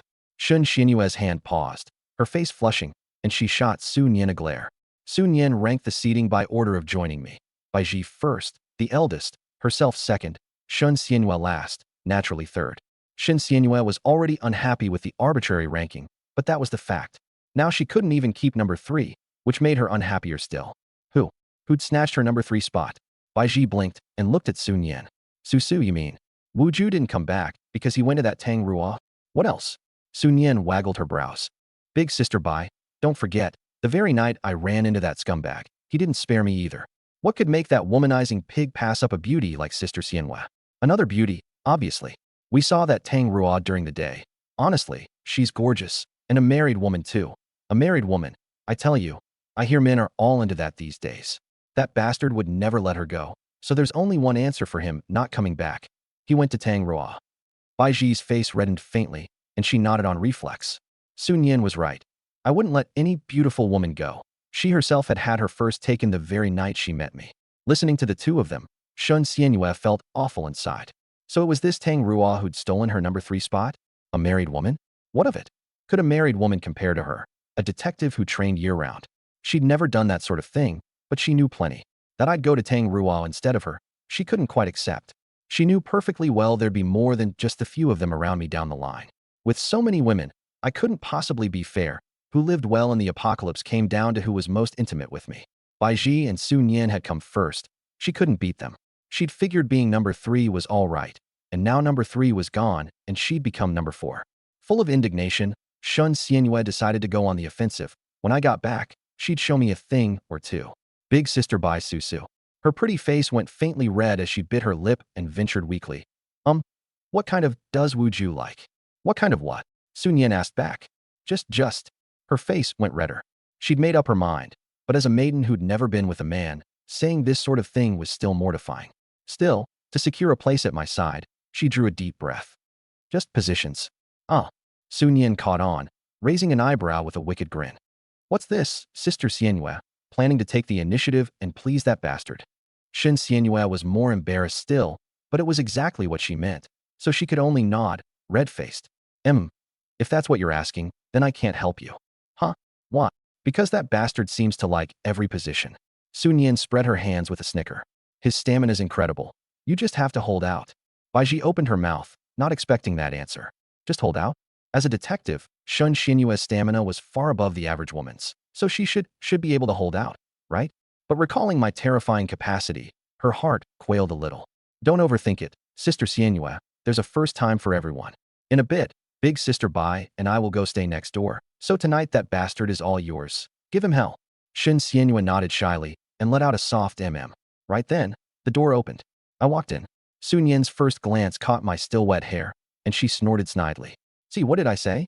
This dog of a man was definitely up to no good. She jutted her chin up and glared at me, indignant. Wu Ju, you bastard, abandoning Sister Xianyue to go find another woman. I ignored the dainty rebuke and shot her a look, eyebrow raised. What, you want some too? Sun Yin's pretty face changed and she waved her hands hurriedly. She did not want to be on the receiving end of my relentless barrage. She couldn't hold out at all. She'd break. No need, no need. She stood and pulled Bai Ji toward the door at a trot. Big Sister Bai and I are staying next door tonight. Don't worry about us. She even winked at me as she passed. The two women left. I found it funny and turned to Shin Xianyue. She'd risen at some point too, facing me, head down, twisting her fingers. A dashing female detective wearing such a bashful look made for quite a nice view. Officer Shun, are you ready? She answered, faint as a mosquito's whine. Then she suddenly lifted her head, her expression turning resolute. I'm ready, but you have to shower first. I smiled faintly, walked over, and swept her up around the waist. Together. When I opened my eyes, Shin Xianyue was still curled in my arms, deep asleep, her brow slightly furrowed, lashes fluttering now and then, like she was having an uneasy dream. She wore one of my t-shirts, a bit large, the collar slipping off one shoulder to reveal a stretch of sharply defined collarbone. I didn't move, only watched her quietly and ran last night back through my mind. Her performance had surprised me, more stubborn than I'd expected, more earnest, and more wild. I suspected this woman had violence in her bones. But the outcome was obvious. It ended with her thoroughly routed. Her stamina was higher than Sun Yin's and Bai Ji's, but still far short of my 20+. This round, she'd walked right into it. The corner of my mouth curled, and I opened the system panel. I hadn't checked last night's prompt. Intimate contact with a crimson match. Choose one reward. 1. Immediately receive 100,000 QSC, 92 G9mm automatic pistols, each with a standard magazine, 15 rounds. 2. Receive 1 QSC, 92 G9mm automatic pistol. For each day the crimson match survives, double the previous day's amount. I raised an eyebrow. Guns. Good stuff. This was within my expectations. Firearms were still among the strongest weapons. Against zombies or talent holders alike, they were the most dangerous killers. I thought it over and picked the second option. 1 gun, 15 rounds, doubling daily. Sounds like little, but as long as Shun Xianyue lived, the number would snowball, surpassing the first option in 17 days. I flipped one out, black frame, textured grip, moderate weight, identical to the one she'd had. Shame the blessing of the Crimson Match's guns came with no stat bonus. The corpse collector shop sold guns too, but they were pricey as hell. Even the lowest grade police pistol cost 500 coins, and my savings were only enough for one. Still, ordinary had its uses. Against the current zombies and for cowing survivors, it was plenty. I licked my lips, put the gun away, and tallied yesterday's haul. 137 energy crystals in all, enough to level up again. Without hesitation, I swallowed them one by one. The familiar burn rose from my lower belly and spread through every limb. At the 80th, the stabbing pain arrived on schedule. Level increased to 5. All stats +1. You have gained 1 free stat point. I put the free point into stamina. Tier 1 survivor handle. Z level. 5 strength, 26 speed, 24 spirit, 16 stamina, 24 free points. 0 talents. Corpse collector. Z. Blessing of the Crimson Match. SSS. Mind shock. S. Malice sense. B. Fire serpent. C. Stamina boost. C. Skills. Master lockpick. D. Marksmanship mastery. A. Driving mastery. C. Not bad. 24 stamina should handle a dozen plus consecutive fire serpents no problem. I nodded, satisfied, glanced at the still sleeping Shun Xianyue in my arms, gently slid my arm out, got up, and dressed. She shifted onto her side, one hand resting on the pillow, the blanket slipping to her waist. In the living room, Bai Ji and Su Nian were already back. Bai Ji was making breakfast. Su Nian lay slumped over the table, chin on her arms, eyes half open, like a cat that hadn't woken up. Seeing me come out, her nose twitched, and she snapped her head up to give me a once-over. Tisk, TSK, TSK. I ignored her and sat down. Bai Ji brought over 2 plates of fried eggs, set them on the table, and turned to get the milk, pausing as she passed to ask softly, "Where's Xianyue?" "Still sleeping." She nodded and didn't ask more. The 3 of us ate quietly, and Su Nian suddenly asked, "Are we going out to collect supplies today?" I thought about it. "Just you'll come with me today." "Why?" Su Nian was puzzled. "What about big sister Bai and sister Xianyue? She probably won't be up till afternoon." I grinned. "So Bai Ji, you stay home and keep Shin Xianyue company." With that, I took 2 pistols and 1 magazine out of the exclusive space and set them on the table. Both women's eyes went wide. How come there are 2 guns, but only 1 magazine? I smiled and said nothing. The 2 traded a glance and understood. The dog of a man didn't want to talk again. "I don't know how to use it," Bai Ji frowned. "It's fine, Xianyue does. Have her teach you when she wakes. She's still got a magazine of her own, right? These 2 are for you two to defend yourselves." Su Nian suddenly tugged my sleeve, looking at me pitifully. "Little brother, why only 2? What about mine? Don't I get 1? What's the rush? I'll give you 1 once we're out." I rolled my eyes at her. I only had 2 guns right now, Shen Xianyue's and the reward one, and simply couldn't produce a third, so it'd have to wait for tomorrow. Su Nian didn't mind, and went back to eating with a giggle. Bai Ji put the guns away and looked at me. "Husband, I want to move somewhere else." She scanned the room. "This place isn't suited for the 4 of us to live together anymore. It's 5. Su Nian mumbled around a mouthful of egg pancake. "Big sister Bai, did you forget that Tang Rua?" Bai Ji paused, then caught on, and looked at me, puzzled. "Husband, what's the situation with that woman? Why didn't she come back with you yesterday?" "She has a husband." I took a sip of milk. Bai Ji and Su Nian exchanged looks, not getting my meaning. They knew Tang Rua had a husband, but hadn't I already gotten to her? "We do need a bigger place.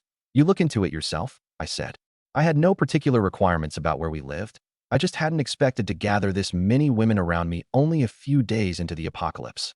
1 bed really wasn't suited for this many people. Time for a bigger place. Though I didn't plan to stay in this complex long, and had 0 interest in playing some complex war god, the bodies inside were finite. Once I'd collected enough, I'd leave. "Okay," Bai Ji agreed.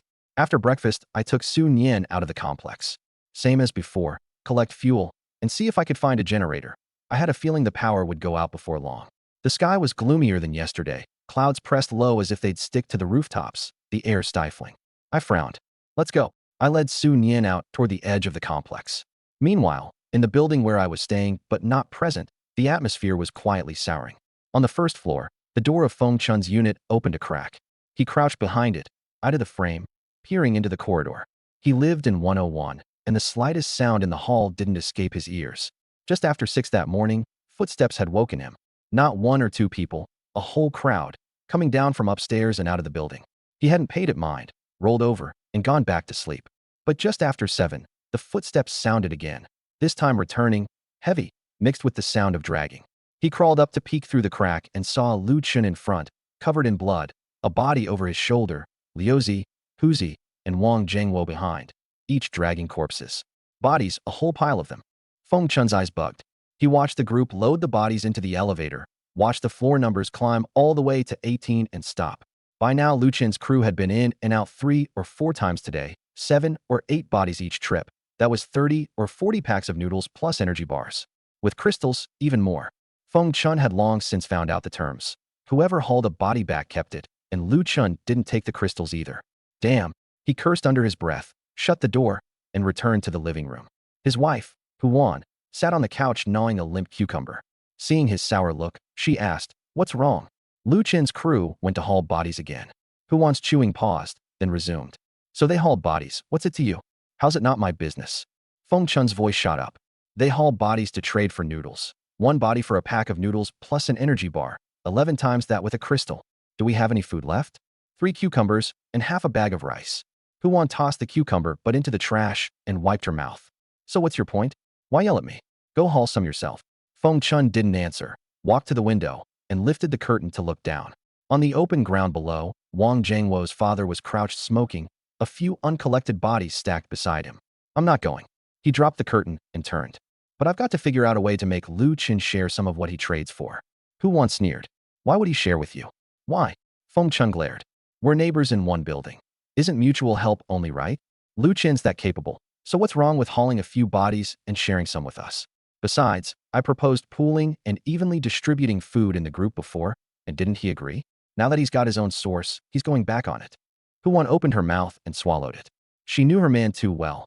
All talk, and when it came to actually doing something, more spineless than anyone. When Lu Chun had organized people to clear zombies in another building, Feng Chun was the first to sign up, and when the gathering time came he burrowed under the blanket playing dead. When Liuzi knocked to ask, he said he had a stomachache. Later Liuzi said in the group that anyone with a stomachache could rest at home, no pressure, and Feng Chun's stomach instantly stopped hurting, but he still didn't go. He just holed up at home, waiting for food to be delivered to his mouth. So what do you plan to do? Hu Wan asked. Feng Chun paced a couple steps, took out his phone, opened the building group, typed, deleted, rewrote, revised several times before finally sending. Feng Chun at Lu Chen brother Lu. You went hauling bodies again today? Traded for a lot of noodles, right? Could you share some with us? My family's really got no food. Can you bear to watch a neighbor starve? The group went quiet a few seconds, then someone replied. Zhao Jianghe. Share with you? On what grounds? You didn't haul anything. Feng Chun at Zhao Jianghe. I'm talking to brother Lu. What's it to you? Zhao Jianghe. I just can't stand a shameless type like you. Zhang Meifeng. Xiao Feng's right. We're all neighbors in one building. Mutual help is only proper. Lu Chun, you really should share some with us. Sun Fa. Here we go again. A bunch of old codgers who only know how to hold their hands out. Who won it, Sun Fa? Who are you calling an old codger? Sun Fa. Whoever answers. Wang Benzai. Ha ha ha ha. Zhang Meifeng at Lu Chen Xiao Lu. Say something already. The group boiled into chaos, and Lu Chen never showed. Feng Chun stared at the screen, his face darkening, and sent another. Feng Chun at Lu Chen brother Lu. This isn't right of you. You said you'd keep everyone alive, and now that you're full you don't care about us. Still no reply. Furious, Feng Chun flung his phone onto the couch and cursed. This Lu Chun, who does he think he is, putting on airs? Hu Wan's side. Stop posting in the group, it's useless. Then what do you suggest? Hu Wan lowered her voice. That corpse collector, doesn't he live on the 18th floor? I hear Lu Chen's crew hauls all the bodies up there to trade. If you really want food, why not go to that guy directly? Feng Chun paused, then shook his head. That guy's hard to deal with. Zhang Feng made a scene at the trade fair yesterday, and he nearly went at her. So you'd rather starve to death? Hu Wan's voice turned cold. Feng Chun fell silent. He walked to the window again and looked down. Wang Jingwo's father had finished his cigarette and was dragging the last body into the building. He set his teeth. Fine, I'll go talk to the guy. He lives on the 16th floor, not the 18th. I know. Quit nagging. Feng Chun snapped impatiently and stalked out cursing. Lu Chen's arrangement hadn't set only Feng Chun and his sort scheming. In other buildings, someone had their eye on it too. In a room in Building 3, Unit 2, smoke curled thick as three bald men sat in a circle. Big brother, that Lu guy came to our building to haul bodies again just now. A tall, lean bald man stubbed out his cigarette, his tone full of puzzlement. The ashtray was heaped into a little mountain, a few butts hanging crooked off the rim. The one in the middle, the boss, Zhou Taijun, early 40s, square-faced, heavy brows and thick lips, wore a washed-pale security guard uniform, the unlit cigarette in his hand rolling between his fingers by the filter. Again, he frowned. You bet, left 20 minutes ago and came back. The one who answered was the second brother, Zhou Taiju, the sturdiest of the three, his neck and shoulders a single line, seated on a plastic stool whose legs bowed under him. 2 days now, dead on time every morning just after 7, haul and go, more punctual than a job. The third brother, Zhou Taidan, said nothing, lifting a corner of the window curtain to peer outside. Long and thin, high cheekbones, deep eye sockets, but a pair of eyes far too bright. All three were bald, not shaved, but naturally so. Before the apocalypse, they'd been security guards for the complex property management. On the day it hit, none of the three had been at work, and none turned into zombies. Instead, all three became talent holders.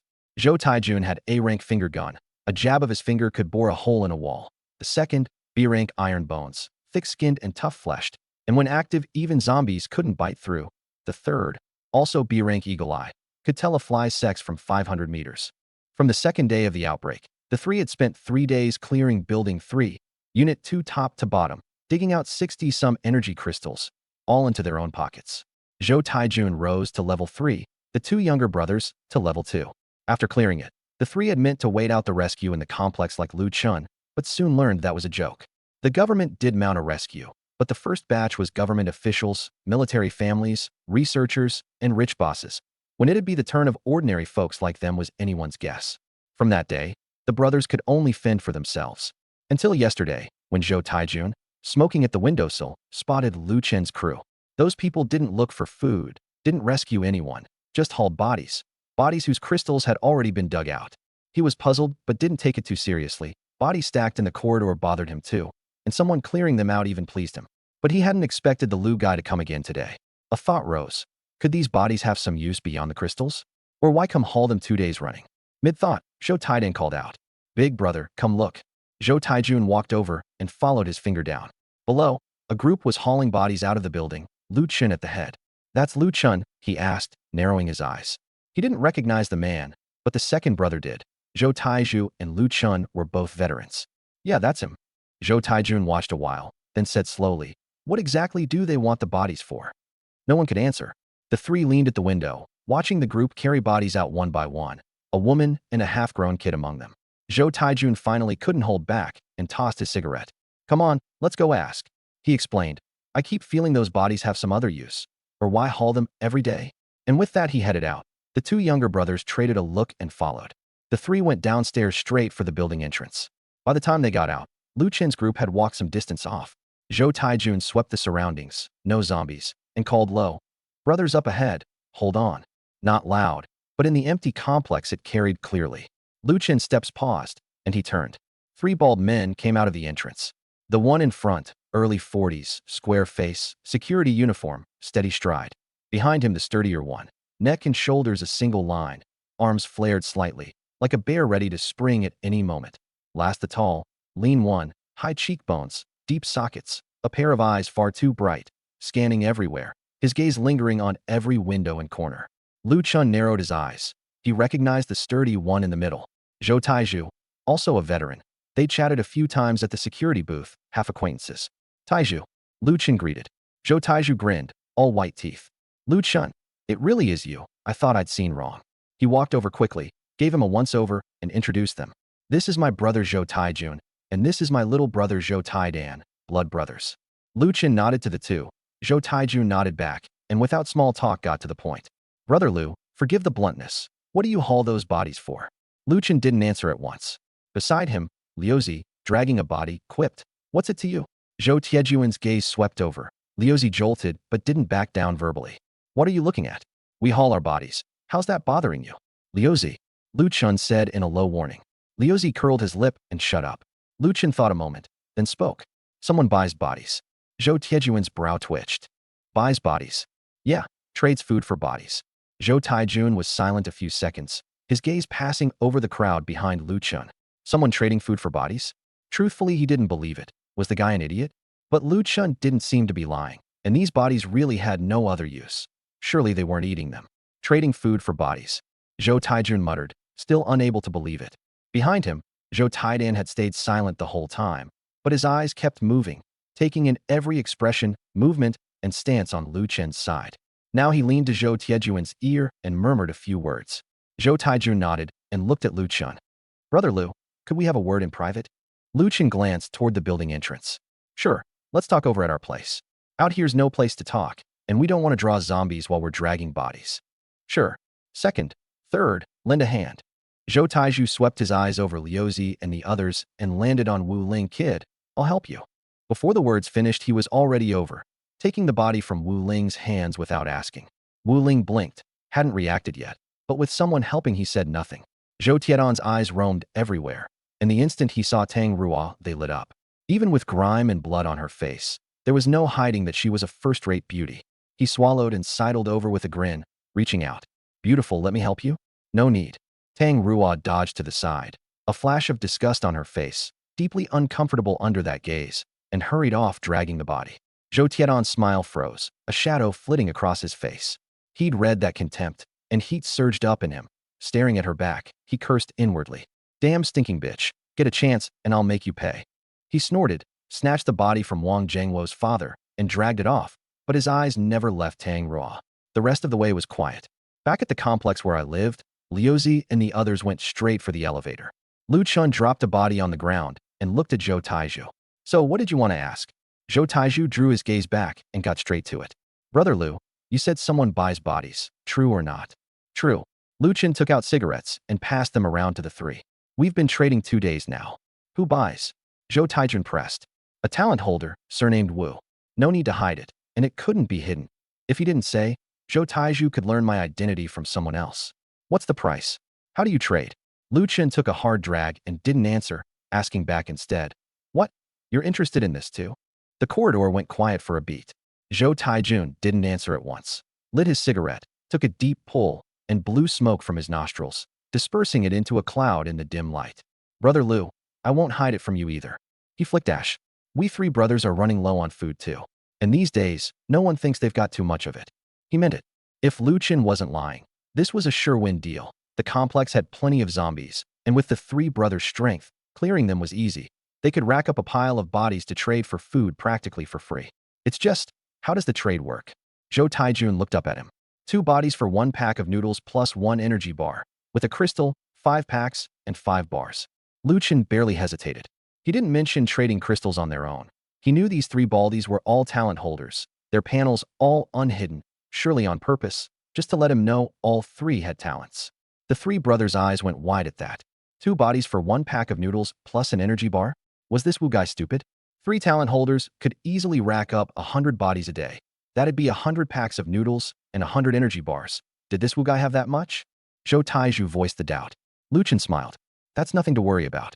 The man's very strong. Since the day I met him, he's never stayed put in the complex. Not in the complex? Where does he go? Zhou Taiju asked on reflex, then caught himself. You mean, the corpse buyer's out collecting supplies outside the complex? Right. A trace of longing showed in Lu Chen's eyes. He wanted to go out too, but the messages in the chat interface made it clear. The danger outside was nothing like the complex. Even as an A rank, he didn't dare leave lightly. And more importantly, he wanted to keep Liuzi and the others alive. Staying in the complex was fine. Life was decent with the body hauling work I'd given. But take people outside, and he couldn't guarantee their safety. The 3 Zhou brothers whistled inwardly. This Wu fellow actually dared collect supplies outside the complex? After clearing their unit, they tried leaving too. Too many zombies out there. They hadn't gone a few hundred meters before nearly getting surrounded and had to retreat into the building. Yet this man not only dared go out, but from Lu Chen's telling did so nearly every day. Zhou Taijun concluded he must be a very strong talent holder. Someone of that strength shouldn't be one to go back on his word. Zhou Taijun stuck the cigarette in his mouth, shoved both hands into his uniform pockets, and paced a couple steps. All right, but where do we put the bodies we get? Just bring them here. Lu Chun pointed at the corner by the building entrance. Zhou Taijun gave him a long look, nodded, and turned to his 2 brothers. Second, third, go back and haul bodies. Zhou Taiju acknowledged it. Zhou Taiden nodded, and before leaving glanced once more toward the elevator. The beautiful woman hadn't reappeared. He drew his gaze back and followed his brothers out. The corridor fell quiet again. Lu Chen stood at the entrance, watching the 3 brothers vanish around the corner, and took out a pack of cigarettes again. What he'd given the Zhous was the cheapest Taschen. What he smoked himself was Zhonghua, collected while clearing zombies. Every cigarette smoked was one less, and he wasn't about to hand the good stuff to outsiders. Ding! The elevator door opened, and Liuzi and Huzi came out. Brother Lu, what's the deal? Liuzi's voice arrived before his foot had even cleared the elevator. Lu Chen chuckled and laid out the price he'd given the Zhous. Huzi's eyes went wide. Damn, Brother Lu, that's cutthroat. Lu Chen rolled his eyes and snorted. What do you know? I paved the road. We're Mr. Wu's exclusive distributor, and those 3 baldies are only sub-distributors. On what grounds would they get the same rate as us? Huzi scratched his head. But Brother Lu, what if they find out and make trouble for us? What if they go around us straight to Mr. Wu? Lu Chun frowned slightly, finding the point valid, then quickly remembered what I'd told him before. I could let other survivors haul bodies. I only handled the nightly settlement, and how much he paid others was entirely up to him, which meant I only recognized him. At that thought, Lu Chen smiled again, and once he'd explained, both men relaxed. Brother Lu, so we won't go to Building 3 anymore? Liuzi asked. Yeah, no need. Building 3 was the Zhou family's tower. With them collecting bodies there was no point sticking a hand in. Tomorrow we'll do Building 1 or 4. Liuzi, put in some extra work. Best if you build a platform between 2 towers, up high, so we can just cross straight over instead of running back and forth through the complex. Liuzi smiled wryly. I can build it. It'll just take a good while. My stamina stat isn't high. Lu Chen waved a hand. It's fine. Don't haul bodies these next few days. Just focus everything on building the passage. Your cut comes out of the Zhou brothers' share. Liuzi chuckled twice and nodded. All right, it's still early. Let's go bring back some more. The complex is only so big. The bodies are finite. And now with the Zhous in the mix, I'm guessing they'll hire people to haul too, like us. So what we can get will only shrink. Brother Liu, they'll hire people too? For sure. Then how much do they pay? None of our business. All we care about is getting the bodies. Lu Chun waved and led the two toward the elevator. At the other end, in the complex, Zhou Taijun slowly drew his arm back. Across from him a zombie. Its left eye punched through, toppled slowly. Zhou Taiju stepped up, dug out the crystal, and came back. Big brother, are we really going to gather bodies for Lu Chen? Why not? Zhou Taijun said flatly. We were going to kill zombies anyway. Now someone gives us food for it. Why not? That's true enough. Zhou Taiju hesitated. But I don't think the rate Lu Chen's giving us is the real one. That Wu guy's definitely paying him more. I know.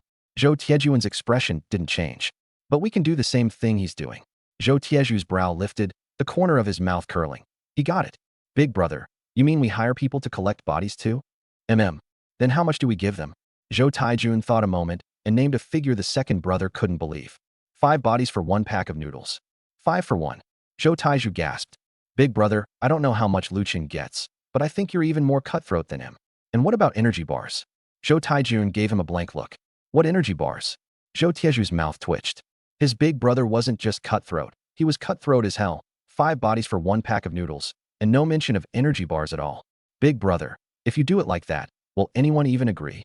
Second, food's only going to get scarcer. Zhou Taijun sneered. 5 unwanted bodies for a pack of noodles. On what grounds would they refuse? Zhou Taiju frowned.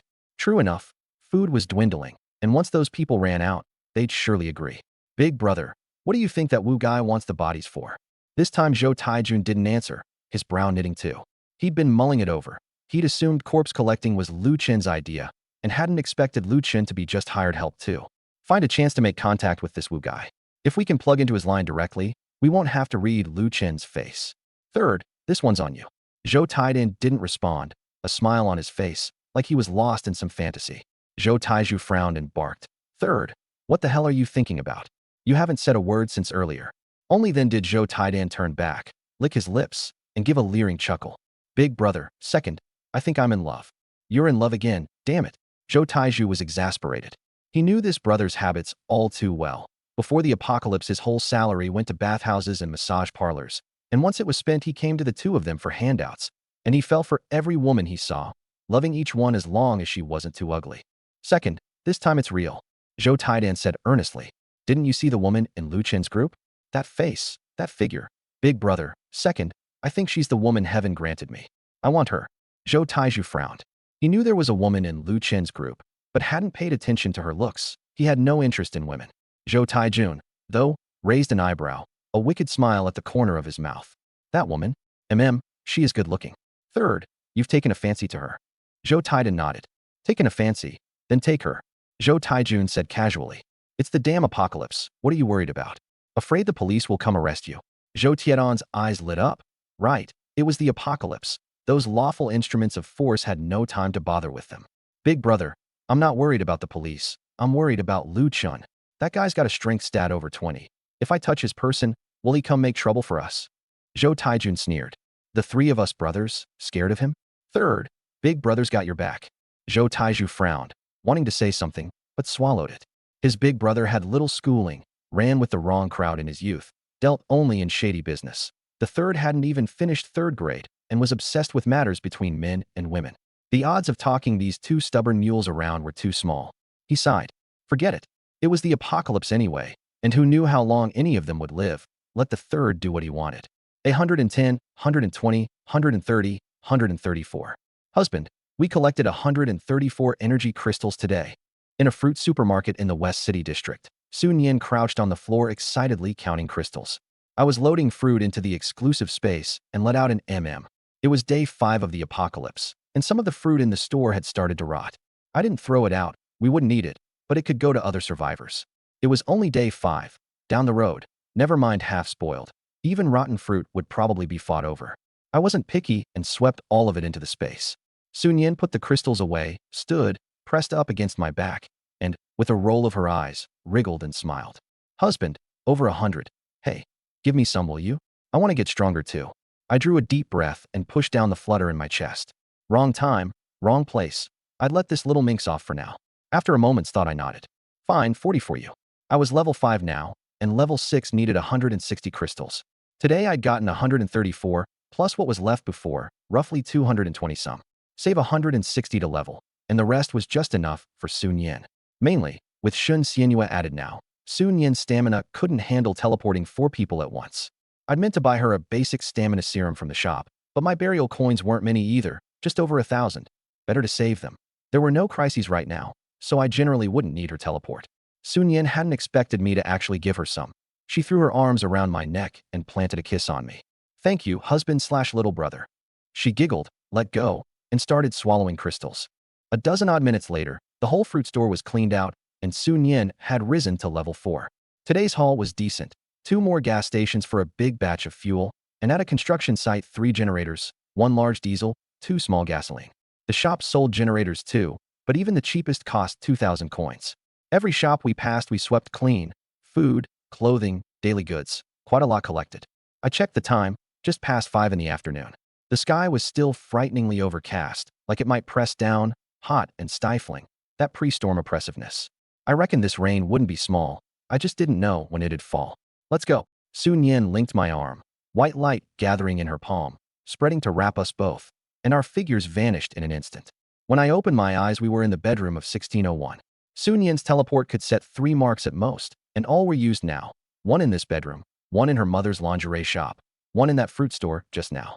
The moment she was steady, Sun Yin ran for the living room, calling as she went, "Big sister bye, sister Xianyue, I'm back." I raised an eyebrow. She hadn't melted into a puddle like the first time. Seemed the stamina boost had done her a lot of good. Mid-thought, her startled cry came from the living room. Husband, come quick, there's a man." I paused, hurried out, and my steps stalled. There really was a man on the couch, trussed up and dumped there, his mouth gagged too. Seeing the 2 of us, his eyes first filled with terror, then he made muffled cries. I frowned and swept the room. No sign of Baiji or Shun Xianyue. Sun Yin, message the 2 of them and ask where they are, and what's going on with this man. Sun Yin nodded and opened the chat panel. I walked closer to study the man, finding him a little familiar. I thought I'd seen him at the 3rd floor trade fair. After a moment's hesitation, I yanked the cloth from his mouth. "Who are you?" He gasped for air, fear in his eyes, and when I impatiently asked again, he answered in a fluster. "Feng Chun, Feng Chun. Mr. Wu, my name is Feng Chun. Why are you in my home?" Before he could speak, Sun Yin had already explained. "Husband, Big Sister Bai says he came this morning demanding food from you." Big Sister Bai ignored him, but he kept knocking, said he wouldn't leave without it, and Sister Xianyue got fed up and tied him up. I glanced at Feng Chun, didn't expect a freeloading piece of trash. Shun Xianyue had done nicely. It was just the sort of thing she'd do. That woman had a streak of ruthlessness in her bones. "You want food?" I asked flatly. "No, I don't. I don't anymore," he cried in terror. As if, how would he dare? He remembered clearly. He'd come to beg food. Hadn't seen me. No one had opened the door. Only a woman saying I wasn't in. Thinking I didn't want to give and figuring he'd force it with sheer nerve, he'd kept knocking, and when the door opened, out came a pretty short-haired woman with an icy face pressing a gun to his forehead. At first he hadn't believed it was a real gun, but the instant the muzzle touched his brow, it was cold, no plastic toy. He still couldn't prove it, but he didn't dare gamble. And then he'd been tied up until now. I looked at him with contempt.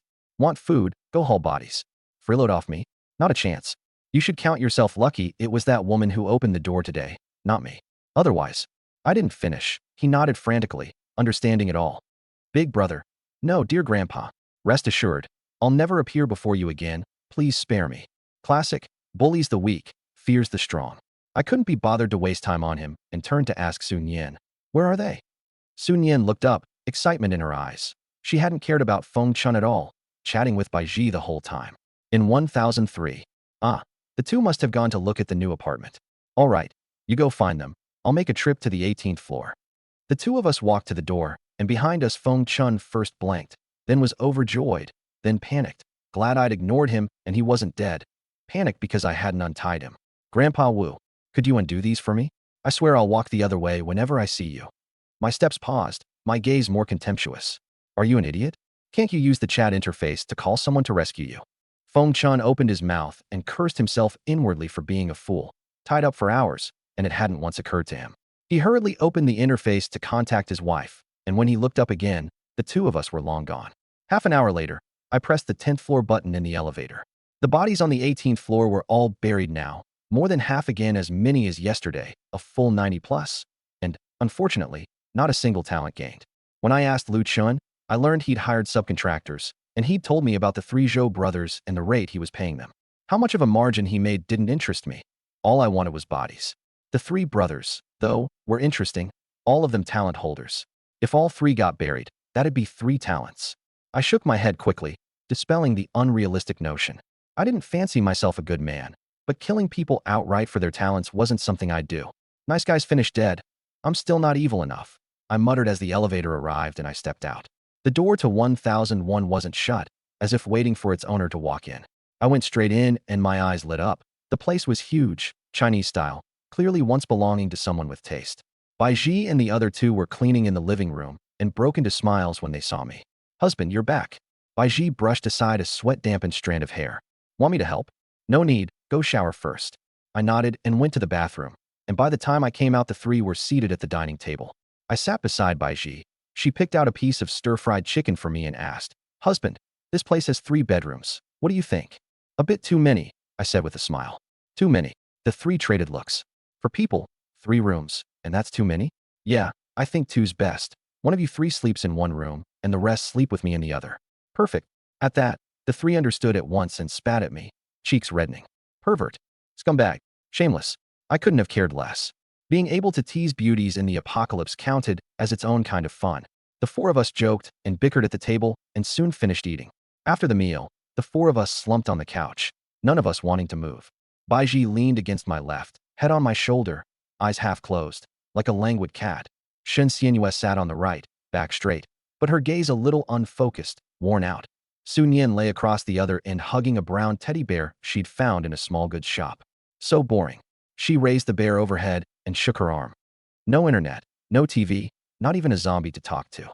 You want to talk to a zombie? Shen Xianyue shot her a look.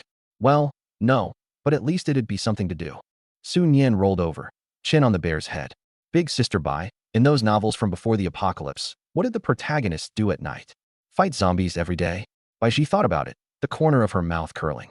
Maybe do what needed doing? Sun Yin blinked, then caught on, her face reddening.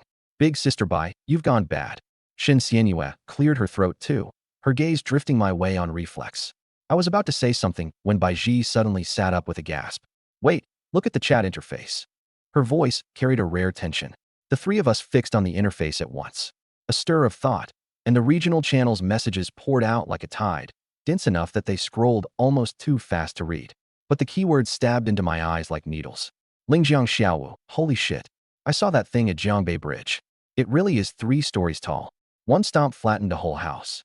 Promise in the wind. I saw it too, over in Northtown. Covered in lumps of flesh, like a moving mountain. I felt the ground shake 2 streets away. Living is hard. That's the meat mountain. And this kind of strong zombie isn't the only one. I saw a winged one on the commercial strip by Lingjiang University. It flies like an airplane. One swipe of its claw, and it snatched a guy hiding on the 3rd floor. My pupils shrank. The commercial strip by Lingjiang University, a winged zombie. Wasn't that the very thing Sun Yin and I had run into? It was still in that area. I kept reading. Jiangbei's finest flower. Right. I saw that winged one too. So fast you can't even make it out. I named it Winged Demon. Tiedon's dad. You're all talking about the big ones. The one I met wasn't big, but it's scarier. Only 2 meters tall, but it burrows. I watched it come up out of the ground, grab a guy by the ankle, and drag him under before he could even scream. Not even a hole left in the ground. Good little bunny. I've seen it too. A level 3 talent holder in our building met it and couldn't even run. Those claws are sharper than a knife. Shaved a man's head clean off in one go. I call it Earthrender. Old Wong from Southtown. I saw something eviler, an invisible zombie. Yesterday at the Southtown Building Materials Market, there was clearly nothing ahead, and a teammate just dropped 5 blood holes in his neck. I faintly saw a transparent outline crawling on the ground, terrifyingly fast. I call it shade. My frown deepened, and I swallowed. This apocalypse was more terrifying than I'd thought. The Winged Demon and Meat Mountain already seemed terrifying enough to me. I hadn't expected ones that could burrow or turn invisible. Could zombies have talents too? The moment that thought surfaced. If that were true, could burying a zombie like the Winged Demon get me its talent? I shook my head. Just a guess. If zombies had talents too, how were humans supposed to play? Might as well hit the reset button. The interface's discussion of these monsters had already blown up, some describing hearsay, some tallying sighting locations and times. What caught my attention most was a post from a user with the handle Infobroker. Infobroker. I spent 3 days collating every special zombie sighting report on the regional channel and summarized the 4 most dangerous known individuals to date. 1. Meat Mountain, Northtown/Jiangbei Bridge enormous, over 10 meters tall, terrifying strength, can stomp buildings flat, moves fairly slowly, currently still near Jiangbei Bridge. 2. Winged Demon, East District/Commercial Strip winged and able to fly, extremely fast, can strike from above, claws and fangs razor sharp, ordinary weapons useless. Possible sonic attack, unconfirmed. 3. Earthrender, can burrow, moves freely underground to ambush the surface, extremely stealthy, seems to roam at will. 4. Shade, can turn invisible, roams at will. All 4 have stat panels that are nothing but red question marks. Not something today's survivors can handle. Run if you meet one, don't fight. Recommend the authorities organize a cleanup ASAP. The interface went quiet a few seconds, then completely detonated. Countless people demanded details. Some cursed the authorities in action, some begged for teammates, some wailed that family had died at these monsters' hands. I closed the interface and leaned back on the couch, my face grim. 4. There were actually 4 terrifying things like the flesh wing, and that was only so far. Whether something more terrifying would emerge down the line was anyone's guess. I silently cursed the apocalypse rules. Hadn't that dog of a system said these were the weakest zombies right now? What were these 4 supposed to be? I already counted as very strong among survivors, and against them I could only run. I had to raise my strength as fast as possible. Husband, that winged demon. It's the one you and Susu ran into before, right? Baiji asked. I nodded. Sun Yin's hands tightened on the bear, her face paling. It's still over by the commercial strip, so we can't go there anymore? I nodded again, griping inwardly. Why did that flesh wing keep loitering on the commercial strip? Was there something there it wanted? I didn't know, but clearly the strip was off limits for now. And this complex couldn't be lingered in either, only a road away from the strip. I'd have to make Lu Chen step it up. Once the bodies were collected, I'd leave. Just as I was planning how to push Lu Chen, the window suddenly flared. Not lamplight, lightning. The ghastly white flash lit the living room bright as day for an instant, and right after. Crack boom. A thunderclap rattled the window glass, and the bear in Sun Yin's arms nearly flew out of them. Wah! She shrieked and shrank into the corner of the couch. What the hell? Baiji jumped too and grabbed my arm on reflex. Shun Xianyue was steadier, but her face changed too, and she looked warily out the window. Before the thunder faded, a strange sound came from outside. Whoosh! The rain arrived. Blindingly fast, without warning, like someone up above had overturned a basin of water. Dense drops slapped against the window with a crisp patter, faster and faster, more and more urgent. I frowned, feeling something was off, got up and walked to the window, looking out through the rain-blurred glass. Outside was pitch black, the streetlights long dead, only the faint outline of the towers in the rain curtain, the water splashing on the open ground below, the droplets taking on an indescribable sheen in the dark. This rain. I reached to open the window. What are you doing? Shen Xianyue's voice came from behind me. Opening the window in the rain. Is your head waterlogged? Taking a look. I pushed the window open, and a gust of damp air rolled in, followed by a smell, not the fresh, earthy scent of rain, but an odd, faintly sweet metallic odor, like rust, like blood. I stuck my hand out. The rain struck my palm, cold, but abnormally cold, not a refreshing cool, but a needle prick sting, like countless fine needles pricking the skin. I pulled my hand back and looked down. My palm was wet, and by the lamplight I made out the color. My pupils shrank. The rain wasn't normal. It carried a faint pink tinge. Shun Xianyue shook the water off her hand and frowned. My hand had a stinging feeling just now, did yours? I nodded, and Baiji and Sun Yin nodded too. Mine too. Sun Yin rubbed the back of her hand. Like lots of little needles, not too painful, but really unpleasant. Without hesitation, I shut the window and said gravely, everyone away from the window. This rain isn't right. Pink rain. Anyone but a fool would know it wasn't normal. The 3 retreated behind the couch at once, and Baiji even drew the curtains. I reopened the interface. Sure enough, it had blown up, all discussing the pink rain. I scanned a few lines, nothing useful, and closed it. The mood in the room was heavy, no one speaking. After a while, Baiji spoke up. Husband, if this rain doesn't stop for a while, will you still go out to collect supplies? Sun Yin and Shun Xianyue looked over too. I smiled and nodded. Of course I'll go. I didn't care whether it rained. I'd just gotten 100,000 thermostatic suits from Tang Rua and had been fretting over what to use them for. Now here was the use. But they didn't know, and looked at me with worry. Husband/little brother, you said yourself this rain isn't right, and it stings when it touches you. Sun Yin pouted. I smiled without explaining and just took out 3 thermostatic suits and set them on the table. For you. The 3 took them, puzzled, and the next second, 6 wide eyes filled the room. This. Baiji stammered. She wanted to ask where they'd come from, but knew I wouldn't say. Sun Yin and Shen Xianyue were equally stunned, neither asking more. Shen Xianyue especially. She'd never heard another survivor mention this kind of item, let alone 3 sets at once. She gave me a long look. This man really did hide big secrets. Now we can go out, right? I raised an eyebrow. The 3 nodded. Sun Yin bit her lip and kept glancing at the window, dying to try it right away. This was something that had only existed in fantasy before the apocalypse. The rain outside showed no sign of stopping, the pale pink curtain pouring down as if from a tipped basin, drumming ceaselessly on the glass. Now and then a zombie snarl carried from the distance, shriller and more frenzied than in the daytime. I leaned back on the couch, fingers tapping the armrest in rhythm, thinking about one thing. No telling how long this rain would last. If it didn't stop or fell off and on for days, the survivors outside surely wouldn't dare go out. The rain was painful and itchy. Who'd risk it? Lucha inside would surely halt too. No one hauling bodies meant no burials for me. No way to grow stronger. But those 4 calamity class zombies were out there getting rained on. I was growing stronger, and so were they. If I stopped, the gap would only widen. I had to keep Luchin collecting corpses. But how? To send people out to haul bodies in the rain, I'd have to give them something to keep them safe.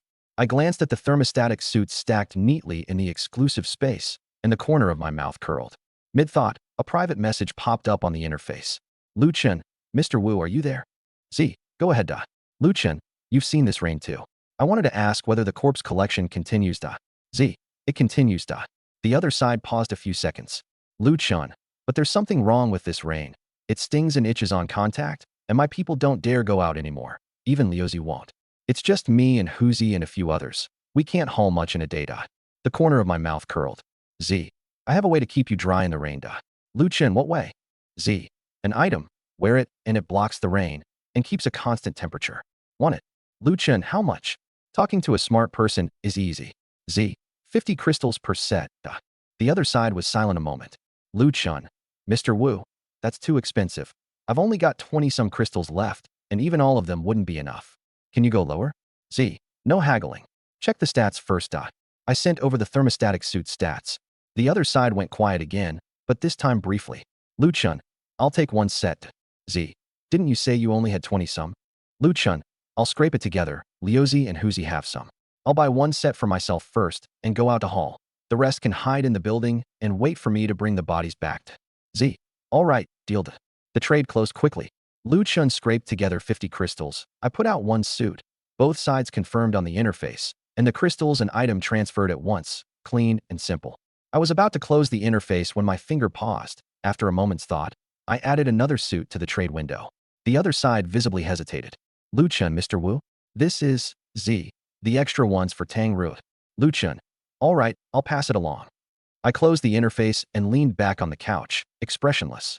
The thermostatic suits were Tang Ruo's reward to begin with. Without her, there'd be no such thing. So giving her 1 set was nothing. At the same time, on the second floor, Luchin closed the interface, and 2 neatly folded sets of black clothing appeared out of nowhere in his hands. Liuzi, Huzi, and Wang Zhangwo crowded the table, watching eagerly. Brother Liu got them? Liuzi leaned in. Luchin dropped the 2 sets on the table. All 3 pairs of eyes went straight. Thermostatic suit, once worn, forms a 1-centimeter insulating layer around the body that blocks rain and keeps body temperature constant at 26 degrees Celsius. Holy shit. Liuzi snatched one up and turned it over and over. This thing blocks rain and keeps a constant temperature? Sci-fi tech. Huzi swallowed. 50 crystals is worth it. As long as it doesn't wear out, you could wear it forever. Luchin agreed deeply, holding a set up against himself. With this, we haul bodies as usual until the rain stops, and food's no problem either. Liuzi suddenly noticed there were 2 sets on the table and frowned. Brother Liu, why 2? Didn't you only buy 1? Luchin glanced at him and didn't hide it. The other one, Mr. Wu had me pass along to Tang Ruo. The room went quiet for a beat. Liuzi blinked and wore an I knew it expression. What did I say? He plopped into a chair and crossed his legs. That Wu guy's definitely taken a fancy to Tang Ruo. Huzi scratched his head. No way. She's got a husband. So what if she does? Liuzi waved a hand. I saw it with my own eyes in the elevator today. Tang Ruo alone in there eating something. And guess what? A vacuum-sealed drumstick. These days people can barely afford instant noodles. And she's eating sealed cooked food? Think about it. Who in this building is the least short on food? The three traded looks. The answer needed no saying. Lu Chun didn't respond, put the two suits away, and said flatly, "Mind your own business. Tomorrow morning, I'll wear this out to haul bodies. You wait in the building, and once I bring them back, you handle getting them up to the 18th floor." "Brother Lu, can you haul them all yourself?" Wang Jingwo asked. "As many as I can. Better than doing nothing." Wang Jingwo nodded, then grew puzzled. "Say, where'd that kid get this stuff? I've never seen anyone drop this off a zombie." Lu Chen fell silent. He'd been wondering the same thing. Wu Ju could produce two at once, sell one, give one to Tang Ruo, which meant he surely had more. He couldn't figure where all these thermostatic suits came from. The only explanation was a talent. But he'd fished around about Wu Ju's talent and gotten only a C-rank fire serpent, which he didn't believe at all, figuring Wu Ju probably had two talents. Who knows? Lu Chen smiled wryly. He'd thought his own A-rank talent impressive enough, and hadn't expected a Wu Ju hidden in this building. One who, of all things, wouldn't stand on his side. It looked more like a partnership now, except all the leverage lay with Wu Ju. Wang Jingwo mulled it over, then narrowed his eyes. "Brother Lu, you think we could make a deal off these suits? Like the way the Zhou brothers collect bodies?" Lu Chen's eyes lit up, then quickly dimmed. Not a bad idea. A thermostatic suit was worth far more than 50 crystals, and distributing them would surely rake in a fortune. But it couldn't be that simple. He sighed. "Old Wang, don't take people for fools. Whatever you can think of, so can he. Why would he give us a cut?" Wang Jingwo paused, then smiled wryly too, but his eyes soon brightened again. "You're right, Brother Lu. But Wu Ju's a busy man. He probably won't peddle these retail himself, and even if he did, he couldn't just happen to sell to people in our complex. We could buy a few and turn around and sell them to the Zhou brothers and others." Lu Chen's pupils lit. Right. There were so many survivors in Lingjiang City. Wu Ju surely wouldn't sell only to his own complex. He couldn't be the citywide master distributor, but the complex master distributor should be doable. Except one big problem loomed: energy crystals. He'd spent all of his on that suit, and still owed Liuzi and the others. Not a single spare crystal. Wang Jingwo chuckled, clearly having thought this far. "Brother Lu, just contact the Zhou brothers directly. Think about it. They only found out today that hauling bodies gets you food. They were about to go big, and then it rained. They're surely holed up now, unable to get out or trade for food. Probably fed up. Set the suit down in front of them at a time like this. Think they'll buy? All three are talent holders. They've stockpiled plenty of crystals killing zombies these 2 days. Sell it to them at a high price, and the spread's right there." Lu Chen slapped his thigh. "All right, I'll ask." He opened the interface, found Zhou Taijun, and sent a message. "Lu Chen, Brother Zhou, you there?" "Zhou Taijun here. What's up?" "Lu Chen, you've seen this rain. Still want to keep hauling bodies for food?" Zhou Taijun, obviously. "Of course. But this rain you've got away?" Lu Chen didn't waste words, just sent a screenshot of the suit's stats. The other side was quiet for a dozen-odd seconds. "Zhou Taijun, you've got this?" Lu Chen, "I do, but it's not cheap." Zhou Taijun, "How much?" Lu Chen glanced at Wang Jingwo, who held up an 8. Liuzi and Huzi grimaced watching. Old Wang really was cutthroat, worse than Brother Lu, jacking the price up by more than half. Lu Chen, 80 crystals per set. Zhou Taijun, deal? I'll take it. Lu Chen paused. He'd expected haggling, had even braced to get cursed out, and instead the man agreed without blinking. Seemed Zhou Taijun was also anxious to keep trading for food.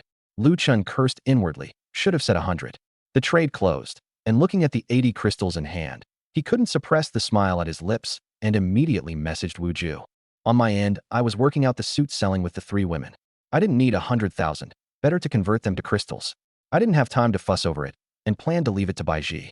She'd already posted on the interface, plenty of takers, but everyone either haggled or wanted a freebie, which had her chest heaving with anger. I was consoling her that she'd get used to it when Lu Chen's message came. Lu Chen, Mr. Wu, another thermostatic suit." I raised an eyebrow, guessing in an instant what he'd done, and chuckled. "Z, sure, let's trade." The trade closed, and he sent another. Lu Chen, "Mr. Wu, there's one more thing I'd like to discuss." "Z, go ahead. Lu Chen, "These thermostatic suits, could I sell them for you in the complex?" "Z, sure, but complex only, and no credit." I didn't much care how much Lu Chen sold. Honestly, it was only day 5 of the apocalypse. Survivors wouldn't have many crystals. Even talent holders who could easily kill zombies mostly used their crystals to grow stronger, not sit on them like they'd breed. 50 was already a lot. But there was surely more than one Lu Chen. In just these dozen-odd minutes, Baiji had sold 5 sets, 3 of them to the same person, obviously doing the same thing Lu Chen was. I set no purchase limit, no need. How much others made was no concern of mine. These 100,000 sets were all free money, so I couldn't lose. Baiji seemed to enjoy the work, though her pretty face still carried anger, mostly at the shameless types. Sun Yin and Shin Xianyue were helping too. The interface's talk now wasn't about the pink rain, but the suddenly appeared thermostatic suits. Checking the time, it was getting late. I stood and stretched, smiling at the 3 women. All right, you can sell more tomorrow, time for bed. Who's sleeping with me tonight? I've got stuff to sell, no time. Go find Su Su and Xianyue, Baiji said without turning. I looked at Sun Yin. Her pupil shrank, and she waved her hands hurriedly. No. I have to help big sister buy. Let sister Xianyue keep you company. She's only been through it once. Shun Xianyue's pretty face flushed, and she shot Sun Yin a vicious glare. Did a thing like this really call for deferring to each other? But she still rose from the couch. Selling really wasn't her thing. Too many idiots, and in just a few minutes she'd already cursed several of them out on the interface. Any longer, and she'd die of anger. Better than staying furious was going to sleep with me. Sleep being a pleasant thing, after all. But recalling last night, her legs went weak again. I really was too strong. Alone she could barely cope, and together with someone else, she wasn't mentally ready for that. Just once. She said it red-faced. I have to go out to collect supplies tomorrow too. Can't stay up too late. I put on a puzzled face. What are you saying? What just once? Shin Xianyue clenched her pearly teeth. This dog of a man was playing dumb. Bastard. With a dainty cry she lunged. I caught her incoming little fist, laughed, and used the momentum to pull her into my arms, carrying her toward the bedroom. The door shut, and inside the bedroom her scolding came first, then changed in tone. In the living room the 2 women spat, faces reddening. Come on, back to our room. Baiji really couldn't stand the sound. Stay longer, and she feared she'd start having some peculiar thoughts of her own. Sun Yin nodded dumbly, glancing back at that bedroom door now and then as she went. At the same time, in Building 3, Unit 2, Zhou Taijun had already put on the thermostatic suit. The black clothing worn snug, a nearly invisible transparent film flickered faintly around him, sealing off the outside damp and chill entirely. His body temperature fixed at 26 degrees, neither cold nor hot. So comfortable, he let out a long breath. Really damn miraculous. He worked his arms. Once it's on, you can't feel the rain outside at all. Zhou Taiju stared enviously at the clothing on his brother, his throat bobbing. Big brother, this thing really blocks rain? See for yourself. Zhou Taijun walked to the window and stuck his hand out. The rain struck the back of his hand and slid off the film, never touching the skin, and when he drew it back the skin was dry, not even a watermark. Zhou Taiju swallowed, eyes full of envy. 80 crystals, worth it. Worth it indeed. Zhou Taijun shut the window and turned back.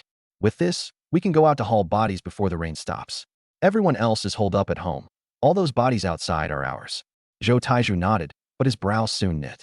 Big brother, where do you think Lu Chen got this stuff? Zhou Taijun sat down and tapped the table. Where else? Had to be that Wu guy.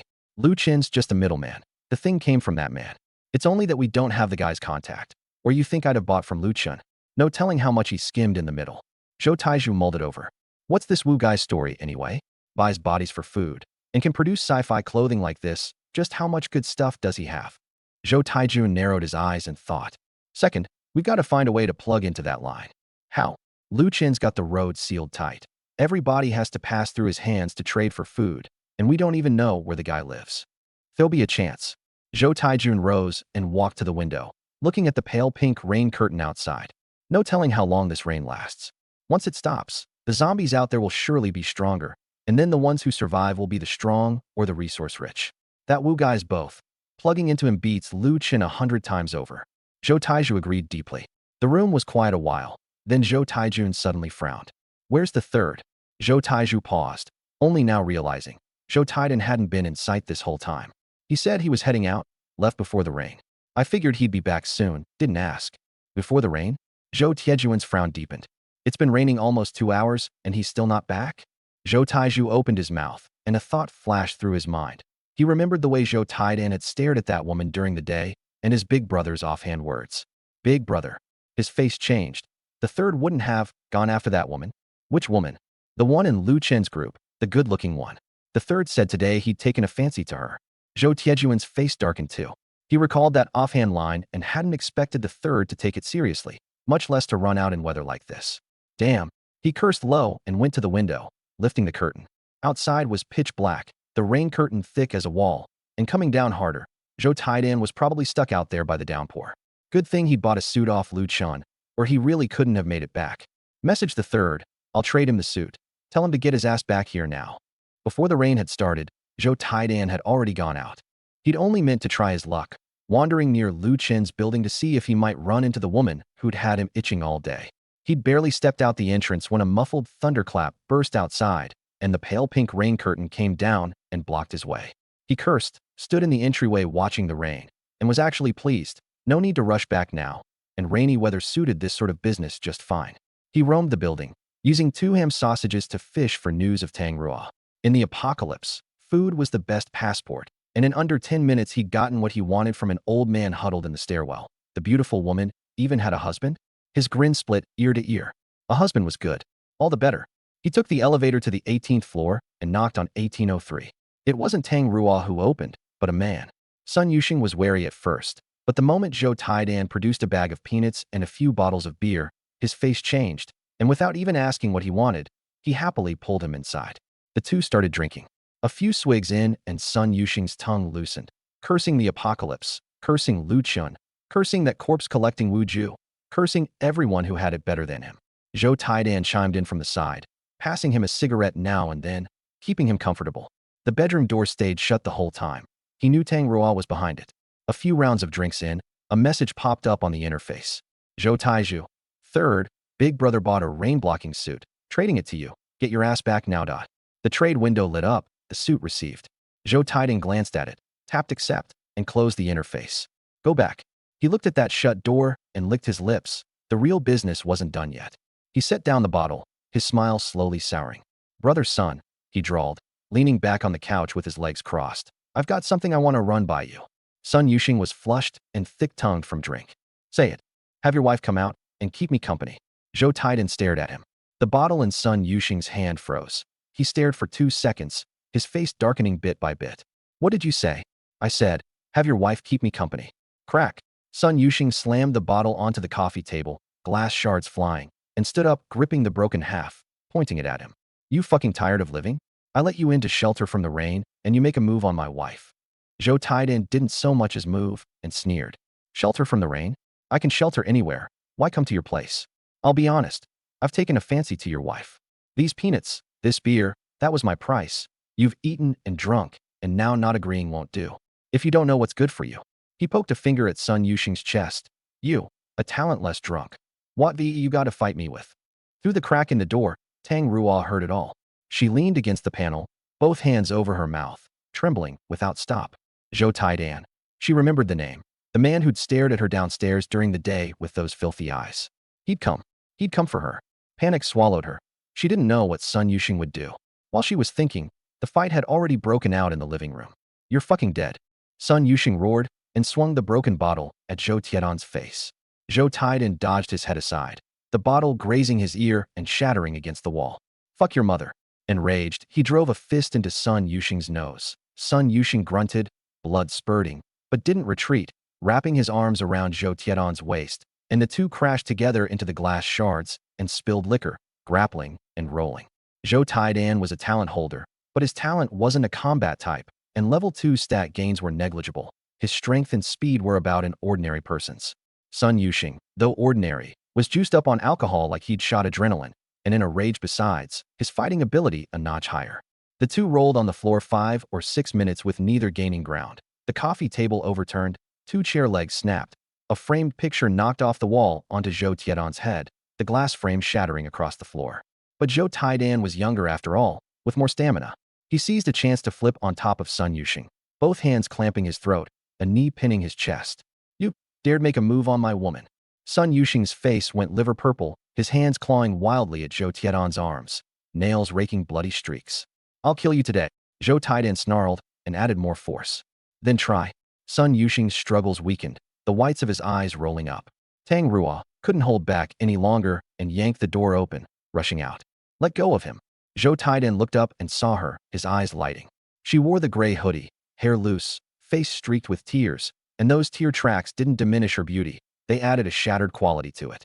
He swallowed, released Sun Yuxing's throat, stood, wiped the blood off his face and smeared it on his pant leg, and walked toward her. Sister-in-law, you're finally out. His voice carried the reek of alcohol, every step landing on her heart. Tang Rua stepped back, her back against the wall, nowhere left to go, fingers clutching the hem of her clothes, shaking like a leaf in the wind. You don't come near me. Don't come near. Zhou Taiden smiled, showing teeth stained yellow by cigarettes and drink. Sister-in-law, I came all this way, drank the drinks, fought the fight, and you tell me not to come near? He took another step and reached to touch her face. At that instant, a bloody hand reached over from the floor and seized his ankle in a death grip. You fucking dare. Sun Yuxing lay sprawled on the floor, his face all blood, his nose canted to one side, one eye swollen shut, the other bulging wide and full of madness. His nails dug into the flesh of Zhou Tiedon's ankle, the nail beds peeling back, and still he wouldn't let go. Tang Rua is mine. You touch her, and I'll haunt you, even as a ghost. Zhou Taiden looked down at this half-dead man at his feet, irritation and fury surging up together. Damn it. He bent and picked up a shard of glass from the floor, the very bottle-bottom Sun Yuxing had stabbed at him with, its edge jagged, glinting cold in the light. You're asking to die. He crouched, gripped Sun Yuxing's hair with one hand, and hauled his head up. Sun Yuxing's face was swollen like a pig's head, his mouth full of bloody froth, but those eyes still fixed on him, like a mad dog with its tail stepped on. You won't die well. I'll make sure you don't die well first. Zhou Taidan raised his hand and drove the glass shard hard into Sun Yuxing's chest. A muffled sound. Sun Yuxing's body arched violently, eyes bulging, and in under 2 seconds the light in his pupils vanished, the hand gripping the ankle falling limp.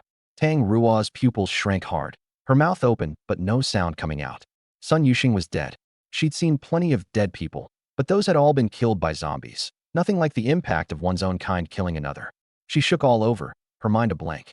Zhou Taidan pulled the shard out, drawing a gout of blood, stood, wiped his hand on Sun Yuxing's clothes, and kicked away the hand still gripping his ankle. Useless. He turned back to Tang Rua. This time, no one could stop him. Tang Rua leaned against the wall, her legs so weak she could barely stand, watching him step closer, her terror at its peak. She could imagine what came next. Don't come near. Zhou Taidan didn't stop, his leer deepening. Tang Rua, I wanted you the first moment I laid eyes on you. It's the apocalypse, your husband's dead, and a woman on her own has it so hard. Come with me, and I'll make your life better. Tang Rua's heart went to ash. This man dared even kill. What wouldn't he do? What to do? What to do? A figure suddenly surfaced in her mind. If that person were here, he could probably save her. Sadly, she didn't have Wu Ju's contact, and even a message in the group probably wouldn't reach him in time. But she absolutely refused to be defiled by scum like this. Still, she had Wu Ju in the complex group and sent 2 words, save me. Whether he'd see it, she didn't know. She could only pray he'd come in time. What she had to do now was stall as long as possible. Don't come near. If you dare touch me, Wu Ju won't let you off. Zhou Tiedon's steps paused. Wu Ju. He'd heard the name, the corpse buyer behind Lu Chun. But what did Wu Ju have to do with Tang Rua?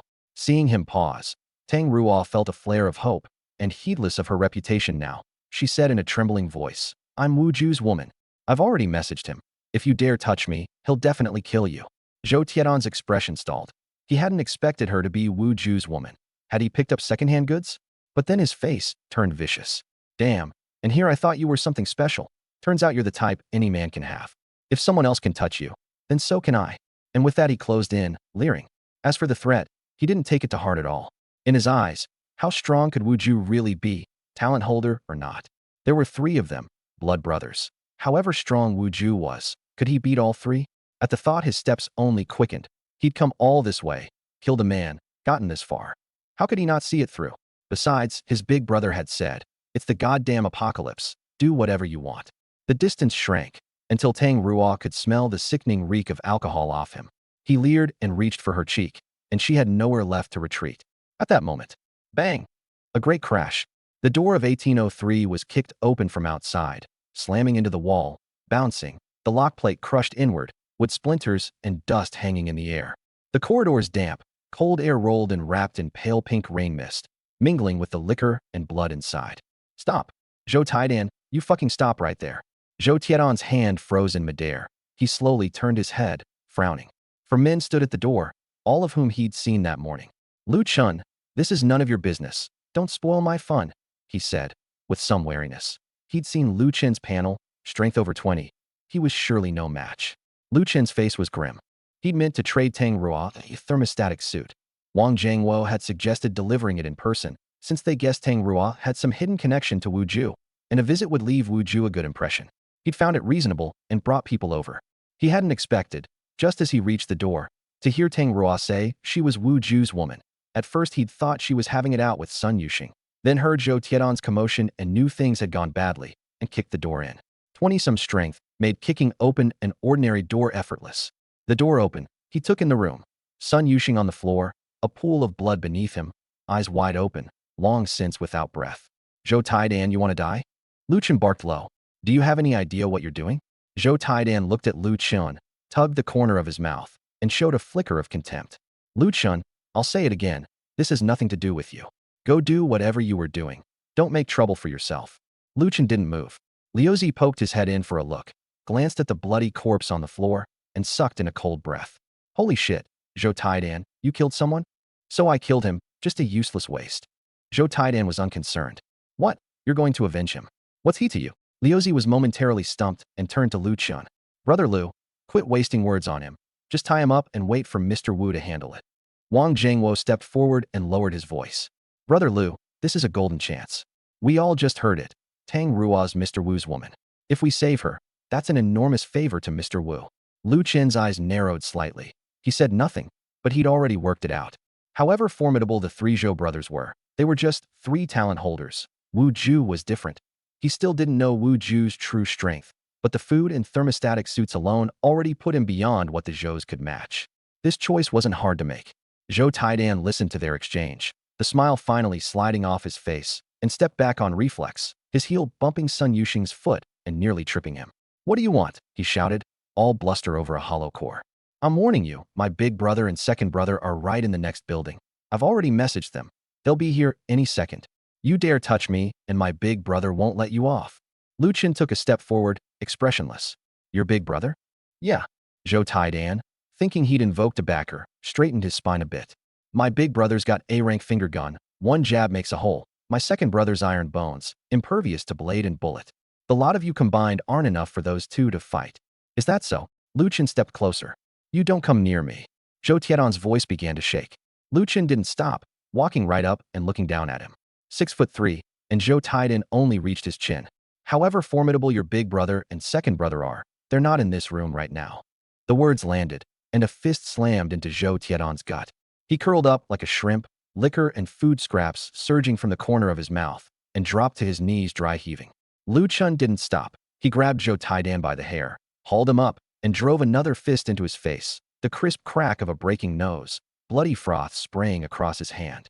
A third punch, a fourth, a fifth, everyone solid.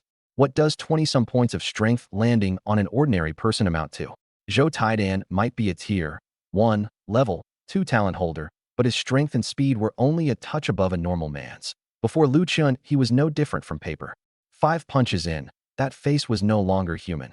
The eye socket swollen to a slit, the lips split back over broken teeth, the nose canted to one side, like it had been run over by a wheel. Tie him up. Lu Chen let go, and Zhou Taidan slumped to the floor like mush. Liu Zi had the rope ready and trussed his hands and feet tight in a few quick moves. Wang Zhengwo walked to Tang Rua and asked softly, Miss Tang, are you all right? Tang Rua leaned against the wall, trembling all over, her gaze moving from Zhou Taidan to Sun Yuxing's corpse and back, her lips quivering without a single word coming out. Wang Zhengwo sighed, took off his jacket, and draped it over her shoulders. It's over.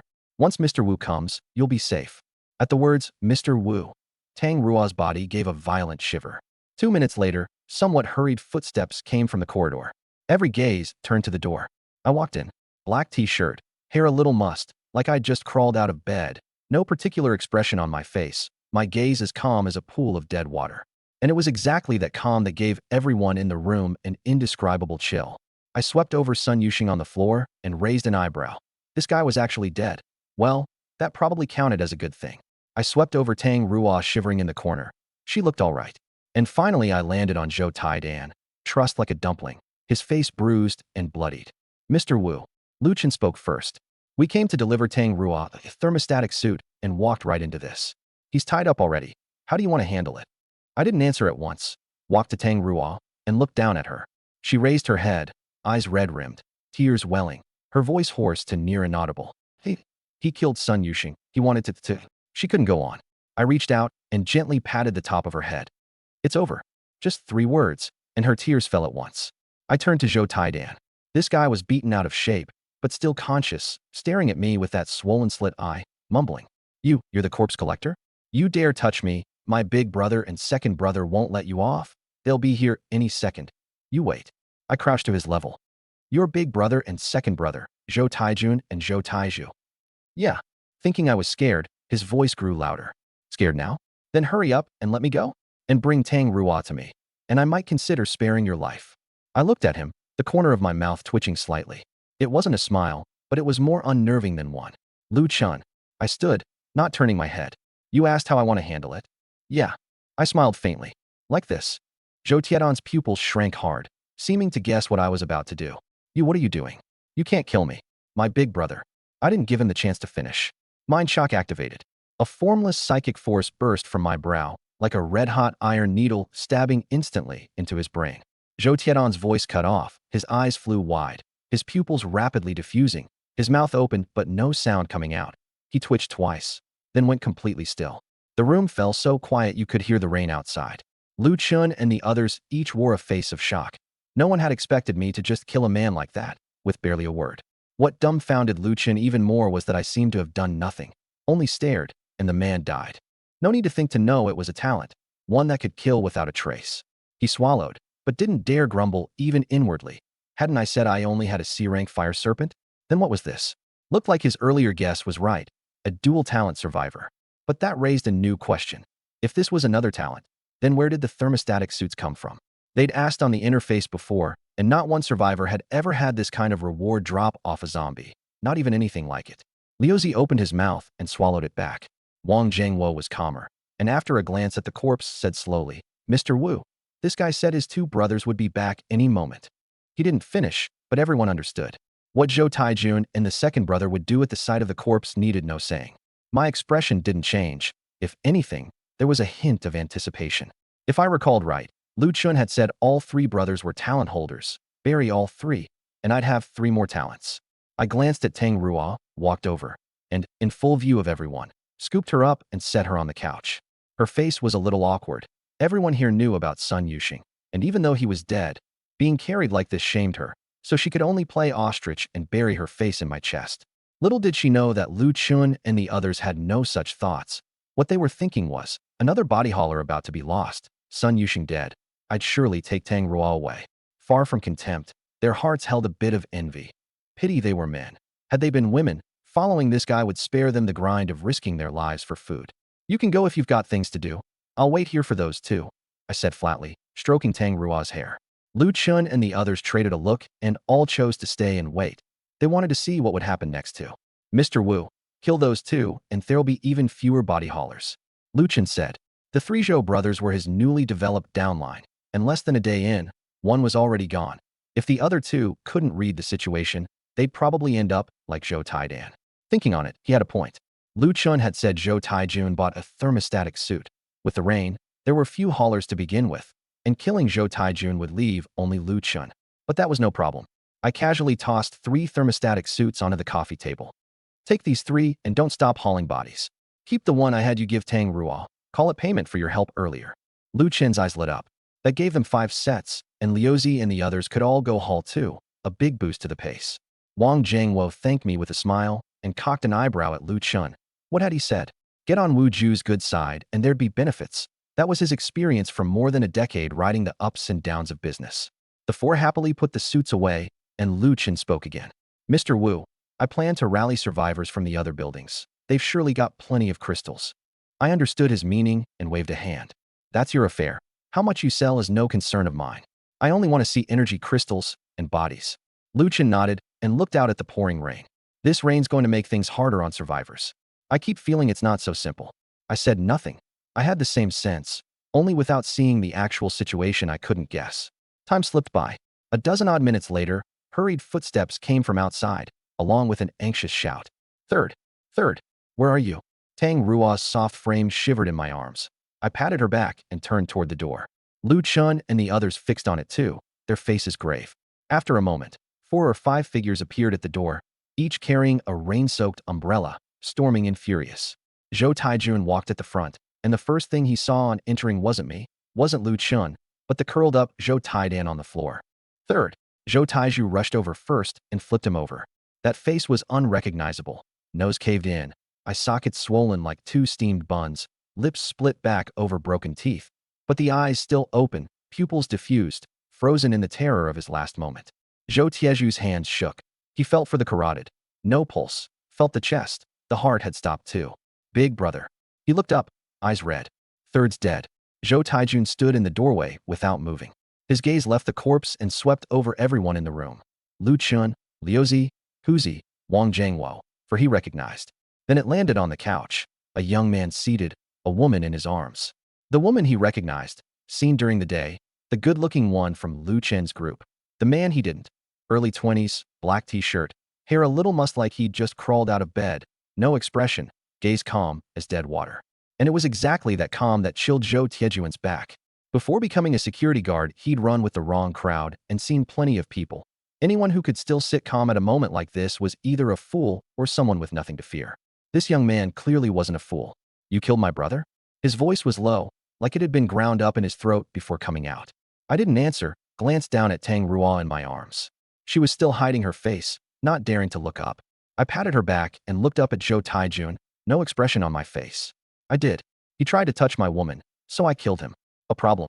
Zhou Tiejuan's eyelid twitched. He looked at Sun Yuxing on the floor, then at Tang Ruo, and finally at me. Your woman? He repeated the words, tugging the corner of his mouth, his fingers clenched white. This woman's really yours? Even if my third touched your woman, you could beat me, curse me. I'd compensate you.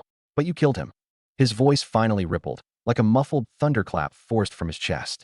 He was my blood brother. I looked at him, my gaze unchanged. And so, Zhou Tiejuan's pupils shrank. Behind him, Zhou Taiju had already stood, fists clenched, knuckles cracking. Big brother, don't waste words on him. A life for a life. I'll break this kid's legs first, then leave him for you to deal with. Zhou Taiju stepped forward, a dark gray sheen rising over his body, like he'd been plated with iron, B-rank talent, iron bones. Zhou Taijun didn't stop him. Zhou Taiju charged at me like an enraged bull, every step thudding the floor. I didn't even stand, only glanced at him. Mind shock. Formless psychic force burst from my brow, stabbing instantly into his brain. Zhou Tieju's charge cut off, his whole body freezing in place, expression frozen between fury and blankness. He swayed, then collapsed like a toppling wall, the iron gray sheen fading to reveal his ordinary skin tone. The room went quiet for a beat. Zhou Tiejuan's pupils shrank hard. He hadn't even seen what I'd done before the second brother fell. He didn't hesitate. His right hand rose, index finger pointing at me. But before the fingertip could gather that layer of force, my second mind shock had already arrived.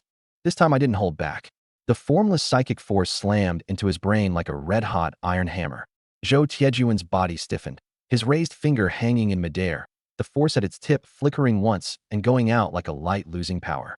Dark red blood poured from his eyes, nose, ears, and mouth at once, those eyes bulging, fixed on me.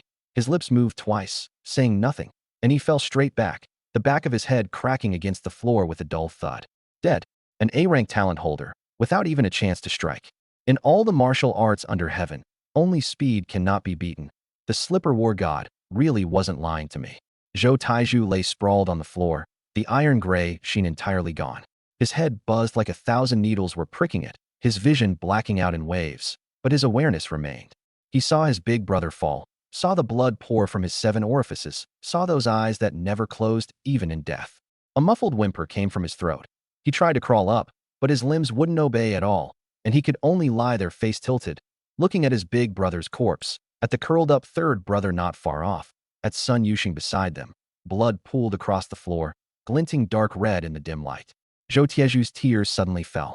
Not from pain, from regret. From the moment the third said he'd taken a fancy to that woman, he'd felt it was wrong. His big brother and the third had said those things right beside him, and he hadn't argued a single word against it. Had he stopped the third then, maybe it wouldn't have ended this way. The third was dead, the big brother was dead, and he'd be gone soon too. Only 5 days into the apocalypse. If not for this whole mess, with all 3 of them talent holders, they should have been able to live well. He closed his eyes, tears sliding from the corners, his breathing growing shallower, his last breath slipping from his throat like a soundless sigh. And then he went completely still. Lu Chen stood to the side, the sweat down his back soaking his t-shirt. He'd seen me kill Zhou Taidan, but that had been at a distance, less vivid. This time he stood less than 3 meters away and watched with his own eyes as Zhou Tiejuan's raised finger hung in the air, watched the blood pour from 7 orifices, watched a living man become a corpse, the whole thing in under 2 seconds. An A-rank talent holder, gone just like that, without a chance to act. He swallowed and stepped back half a pace on reflex, suddenly recalling what he'd said the first time he met me. "Mr. Wu, I came to invite you to join us." Looking back, he'd been an absolute fool. Liuzi's legs were shaking, his face paper white, unable to say a word. Huzi wasn't much better, both hands clenched, eyes bulging. Wang Jingwo was steadier, but his face changed too. All of them had only one thought now. Whatever you do, don't provoke this man. One wrong word, and he kills. I didn't know what they were thinking. My gaze fell on the survivors who'd come with the Zhous. 2 left, one young, one middle-aged, both men, planted in place like posts, their faces oddly identical. Fear, pure and undisguised. My gaze swept over, and both shuddered at once. The middle-aged man reacted first, dropping to his knees with a thud. "It's got nothing to do with me. Zhou Taijun called us to make a show of force. We didn't dare not come." Right. The young man knelt too, voice trembling. "We just came to watch. I live in the next building, and Zhou Taijun threatened to steal my food if I didn't come. I had no choice. Please spare us. We swear we'll say nothing." The two scrambled over each other explaining, like they were racing to be reborn. Lu Chen opened his mouth, hesitated a while, then spoke. "Mr. Wu, why not let these two go? They really didn't do anything, and I need hands for hauling bodies." I turned and glanced at him, then nodded. You could tell Lu Chen was still, at his core, that same good man. Good men don't live long. But I hadn't planned to kill these two anyway. Both ordinary, and killing them would get me nothing. The two shot Lu Chen a grateful look and pleaded to me again. "Big brother, please spare me. I saw nothing." Right. The corner of my mouth twitched. "Then go, and don't come back." The two were like men granted a reprieve, scrambling up and pouring out the door, and in under 2 seconds the corridor held only the sound of rain. I looked at Lu Chen. "You lot head back too." Lu Chen nodded, went to say something, opened his mouth and shut it, glanced at the 3 bodies on the floor, glanced at Tang Ruo in my arms, and turned to go. Liuzi and Huzi followed behind, Wang Jingwo last, pausing at the door to look back. "Mr. Wu, tonight, we saw nothing." I gave him a look and said nothing. Wang Jingwo nodded and pulled the door shut. In the instant it closed, Liuzi's low voice carried from the corridor. "Holy shit, that scared me. I really thought Mr. Wu might slip up and kill us too." Quickly swallowed by the rain. The room finally went quiet. I looked down at Tang Ruo in my arms. She was still hiding her face, her body faintly trembling, but far better than before. I patted her shoulder. "They're gone." Her body stiffened, and she slowly raised her head. Eyes red-rimmed, face streaked with tears, lashes clumped together, nose tip red. She glanced toward the living room. 4 bodies sprawled on the floor, blood pooled into a sheet, glinting dark red in the light. Her stomach turned, sour water rising in her throat, and she covered her mouth and dry-heaved twice. I steadied her shoulder and let her lean on mine. "Don't look." She closed her eyes and buried her face in the crook of my neck, drawing a deep breath. There was a faint smell of soap on me mixed with rain, not exactly pleasant, but it put her at ease. "Thank you." Her voice was muffled, nasal. I said nothing, only patted her back gently. 2 or 3 minutes later, her breathing steadied, and she sat up from my arms, wiping her tears with the back of her hand, glancing at the 3 bodies and then at Sun Yuxing. Her gaze lingered on her husband a few seconds. That man was dead. She'd thought she'd feel grief, at least shed a few tears, but she didn't. There was nothing in her heart, only emptiness, like a room stripped bare, not sorrowful, not glad, just empty. She drew her gaze back to me. "Are you going to burn them?" "It's called burial." "It's my work," I corrected. Tang Ruo bit her lip and stood up from my arms. I rose with her and summoned the crematory furnace with a wave. The pitch-black furnace slowly coalesced in the living room, the door opening on its own, the ghostly blue flame rising, burning quietly. Tang Ruo's pupils shrank at the sight of it, but she asked nothing. With some anticipation, I moved the 3 Zhou brothers' bodies to the furnace and watched them drift slowly in. This corpse was a tier 1 talent holder. You have obtained the talent. Finger gun. A-rank talent, plus 200 burial coins. Finger gun. A use the finger as a gun, condensing wind element compressed high-speed airflow to attack, max range 100 m. I raised an eyebrow, pleased. A ranged attack talent, a rank no less. The power was probably no small thing. If Zhou Taijun had gotten it off earlier, I might well have been the one to die. Pity he never got the chance, dying first. In all the martial arts under heaven, only speed cannot be beaten. This corpse was a tier 1 talent holder. You have obtained the talent, Iron Bones. B rank talent, plus 100 burial coins. Iron bones, B steel hard bones, can briefly harden the skin when active. The corner of my mouth curled. This talent perfectly patched my defensive weakness. This corpse was a tier 1 talent holder. You have obtained the talent, Eagle Eye. B rank talent, plus 100 burial coins. Eagle Eye, B greatly extends visual range. I sucked in a breath. Of the 3 Zhou brothers, the third really was the most useless. What good is extending your visual range? Admiring a zombie's armpit hair from a great distance. Still, overall not bad. 3 talents, 1A and 2B, plus 900 burial coins. Adding to the earlier ones, I now had 8 talents, just 2 short of the cap of 10. I learned all 3 talents and put the black boxes into the exclusive space. Opponents though they were still my own kind, and the dead deserved dignity. The decency owed I wouldn't withhold. This was my profession, after all. Then I buried Sun Yuxing too. This corpse was an ordinary survivor, degenerate gambler in life. You have obtained the skill, lose 9 bets in 10, plus 2 burial coins. The corner of my mouth couldn't help twitching. Since when did degenerate gambler count as a profession? And this skill, learn it, and I'd probably never win at Mahjong again. Bad luck. I turned to Tang Ruo. Do you want to keep his ashes? Tang Ruo shook her head. Sun Yuxing's death stirred nothing in her, and she didn't know why. All right, I'll find a chance to bury him, I said offhandedly, tossing the ashes into the space, and looked at her again, asking softly, want to come with me? Tang Ruo opened her mouth, a flicker of confusion crossing her face. Sun Yuxing was dead. There seemed no need to stay in this home either. She glanced at the room she'd lived in for years and nodded. Okay. Tang Ruo packed little. You could tell she'd long since lost all feeling for this home. The 2 of us returned to 1001, where Bai Ji and the other 2 were already seated on the couch, waiting. They'd actually wanted to follow when I went out, and I'd stopped them. My strength wasn't weak now, but it wasn't all that great either. The 3 Zhou brothers were all talent holders, and if something went wrong with the women along, it'd be trouble. Put bluntly, even if Bai Ji and the others were going to die, it had to wait until 12 days from now. Seeing me come in, the 3 women rose, but their eyes didn't land on me. They went to Tang Ruo behind me. Bai Ji stood front, in cream-white loungewear, hair tied loosely behind her head, a gentle smile on her face. Sun Yan, hugging that brown teddy bear, poked half her head out from behind Bai Ji, eyes rolling over Tang Ruo, a sly smile at her lips. Shun Xianhua leaned on the couch armrest, arms crossed, a black lace nightgown revealing sharply defined shoulders and collarbone. Her expression very cool, her gaze pausing on Tang Ruo's face a moment before she gave a slight nod in greeting. Tang Ruo stood half a step behind me, hands folded before her belly, fingers twisting knuckle-white, her gaze sweeping over the 3 quickly before dropping to stare at her own toes. Nervous from deep inside. She didn't know whether these 3 women could accept her. She had, after all, once had a husband. Though Sun Yuxing was dead, though that marriage had long existed in name only, the words married woman stuck in her heart like a thorn she couldn't pull out. She feared even more that I'd only had one night's interest in her and would toss her aside once the novelty wore off. Bai Ji looked at Tang Ruo's twisting fingers, smiled, walked up, took her hand, gently pried open the clenched fingers, and wrapped them in her own. Sister, don't be nervous. Come, sit and talk. Her voice was very gentle.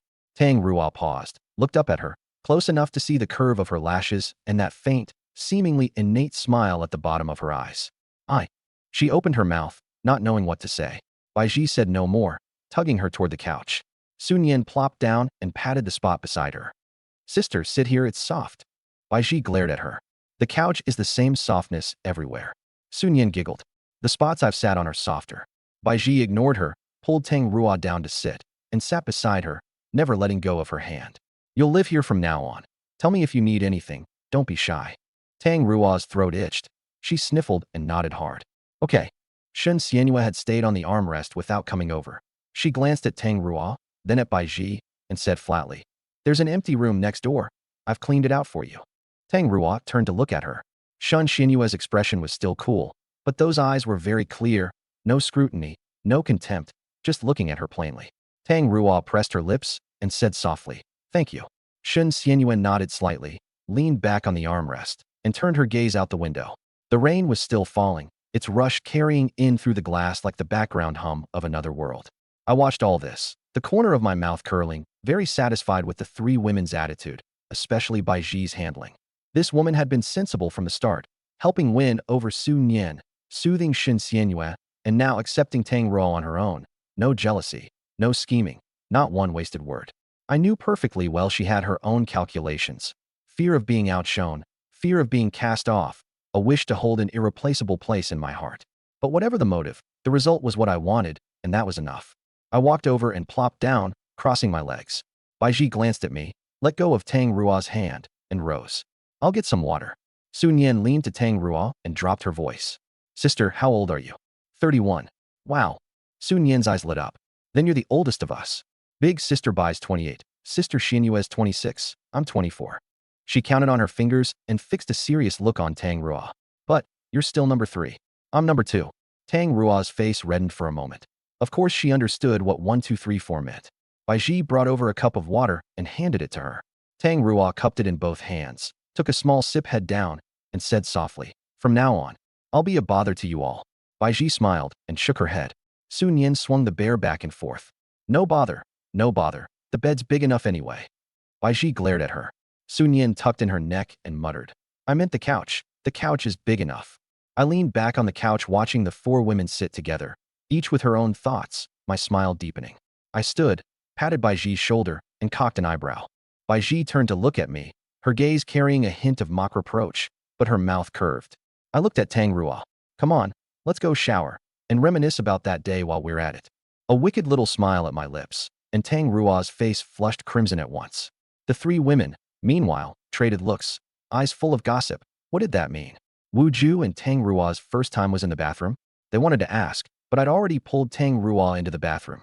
Behind me, Sun Yen murmured dazedly to herself. The bathroom, huh? I haven't tried that yet.